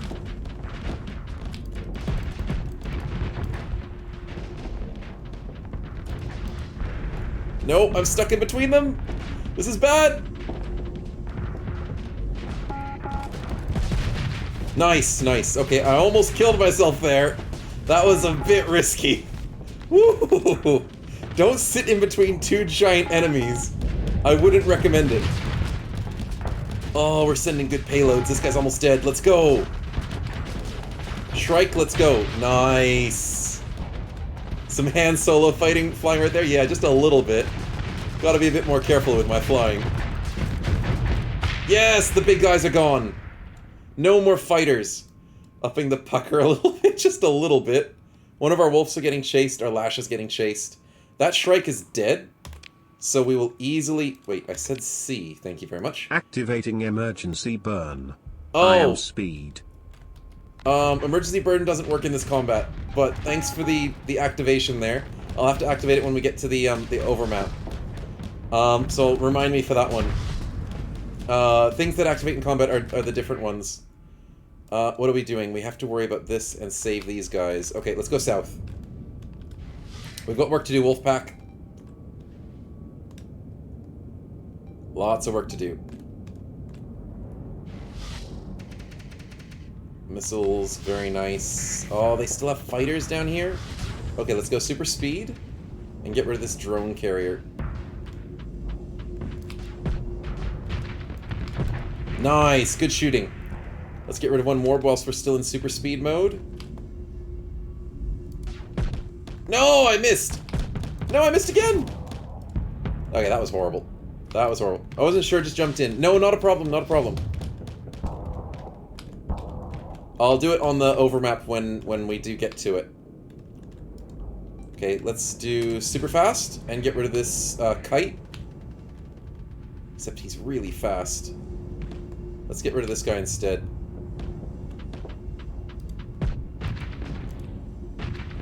Come on, final shot.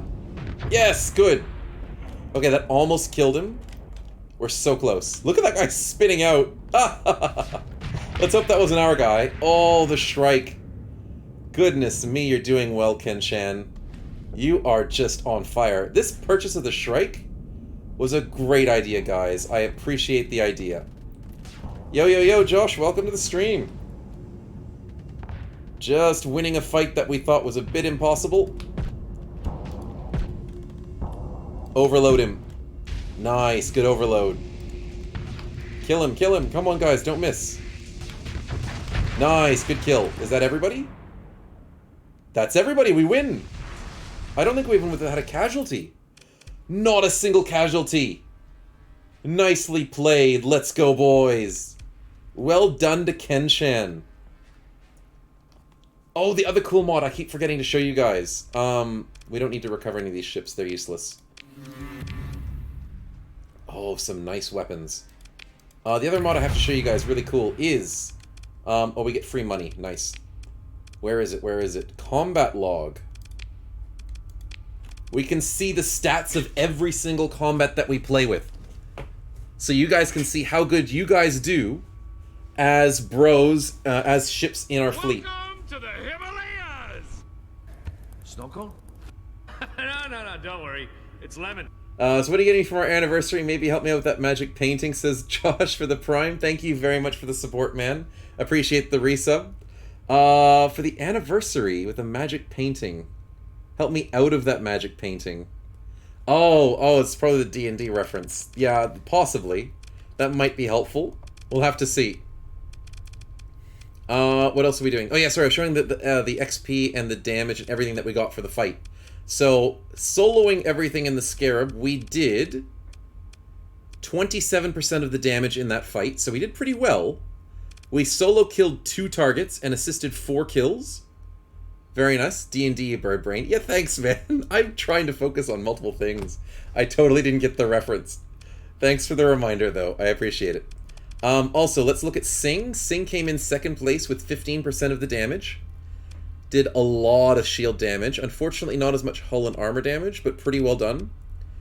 The other Scarab we just joined in, who barely just joined in the fight, did 13% of the damage. So nice. Our Wolves did well. Kenshan on the Shrike doing 9%, and not taking any damage of himself is very nice. Also, you can see how much damage you take. So, percent damage received. I took 4% of the damage. Sing tanked 31% of the damage that fight. What a tank. And then, where's the Shrike? Mr. Kenshan tanked 7% and shielded almost all of it. So yeah, it's very, very cool how you can see these stats. The fleet log is not what I'm looking for. Where's the other one? Fleet action history? Oh yeah, this is the one that has individual stats for the entire survival. So playing with Korax for this entire game so far, Korax has gotten 8 kills, 6 assists. In his previous battle, he went 2, 3, and 20. Sing has gotten 4 kills in total, 3 assists. Ken is on 6 kills, 7 assists so far. I'm so surprised how good Ken's doing. I was not expecting the Shrike to hold his own, because the Shrike's more glass cannon-y type build, but surprisingly tanking well, so I'm really impressed with all of your efforts, guys. And if you still want to keep joining in, please do let me know, so we can see all your cool stats and stuff. We still have openings for the brand new Shrike we just got that has cool stuff. All of our Wolves are still available for grabs. Our Centurion and the smaller ones we're not going to keep forever, so I'm eventually going to sell them. So maybe don't join as these guys. Udigal we do have set in as the combat freighter. We're eventually going to sell him, but we'll change Udigal to something else later. But for this early game, this is our team so far. And I'm actually keen on this Aurora as well. Do let me know if you want to join as the Aurora. The Shrike's already taken, though, Dan, unfortunately. Kenshan's on the Shrike. But the Scarabs here, I'm assuming is what you're trying to say, maybe. Kiddo wants to be a wolf? No worries, we'll get you in as one of the wolves. So we'll go as the ISS Kiddo Vader. Oh, I thought you said Shrike was open. Oh, sorry, Dan. No, I was saying the Shrike was doing really well. It's not open, unfortunately, because Kenshan's taken, Sing's taken, Korax is taken. We've got a single wolf taken. Vittenholm can be someone? Sure, not a problem. We have a Scarab open, 3 wolves, and then the guys that we probably won't be keeping for a while. You'll take the mothballed one? No worries, Cookie. I see someone jumped onto the Aurora Crest quite quickly there. So, Skookie, welcome to the team. We'll have to see how we build you eventually. I'll figure it out. You like the Scarab name? Not a problem, Vittenholm. The Scarabs are disgusting at the moment. I am loving them so much. Vittenho There we are. Vittenhone, shifty eyes, says Cookie. Yeah, I know. But you go for the big ship. Can't ignore the big ship. But yeah, tons of beams. Oh, did I forget? Yeah, I forgot to salvage from after that fight. Okay, let's get the most out of this. A little bit of extras, that's fine. You started this run today? Yes, exactly. I started the run today, and we've gotten so far. It's been just over 4 hours, 4.25 hours. And we've been doing so well. We've gotten so much money.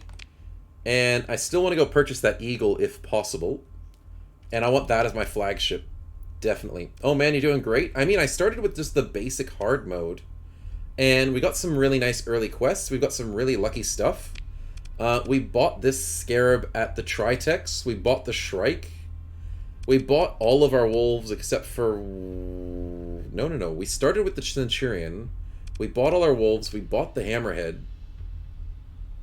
We saved the Shepherd. And I think we saved the Wayfarer as well. And we bought the Dram, and we bought the Atlas, and we saved this. Ray Cavera, thank you very much for the follow. Welcome to the stream, man. I'm glad you're loving the game. Can you do the thing I bought, said Kiddo? Oh, yeah, that's right. We have to do the emergency burn. Let's do that right now. Oh, that's rough. Thank you, Kiddo, for the emergency burn. It's gonna be a rough one to play with. But luckily, we have enough fuel from all of our scavenging. We should be able to get home safely. I need to go to Intel on this. Yeah, we can get home safely. Okay. Phew! That was close. Before we get home safely, we need to go back to this planet. That's where we had the leftover domestic goods. Oh, before we go! I didn't even notice the orbital habitat sitting right here. Automated defenses. I'll take them on. They ain't stopping us from getting free loot. Ken, you're doing wonders. We'll get Vittenholm in this fight. Korax can take a break because his combat readiness is taking some time to get into it. And who else should we add in? Probably Kiddo and another wolf. And I think the 4 of you should be able to take this fight without too much effort. And we will watch on and see how well you guys do without my input. Surprisingly, the Shrike's the slowest person in this fight. Let's go have a look at Kiddo. Is this Kiddo, or... Yeah, this is Kiddo at the moment. The little shuttles should be destroyed quite easily. Nice rockets. In comes Ken for the support. Oh, and he misses the shot. Oh, he hits the second shot at least. The double team. Oh, almost. Oh, he's so close to dying. Let's go check out... Oh, the other one got destroyed. So, nicely done, Vitten and our other wolf. Good duo there. Reminds me when I needed zombies and I needed fuels. Oh, yeah, that's right. You definitely need fuel with Project Zomboid. Oh, good hit, Kenshin. What a snipe. Just before his shields came up. Watch out for your engines, though. Oh, you stopped that with a PD. Nice. You're just soloing this guy at the moment. Kiddo's getting run around at the moment, but can probably 1v1 this. I don't think we can lose this. Unless we miss like that. The Lumen's dead? Nice job, Ken. Everyone else is running from the big guy. I can understand why. Because they have, as you can see, the salamanders. So the reason why AI looks like they're super scared is because they're scared of the salamanders ruining their engines. It's the way the AI plays. And it's so funny to see the AI just go, holy crap, there's a missile on my tail, and just teleport halfway across the map to try and get away from it. Kiddo is winning this fight, but is unfortunately full of flux. Should be able to get this on the next run. Nice. Go for it. Don't miss. Oh, the miss. How's the big guy getting beaten up? Oh, the triple team. Wolfpack for the win. And it's over. Kiddo still going toe-to-toe. Unfortunately getting overfluxed. That's a bit risky. Don't overload! So close. Almost. Almost got overloaded. But the team is here to help. And Ken just runs in. Salamander's assisting. And it's over. Kiddo gets the snipe. Oh, the cheeky snipe. See? Told you the four of you guys had it. Easy fight. Easily done. I love Wolfpack tactics. If you can dart around enemies, it makes a big difference. Because the big ships just can't handle it. They only have enough guns for some of you, not all of you. Anyways, another Gamma Core, a very nice pickup. And some more Salamanders, and obviously some very nice supplies. So we will now salvage this location and get some more drugs and organs. And illegal stuff. Sounds great. That makes our inventory full, so we can't go back to our cargo pods. That is unfortunate. Even with an Atlas, we're completely full. And getting all of the salvage. Oh, another Gamma Core, let's go. Gamma Core is one of the easiest way to make monies in this game. Oh, we're over cargo capacity? And we leveled up! Yes! Yes, D-mods, here we go. Goodbye, D-mods. No longer will they be a problem for us, even though they weren't much of a problem because we rushed this early game as much as possible. This is amazing. This skill is my favorite in the entire game. All of your ships are almost always recoverable if lost in combat. You don't need reinforced hulls. All of your ships will probably never ever die completely. Now, when they are recovered, they have a 75% chance to a 95% chance to avoid D-mods on your ships.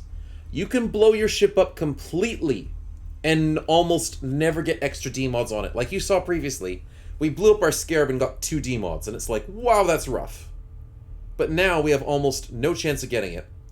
The next thing is, a chance to remove 1 D-mod per month from a randomly selected ship in your fleet. Right, Kate? I agree. D-mods for free. D-mods are expensive and they cripple your ships. To get rid of them for free, you can clean up your entire fleet in a few months. If you get the luck. And in my playthroughs, I've seen some pretty good luck when it comes to D-mods, so you don't have to worry about it. Chance to quickly remove a D-mod from a newly acquired ship is also available. Especially higher chance with more D-mods. So salvaging D-modded ships are worth it even more now, because you can just get rid of one of those D-mods for free. And then, even more so, 5% maximum combat readiness per S-mod built into the hull. So you're promoted to build S-mods into your hulls, and you get free D-mod reduction. So yeah, why the heck not would you ever not want to get this? It's so good. Considering how expensive the alternative, that one's really good. Yeah, to get rid of D-mods with cash, you are spending thousands and multiple tens of thousands per D-mod to just get rid of a single D-mod on your ships, to clean it up. Obviously, the bigger ships are more expensive, so this is the biggest skill I've ever seen in this game, and I think it was NC Admiral or White last week that showed me it, and I fell in love with it immediately. The alternative at this level is to go with the deployment cost reduction per D-mod, and that's like the opposite, so you want a lot of D-mods on your ships, but I don't like that one very much. You basically know how to fix your crashed Lego without a manual, right, Caval? Yeah, pretty much. It teaches you how to play with Lego. Or K'Nex, because I used to play with that as a kid as well. K'Nex or K'Nex, however you say it. But yeah, very cool stuff. Okay, let's head home and steal all our stuff, and go back to the Tricons, because they are going to give us... I can't go back to this place. That sucks. Where's the Tris? There they are. They've got 2 military bases. Oh, I'd love to make friends with them. Oh, go away, Ghost. I don't want you. Thank you. Oh, slipstream going in the wrong direction.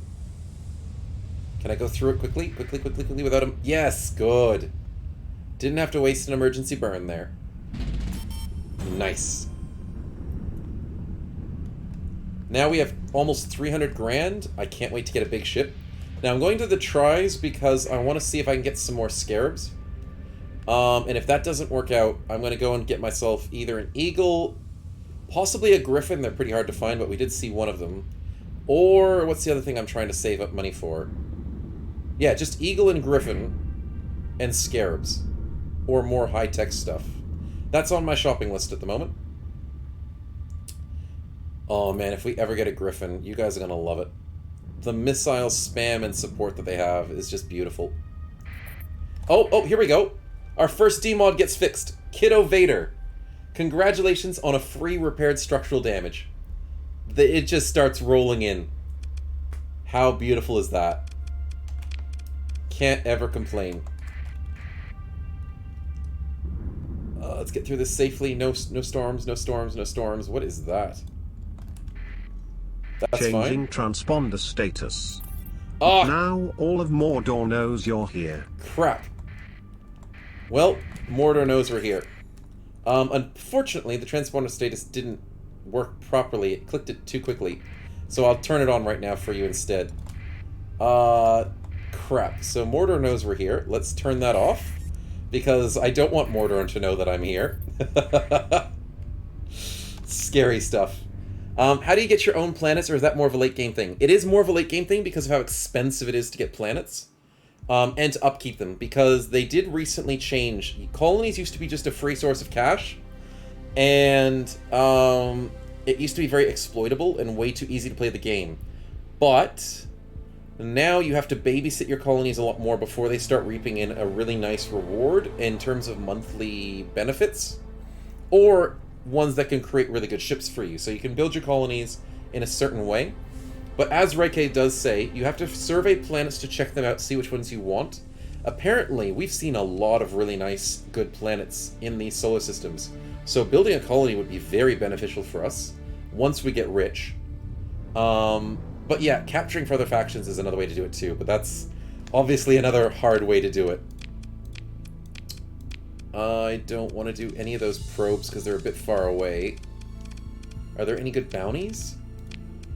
Ooh, holy crap, no way.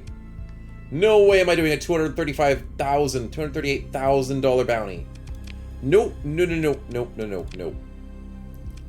Oh, that one's really hard too. They got a Falcon, freaking Pirate Falcon. Oh. The bounties have just gone up in price because we're getting stronger. Oh dear, I don't think I can do any of these. Actually, the Manticore might be the easier one. In all honesty, but it's got 20 days remaining and we can't get there in time. It takes 35 days to get there. The only other possible one could be this one. The Enforcers are tanks. We could kill the MK3s because they're defenseless, and then somehow deal with an Eradicator. There's a technical chance. Probably just a dozen green Shrats. Oh, yeah. Freaking heck. They're just unkillable. Some pirate ships just don't die. 10 days remaining on that one. Okay, I'm going to wait for better bounties. So I'm going to go shopping before anything else. Yeah, let's just go shopping. We have the money, we're fine. Turn the transponder on, then jump. Yes, that is important. Hey, White Wolf, welcome to the stream, man. Good to see you. Oh, that's so cool. The Tri-Tacons found a water world. Water worlds are very rare. When we get rich, what is 290,000 chopped liver? Well, apparently, 290,000 is not much in this game. It's great for early game, great for mid game, but if you want to go late game into colonies, 290,000 is peanuts. You're going to spend millions on your colonies to get them to the top tier colonies in this game. And you got to babysit them by spending monthly wages for them as well early on. So at least, people say when you want to start a colony, you have to have at least $1 million. At least $1 million to start a decent colony. And I totally agree. Like, I've tried doing colonies in my own strength with less money, and it's a lot of effort. And then you have to defend the colony. Oh, there's a lot of pain with it. So yeah, sadly, 290 is not that much. Especially when you also notice that battle cruisers... Nope, there's no battle cruisers here. Oh, I was going to try and show off. Some battle cruisers can be like 1.3 mil. 1.5 mil just to buy one. So it's crazy. Anyways, 1 mil, we can easy, let's do it. I mean, I can get 1 mil if you just keep going crazy quest-wise. You just start farming quests, you get a very nice strong fleet. In my most recent playthrough, I will have to admit, I beat a $250,000 quest just like this. I actually beat one of these. I was so surprised that I was able to do it. I beat a Legion class strike battle carrier. I just did it, and it was great. So doing these sorts of fights obviously are expensive because it hurts your crew. You do lose a lot of armor. You have to repair them a lot. But doing multiple fights like these back to back can really stack up some cash. Especially when you start discovering probes. Where's the exploration ones? Finding probes, derelict ships. You can Captain, earn we've noticed a large-sized pirate fleet on the scanners. This is probably not going to end well. Shall I begin to hide the rum just to be safe? Crap. I wasn't on the right screen for that to possibly happen, but we do know there's a bit of struggles with that. I mean, crap. Random pilot fleet and he rolled large. In our current state, are we able to do with large? Technically, the game was still paused, so I quickly shot before we do the pirates. Because I wanted to check the shot first. But crap, we have to deal with large pirates. 70 is pretty decent. I think we can handle it with our strength at the moment. But we'll have to see how we go. In terms of buying things, I don't think we need another Shrike. I don't like Drovers, they're so slow. I do like Pirate Falcons, but... Harbinger does it do damage? Oh, this is the phase destroyer that everyone raves about. Ooh. I'm interested. I'm very interested. There's the Shade, which is the same idea but smaller. But then if I buy this, I can't buy the thing I want to buy. Screw it, I'm going to buy it. High maintenance, low fuel. It is damaged, degraded engines, but you don't have to worry about that too much because we are going to fix the... we're going to fix that with the D-mod fixing, because we have the ability to. What was the streaming version of skipping NPC dialogue, says Dan Shu? I have no idea. Skookie says getting lucky looting remnant stuff is lucrative too. Oh, yeah. I got like 30 gamma cores and got $1 million bucks. So it's worth it. Screw it, I'll buy this. It's keen, I'm keen. I'm keen to see how well this thing plays. I don't know about the Shade though. It's the smaller version. It's valued for its ability to stabilize enemy ships with EMPs. A degraded engine is fuel consumption? No, I don't think so. I'll double check it. Degraded engine is slower speed. So our top speed is reduced by 15%, minus 12. So whenever you look at the stats there, you see the green pluses and the red minuses. Then that's all your changes to what's happening to your stats. But it tells you the end result in yellow. So think about our top speed as 68 plus 12 if we didn't have the D mod. Our result is 68 because we have the minus 12. Am I going to unmothball the Aurora? Yes. Yes, I will. Also, what do I put on this? Delicate machinery. Ooh. Interesting. That's bad. Phase field so you can teleport into the ethereal plane. That's pretty good. How do you build this? I'm assuming... Well, it's got good flux. It's got not the best speed. I'm assuming you build it with antimatter. Like you build the Scarabs. Because this thing's meant to snipe enemies. You're meant to go in, scout them out, kill them very quickly, and then disappear. Teleport behind their planets. Not behind their planets. Behind their guys and deal with them. But is there a better medium weapon that does that?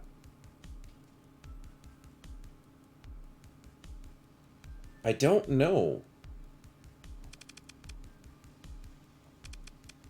I mean, mining blasters I have a love for because they're just so good.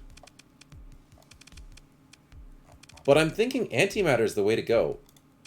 But there's no antimatters here. They're not selling them.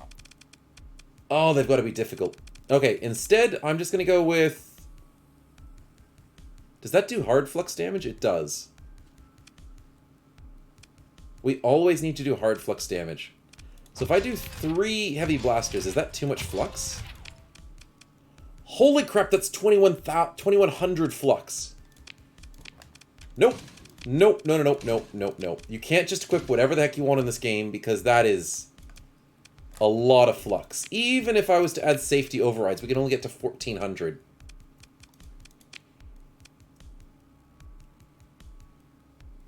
That is very scary. 2100 is insane. Even on, like, capital ships. High burst for Harbinger? Yeah, it would be.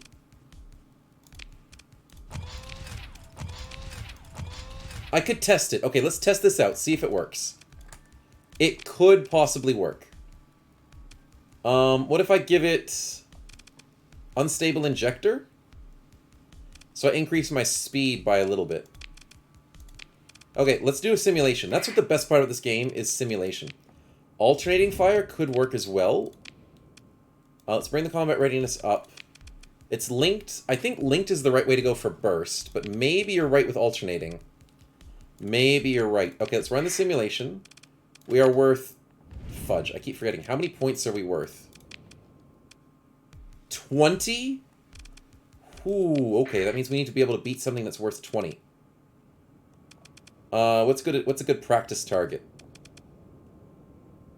There's not many good 20s in this practice zone, is there? I'll try an eagle, maybe? The eagles are really tough to beat. Oh, that's right. I can just right-click whenever I want, but there's a delay to it.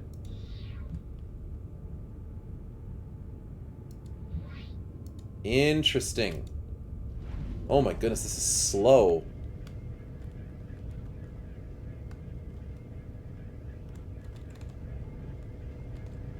Wow, this is very slow. Maybe I let the AI try this.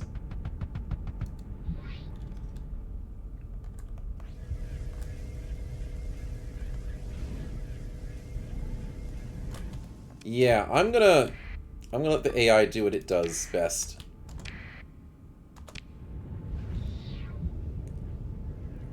AI is better with the phases. Yeah, I'm thinking Slay the Beast. You might be right with that. I don't know how to use phases properly. Welcome to the channel, though. Oh, that's cool. It disrupted the systems.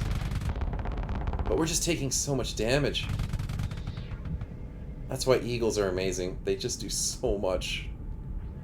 It is really slow, though. Usually those are pretty quick, right? I thought they would be. Wow, it's just getting wrecked. Okay, I have an idea. What if we actually give it unstable injectors? I know we have a reduced top speed of 15%. But what would we get? Oh, safety overrides, my bad. Oh, wow, it's so expensive to have safety overrides on this thing. Holy crap, it's a 30 point. Wow. I probably don't like this thing, then. How do you survive in this? You know, I'll let it go against just a basic Falcon. Let's see if it wins. Yeah, the demod's worse on the ship. It's too slow. I agree. But we can fix the demod for free. We just have to wait a bit of time. So, I mean, we can work with it.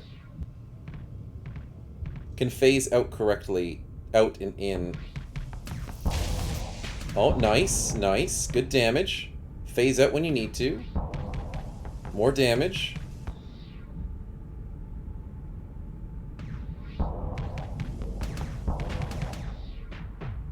Okay, that seems to be working. Okay.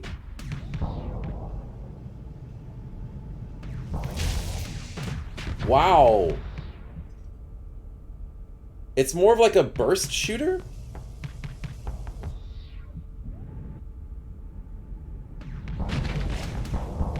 And it really loves using its ability for disabling the enemy when possible. And I mean, it would be better if this thing had more armor. Oh my goodness. Yeah, we might need to put more armor on this thing, because it's just face tanking a lot. Oh, so close. Dodge the missiles, buddy. Dodge the missiles. No, I said dodge the missiles. Darn AI doesn't know how to dodge missiles. Don't unphase in front of the missile. Don't do it. Good job. It seems like time slows down when they're in phase mode as well. Sneaky shotgun. Yeah, it does seem like he's a sneaky shotgun dude. Heavy blasters are back online. Yeah, you're taking a bit of damage there, buddy. That's not a good thing. Phase slows down time. Yeah, it does seem to.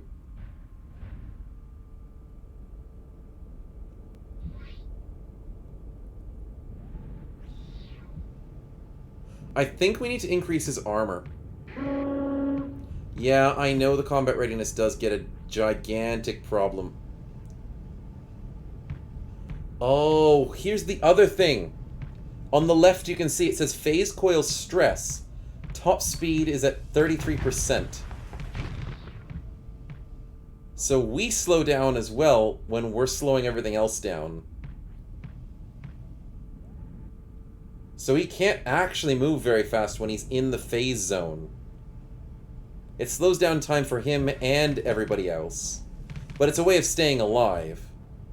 It's better than shields because you don't take the damage. But it's also not better than shields because it's all hard flux. Okay, interesting. I think this fight will go on and he'll slowly die because unfortunately he can't beat at range. So what if we do this? Give him hull integrity. No. Reinforced is by 40%. Can we increase his armor? Weapon mounts? That's 10% armor. And then we stack some flux. Not sure how effective that'll be, but it's probably a better way to go for the moment. And the heavy blasters seem to be working. But I think he might need some more friends. Yeah, can add reinforcements for yourself or enemies on the simulations. Oh, I've never realized you can actually add friends. I only just noticed that in the last time I was doing it. I was like, oh, opponents. I'm glad I'm on the opponent's side. I didn't realize you could put your whole fleet in and do fleet battles. I've only ever done single ships. So I can see the better phase stuff. That is true. I can see it on my own terms. So if I bring myself in with Speedy Boy... And then... Wait, I just... No, I don't need that. And then I add in the Falcon.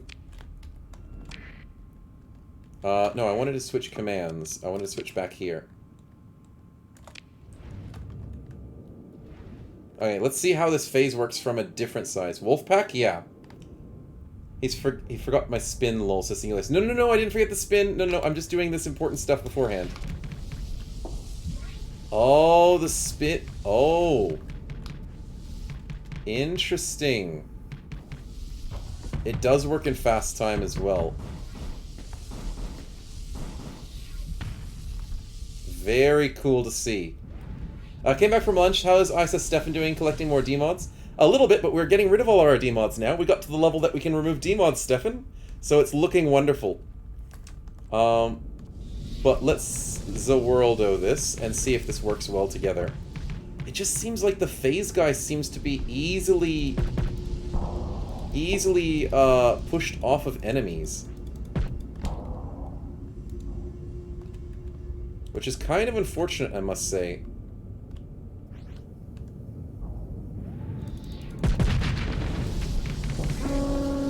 Yeah, I know my combat readiness is working. Oh, he went behind? Oh, nicely done. So it's gotta be Wolfpack tactics. Holy crap, how well he does when the enemy's distracted. Okay, I think we found the reason as to why he's good. If he's the one focused, he's screwed. If he's not the one focused, he just rips them apart. Okay, I'm sold. I'm a bit worried because of how expensive he is. He's 20 deployment points. But yeah. Weapons build up too much flex, spending all its time phase shifting, but yeah, works best if the enemy doesn't focus it. So I might get rid of these and just keep those vents insanely high. Because of how much flux he has to deal with. 2100, we can deal with 1300. I think he'll be fine. Do you want this ship named after you, White Wolf? Not a problem. The ISS White Wolf is in business. We'll see how you go, man. Weapons build ships. So all the other ships, she took a speed boost. Yeah, pretty much. That's how the speed boost sort of works. For that character, it works that way. Also, we do have the ISS Skookie, who does need to have improvements on weapons and stuff. Let's also move things around in the fleet, because I like having it slightly organized. Obviously, the big one's at the top. Skookie, my man, let's quickly fill up your ship, and then we can do that pirate thing that Singularis spawned in. I need to quickly figure out how this ability works before we continue. Does it go left and right, or is it just forward? I think it's just forward. No, it works left and right as well. Okay, so it's a speed boost in any direction. And most of the turrets... Where's the medium ones? Okay, I need to strip this and see what it looks like. Medium synergy... Oh, a lot of it seems to be at the front. I like frontally done ships. I don't like side ships. Okay, a lot of mediums. Any chance you'd rename a ship for a meme, says Josh? I mean, if you want it to be your ship, sure. We can rename that for a meme, man. One that hasn't been named, of course. So we've got a few wolves that are not in, but everything else seems to be taken for the moment. So we've got 3 wolves that are not played with. And we have a Vanguard, a Lasher, and a Shepherd, which we probably won't be keeping around forever. But yeah. Okay, let's add some nice medium energies on here.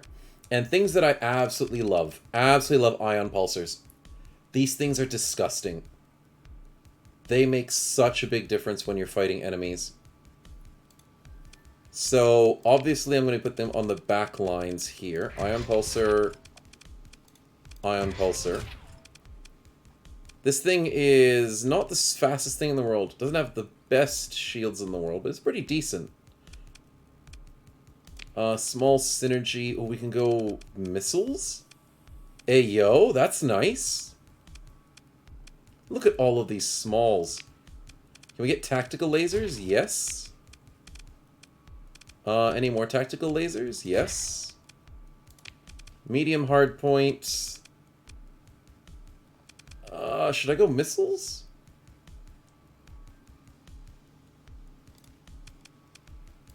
Small synergy is so nice to have. Small energy, let's go tac laser again. Oh, they're running out of tac lasers. We'll have to find another one later on. Ah, the bees. Yeah, pretty much. Heavy blaster only has a range of 600. We could definitely try and do some rockets. Salamander MRMs. We can just do tons of salamanders, because why the freaking heck not?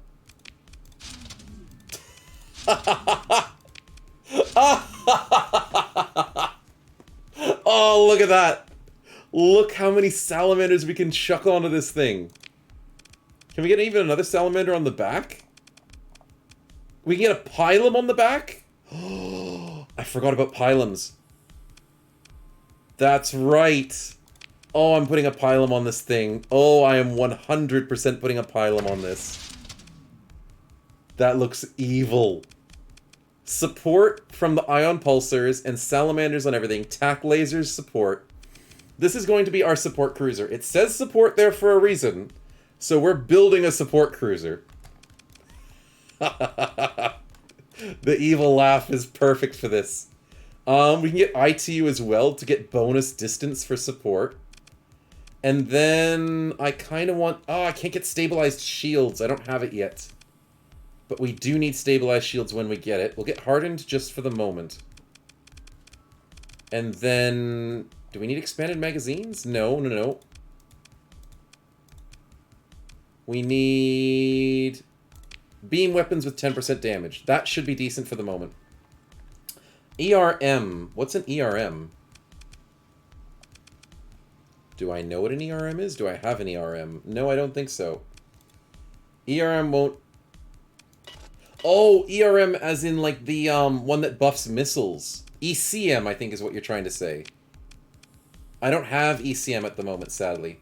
Expanded missile racks. Oh, EMR. Oh my goodness, I am blind. I thought you said ERM. No, no, no. Expanded missile racks is extra ammo capacity. No, that doesn't work on salamanders, sadly. Yeah, they're just unlimited missiles. They're great, though. Josh has been in and out. If you find another ship that looks like a fist, refer the ISS cookie. Call it either sister or something to do with Thanos' Infinity Gauntlet. No worries. Unfortunately, we don't think we have one. But I guess the Lasher is kind of like it, so I'll rename that for you at the moment. The ISS... name it Sister. Sure thing. Now, this thing is kind of like a punching bag. It just does shoot a ton of bullets at people and is really annoying. So, that's alright. Just a noob here? No, no, no, that's not a problem, Raikavera. Not a problem. There's so much to learn in this game. So, I totally understand. And I'm getting used to a few things as well. I'm still learning a few builds as I go. And this sounds like a very fun support build. I might need a burst PD laser, though, to defend our back ranks. Because they are technically the best PD laser available. And I also want another tack laser there and another tack laser here. Just to flesh it out.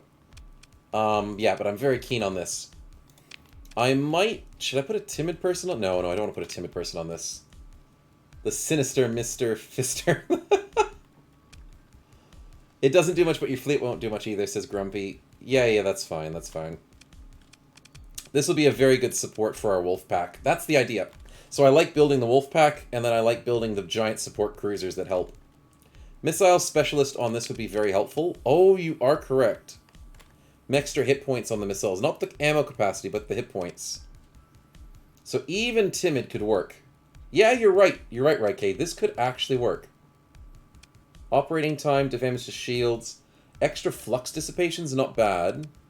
The energy weapon one doesn't work well. I don't like it because it's only for short-ranged weapons. It's sad that you can't get a long-ranged weapon one. So I'll do with this girl here. She'll do it. Extra defense to shields. Extra flux. Look at that. 1248, 0.75. Without her, 1100 and 0.88. Big difference. Big difference. So good call there, Raikay. Even though she's timid.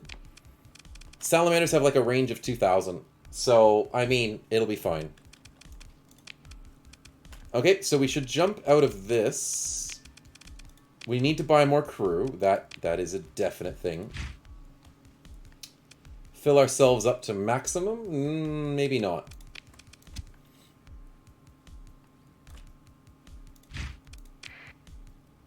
Maybe another 50. Staying a couple hundred extra crew more than normal can help you in certain situations. So I don't like staying full all the time, but a couple hundred extra is good. Oh, the fuel's expensive. Oh, the supplies are expensive. I'm going to go somewhere else to shop for that. Heavy armaments are on a deficit. Oh, look at that. 671. That is one of the most expensive ways to do heavy armaments, other than 1,000. But then you have to get really lucky. Oh, and it's in our system? Oh, boys. We're earning money today. The other thing I want to show you is when you have your gamma cores, the way to make money off of that is you talk to a base director and you turn in the AI cores that you don't want to use. And gammas you don't use very often, and you can get 30 grand for each single gamma core that you give in to the take-ons. They're special because you give a 300% bonus. The independents give a 200%, and everyone else gives you just 100%. So giving it to these blue boys, the nerds, love their AI, and we just get a beautiful number of cash. But before we go, let's see if these are at a good price. There's a deficit for drugs. There's a bigger deficit at the pirates. So the pirates are going to give us more money than these guys. I'll take it. And the other Trachons are selling this for 58. The independents want these for 400. Oh my goodness, we are going to get rich. How fortuitous, indeed. But I can sell these two because they're not worth anything. And then I will also sell the survey data for 3 grand. Oh, I sold it on the open market. I'm an idiot. Sell it on the black market.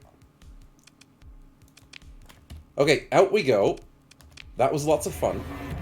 Now we have to spawn in... It was a large fleet, wasn't it? And it was pirate? Where was that list? It was pirate fleet. Okay. Oh dear. Spawn fleet pirate 70. Save first. Actually, that's a probably good idea. Saving first is a good idea, Ken. Caught me just in time. Captain, Oh. a very significantly sized fleet of Redacted. have been spotted on the sensors. They all seem to be driving Teslas, asking for our stash of Bitcoin, and mention something about Skynet. I'll see you on the other side, bro. What? White Wolf! That's the biggest fleet that I can spawn with that command at the moment. Shivers. Singularis? No. Yours was a 70. It said large, I think. I'll have to go back and double quickly check it. It said... where is it? Redeemed a spawn fleet. Fudge. I saw it a second ago. It was a spawn fire fleet large. Yeah, 70. So, Singularis was large, and, freaking heck, White Wolf. That's a 150. Okay, let's get the pirate fleet started. Pirate 70. And then we've got Remnant 150. Had to up the ante. I mean, you definitely up the ante because look at this. There's the pirate fleet, which is pursuing the Remnant fleet. And there's the Remnant fleet. Welcome to the Himalayas! Oh. No, don't worry. It's a battle royale. Barlow, thank you very much for the sub and the resub for 3 months. Really enjoyed the New Year's stream. Keep it up. Thank you, man. I appreciate it. Appreciate the support. But that is a 150 worth Remnant fleet with a battle cruiser. Where are we dropping, boys? Oh, I don't even know. I think they're just going to kill each other, and then they're going to start killing the Trachons, and then they're going to kill us? I don't know. Trying to get to Alpha Cores. I mean... Crap. They're pursuing our fleet? Why? Whoa. Emergency burn, please. Oh, yes, please. Yes, they're going to fight the Mercantile Company. The pirate fleet's engaged in battle as well. Let's go after the pirates. We will engage this battle because we can take it. Run to the station for help. Yeah. We can join this battle. This should be easy. Wait, what did I click on? Oh yeah, that's fine. We'll bring Wolfpack out. Super fast boys. We won't bring anything expensive because this fight's going to be fine. We just need all the cheap stuff. All the cheap stuff to go. And the reason why I'm bringing these guys out is because they're very easy to repair the combat readiness as well. Because they have the... Oh, I don't need to bring White Wolf in. White Wolf's fine. White Wolf will send you to your death in the other fight. Okay, let's go. This is a bit of a mess, and this is the large fight. This isn't even the gigantic fight. Okay, Falcon, let's keep you safe. And let's go hunting... That is a Reaper on a flyer. That's cool. I need to get rid of this mule. Yes, I'm going for the mule. Come on, let's go, let's go, let's go, let's go, let's go. Oh, and the snipe! Let's go! Snowman called me cheap. Well, you're only... Yeah. Not for that reason, though. Cheap because it's only 8 deployment points. And it's returning value on investments. Very cheap to... It makes sense. Oh, no, no, no, not the missiles, not the missiles, not the missiles, not the missiles, please. Oh, I shot and missed. I shot and missed. I got the hit. Good. I hit one of those. Thank you, Falcon, for the support. Nice. Good kill. A lot of them are retreating. That is understandable. Let's clean this up. Better to put the boys on follow you and hunt? Oh, it's better actually to do full assault. I should have done that from the beginning. My bad. Following me and hunting is better in bigger, scarier fights. But in fights where you want to win and clean them up quickly, you go full assault. Also, I need to shoot down this carrier.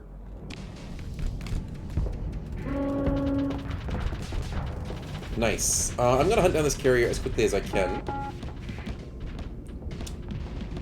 Because he needs to die so he stops shooting aircraft everywhere. Oh no, he stopped the third shot. That's okay. Hunt down the tanker for fuel. Yeah, I could do that as well. Where's the tanker? Yeah, but he's slow. So, I mean, you don't hunt down tankers at the beginning of the fight. Because they take forever to leave. So I hunt down all the scary stuff first, as best as possible. I took a little bit of damage with Korax. I do apologize. We will work on it. Let's go super fast. Let's get rid of this shepherd. Or this... What is it? A wayfarer?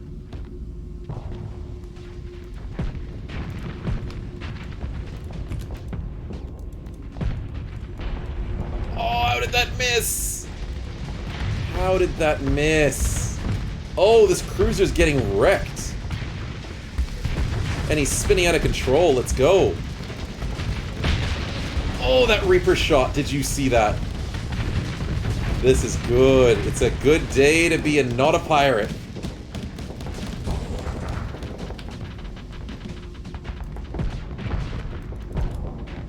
Oh, how did that miss?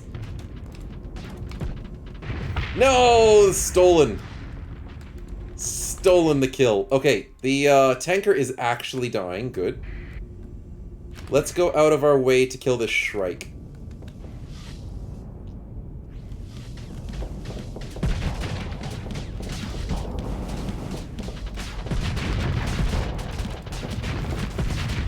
Nice, good triple hit, and he's dead.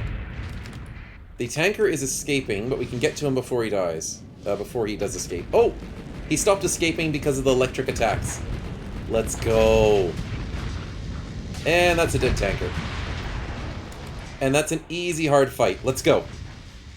Obviously, we had help from our technologically advanced allies. We can't steal any pirate ships because I don't like them, and I don't want them. Did we get any good weapons? Eh, not too bad, not too bad. Now comes the fight of our life. Ooh! The Remnants won?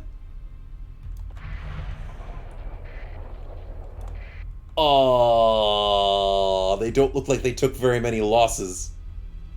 That's pretty bad. You leave a D&D, see you in an hour? No worries, I'll leave in about half an hour.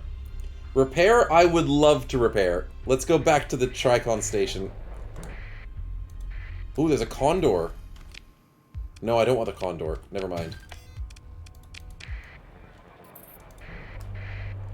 Okay, I think we spawned a very painful suffering. Is there any unnamed ship you can take, Barlow? Oh, yes, definitely. Definitely. We have some wolves still available for adding you in. So let's sub you in as this one. The ISS Barlow Q. Oops, that's not a Q. That's a Q.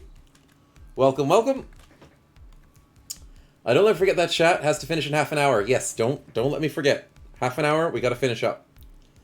Seems like you got your money's worth, says White Wolf. I mean, you did. My goodness.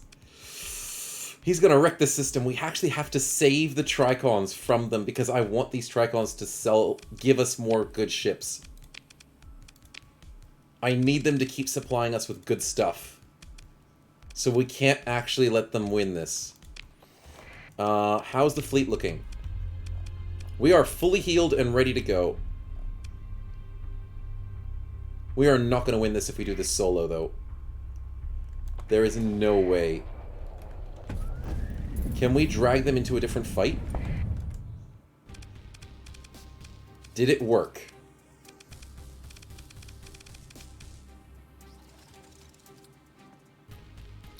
I don't think it worked. One of their drone cruisers on 10% health. Huh. Huh. Well, that's gonna hurt.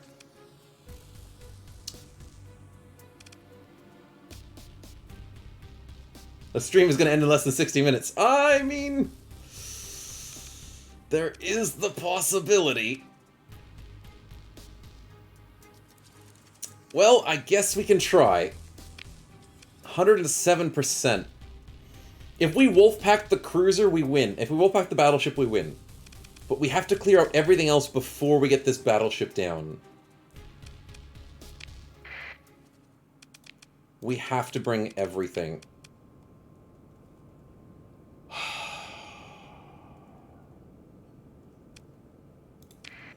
Wish us luck, boys. We have to win this. Also, freaking heck, we need this as a heavy support. Definitely heavy.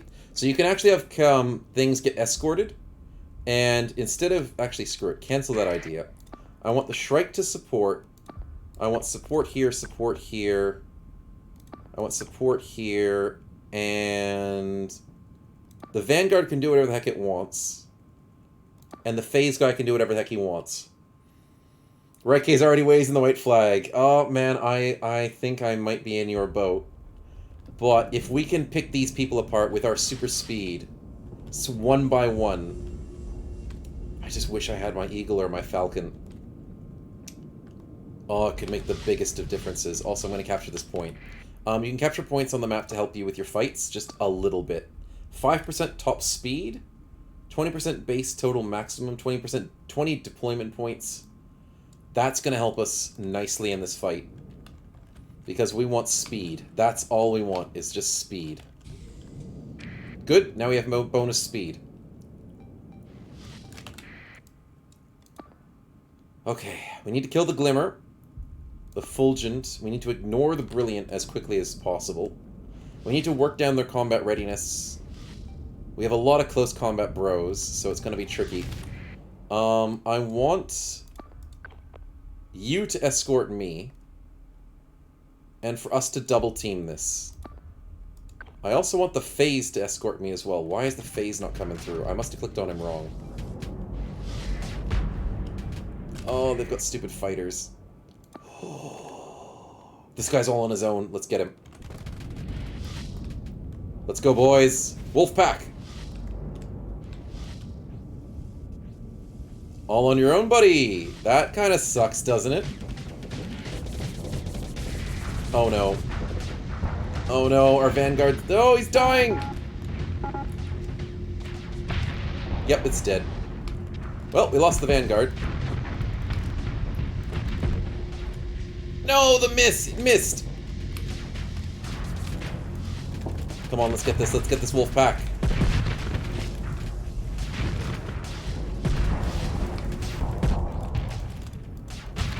Yes! Okay, that's one down. I took damage from that explosion. I should have had my shields up. Dang it! Left is isolated. Yep, you're right. Good. Let's get rid of that one. Oh no, you're meant to be cautious, you darn support cruiser. What are you doing? Oh, my engines took a hit. Oh, I'm a little bit worried. Luckily, my front's fine. Okay, good. She's returning. Nice. Stay safe. Stay safe, please. I'll try and lure some off the top. If we split them in half, it could work.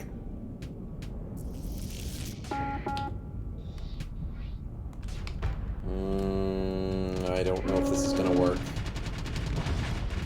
Okay, let's go super speed. Come on, let's go behind this one. Come on, come on, come on, come on, come on, come on. Nice, good hits, good hits. I'll take 2 hits and then escape. That's fine. Little bits of damage. Every single thing counts. Can I steal a ship once we kill them? No. Unfortunately, I can't steal a single ship from these guys. Oh my goodness, our phase is just dying? And I just got wrecked. Ah! No!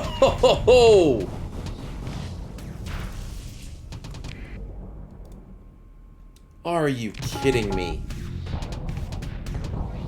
The reason why you can't steal ships from the remnants until you get a later on ability is because, this is the end. I think it is the end. It's ogre. It seems ogre to me. Oh, the battle cruiser is just tanking. And even their just support cruisers are tanking.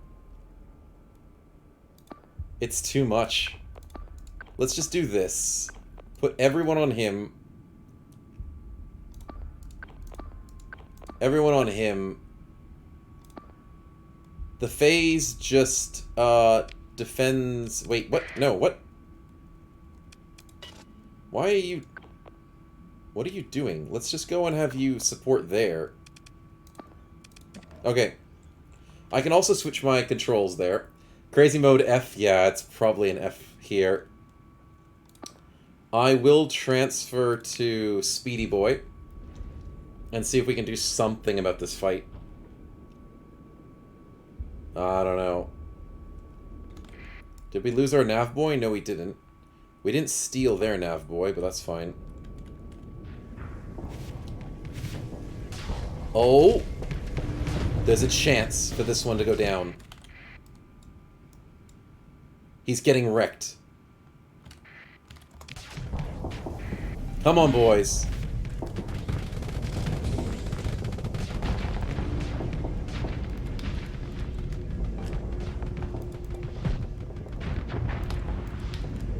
Nice, good hit. I know I just nudged the wolf, that's fine.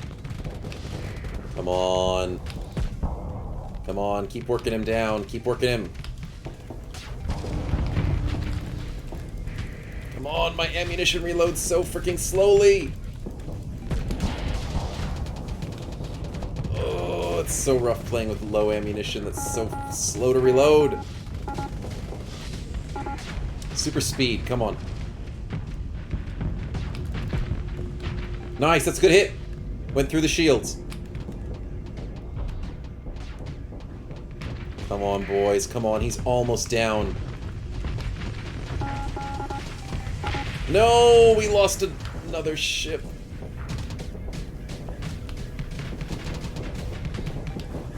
Come on, go around, go around, go around, go around. I can't use my ability. Oh, I'm getting wrecked. I have no armor left. And I just got overloaded. Those stupid fighters are so strong. Oh, darn drone fighters. No, we've lost another one.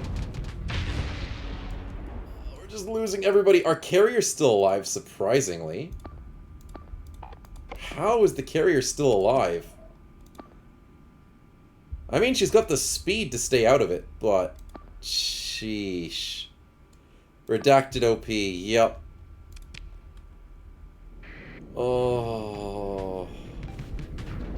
Those stupid purple orbs. I really hate those purple orbs. That's another wolf dead. And their flyers are just painful.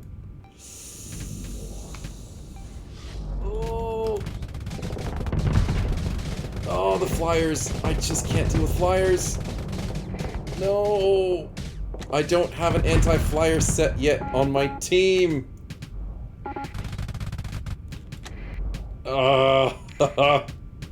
I had no idea what is bad. Oh, that's alright, White Wolf. It's okay. We're all showing off all the cool stuff. Oh, and my aim is so bad at the moment. Oh, let's quickly vent. Oh, we can't vent. That's right. Freaking rockets. Oh, I just can't handle fighters.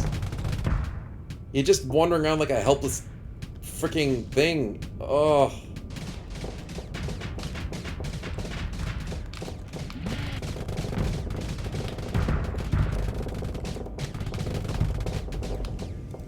I can't even 1v1 this little thing with fighters on my tail. Come on. Yes, we're working on it. Yes! It's working. But he can just heal up.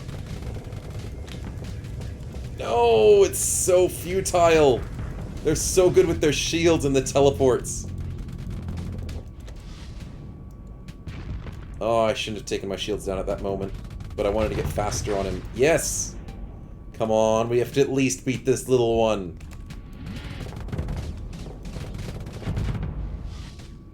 Stupid teleports, come on.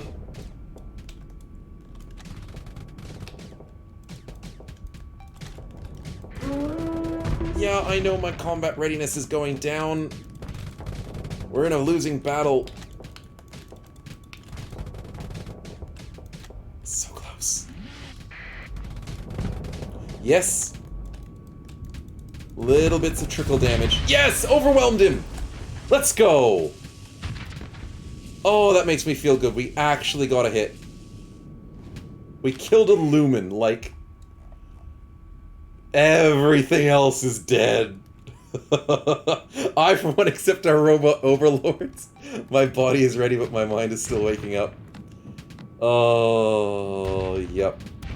That's it. And then the fighters finish us off. Victory!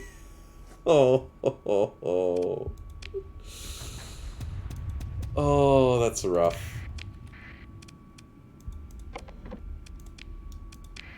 Rough indeed.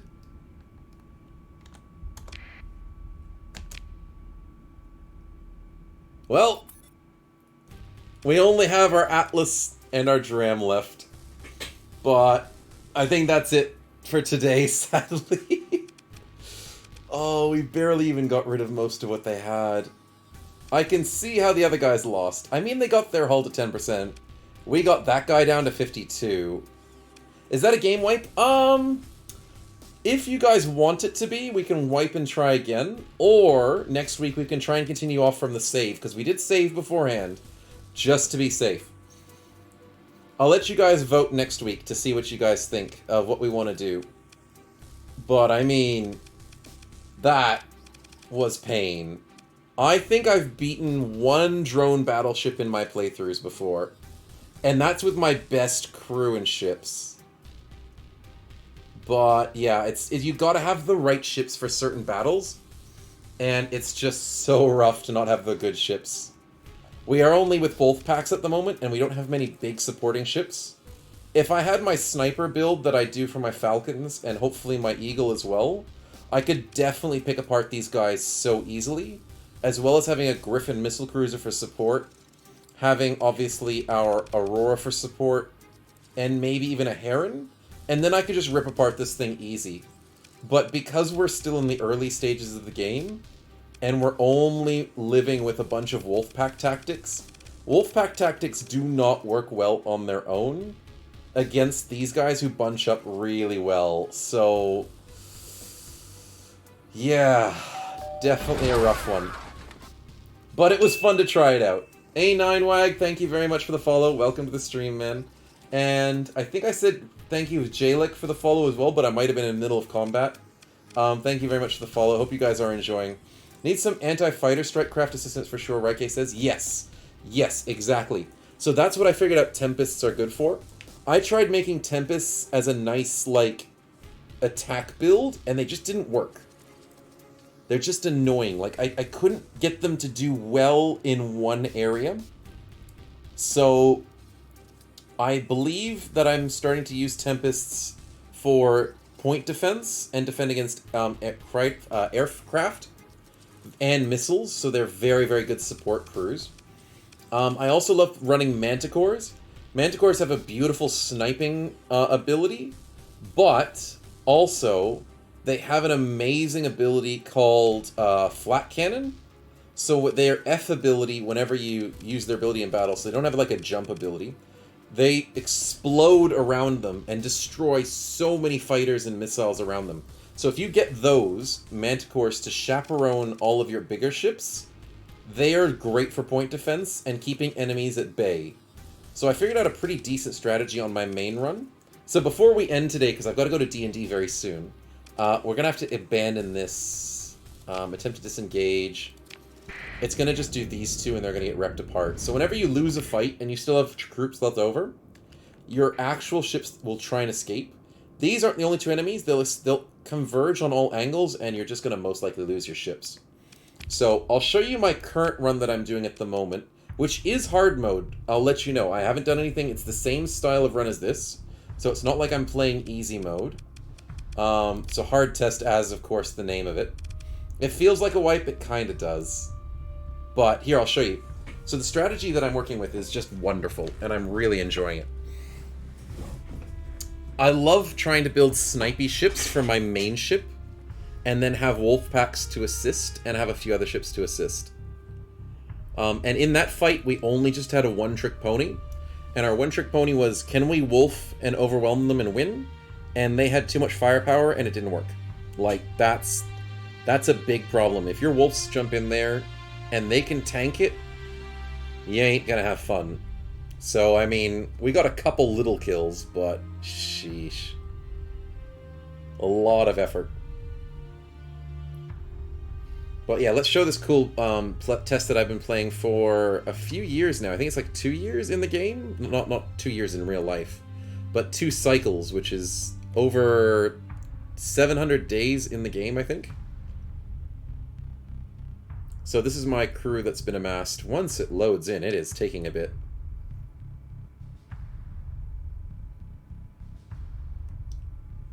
There we go, okay.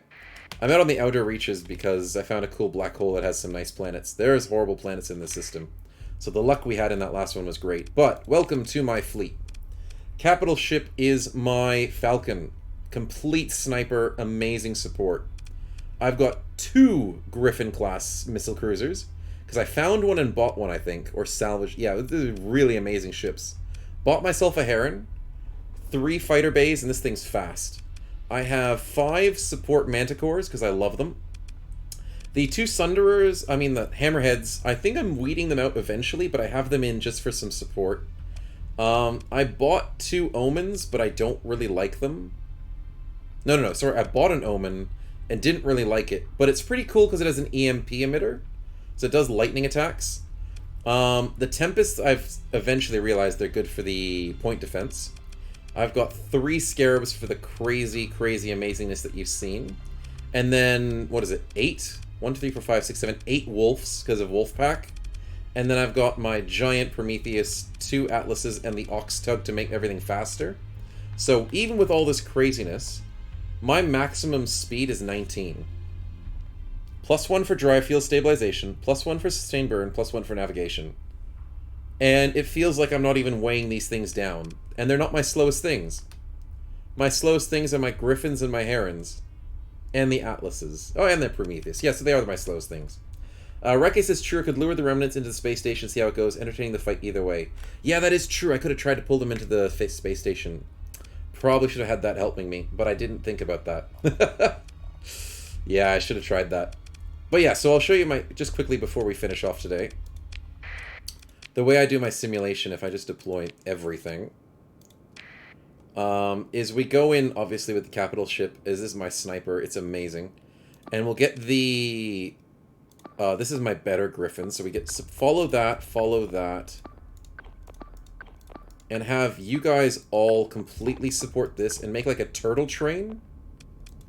Wait, let's cancel that ability.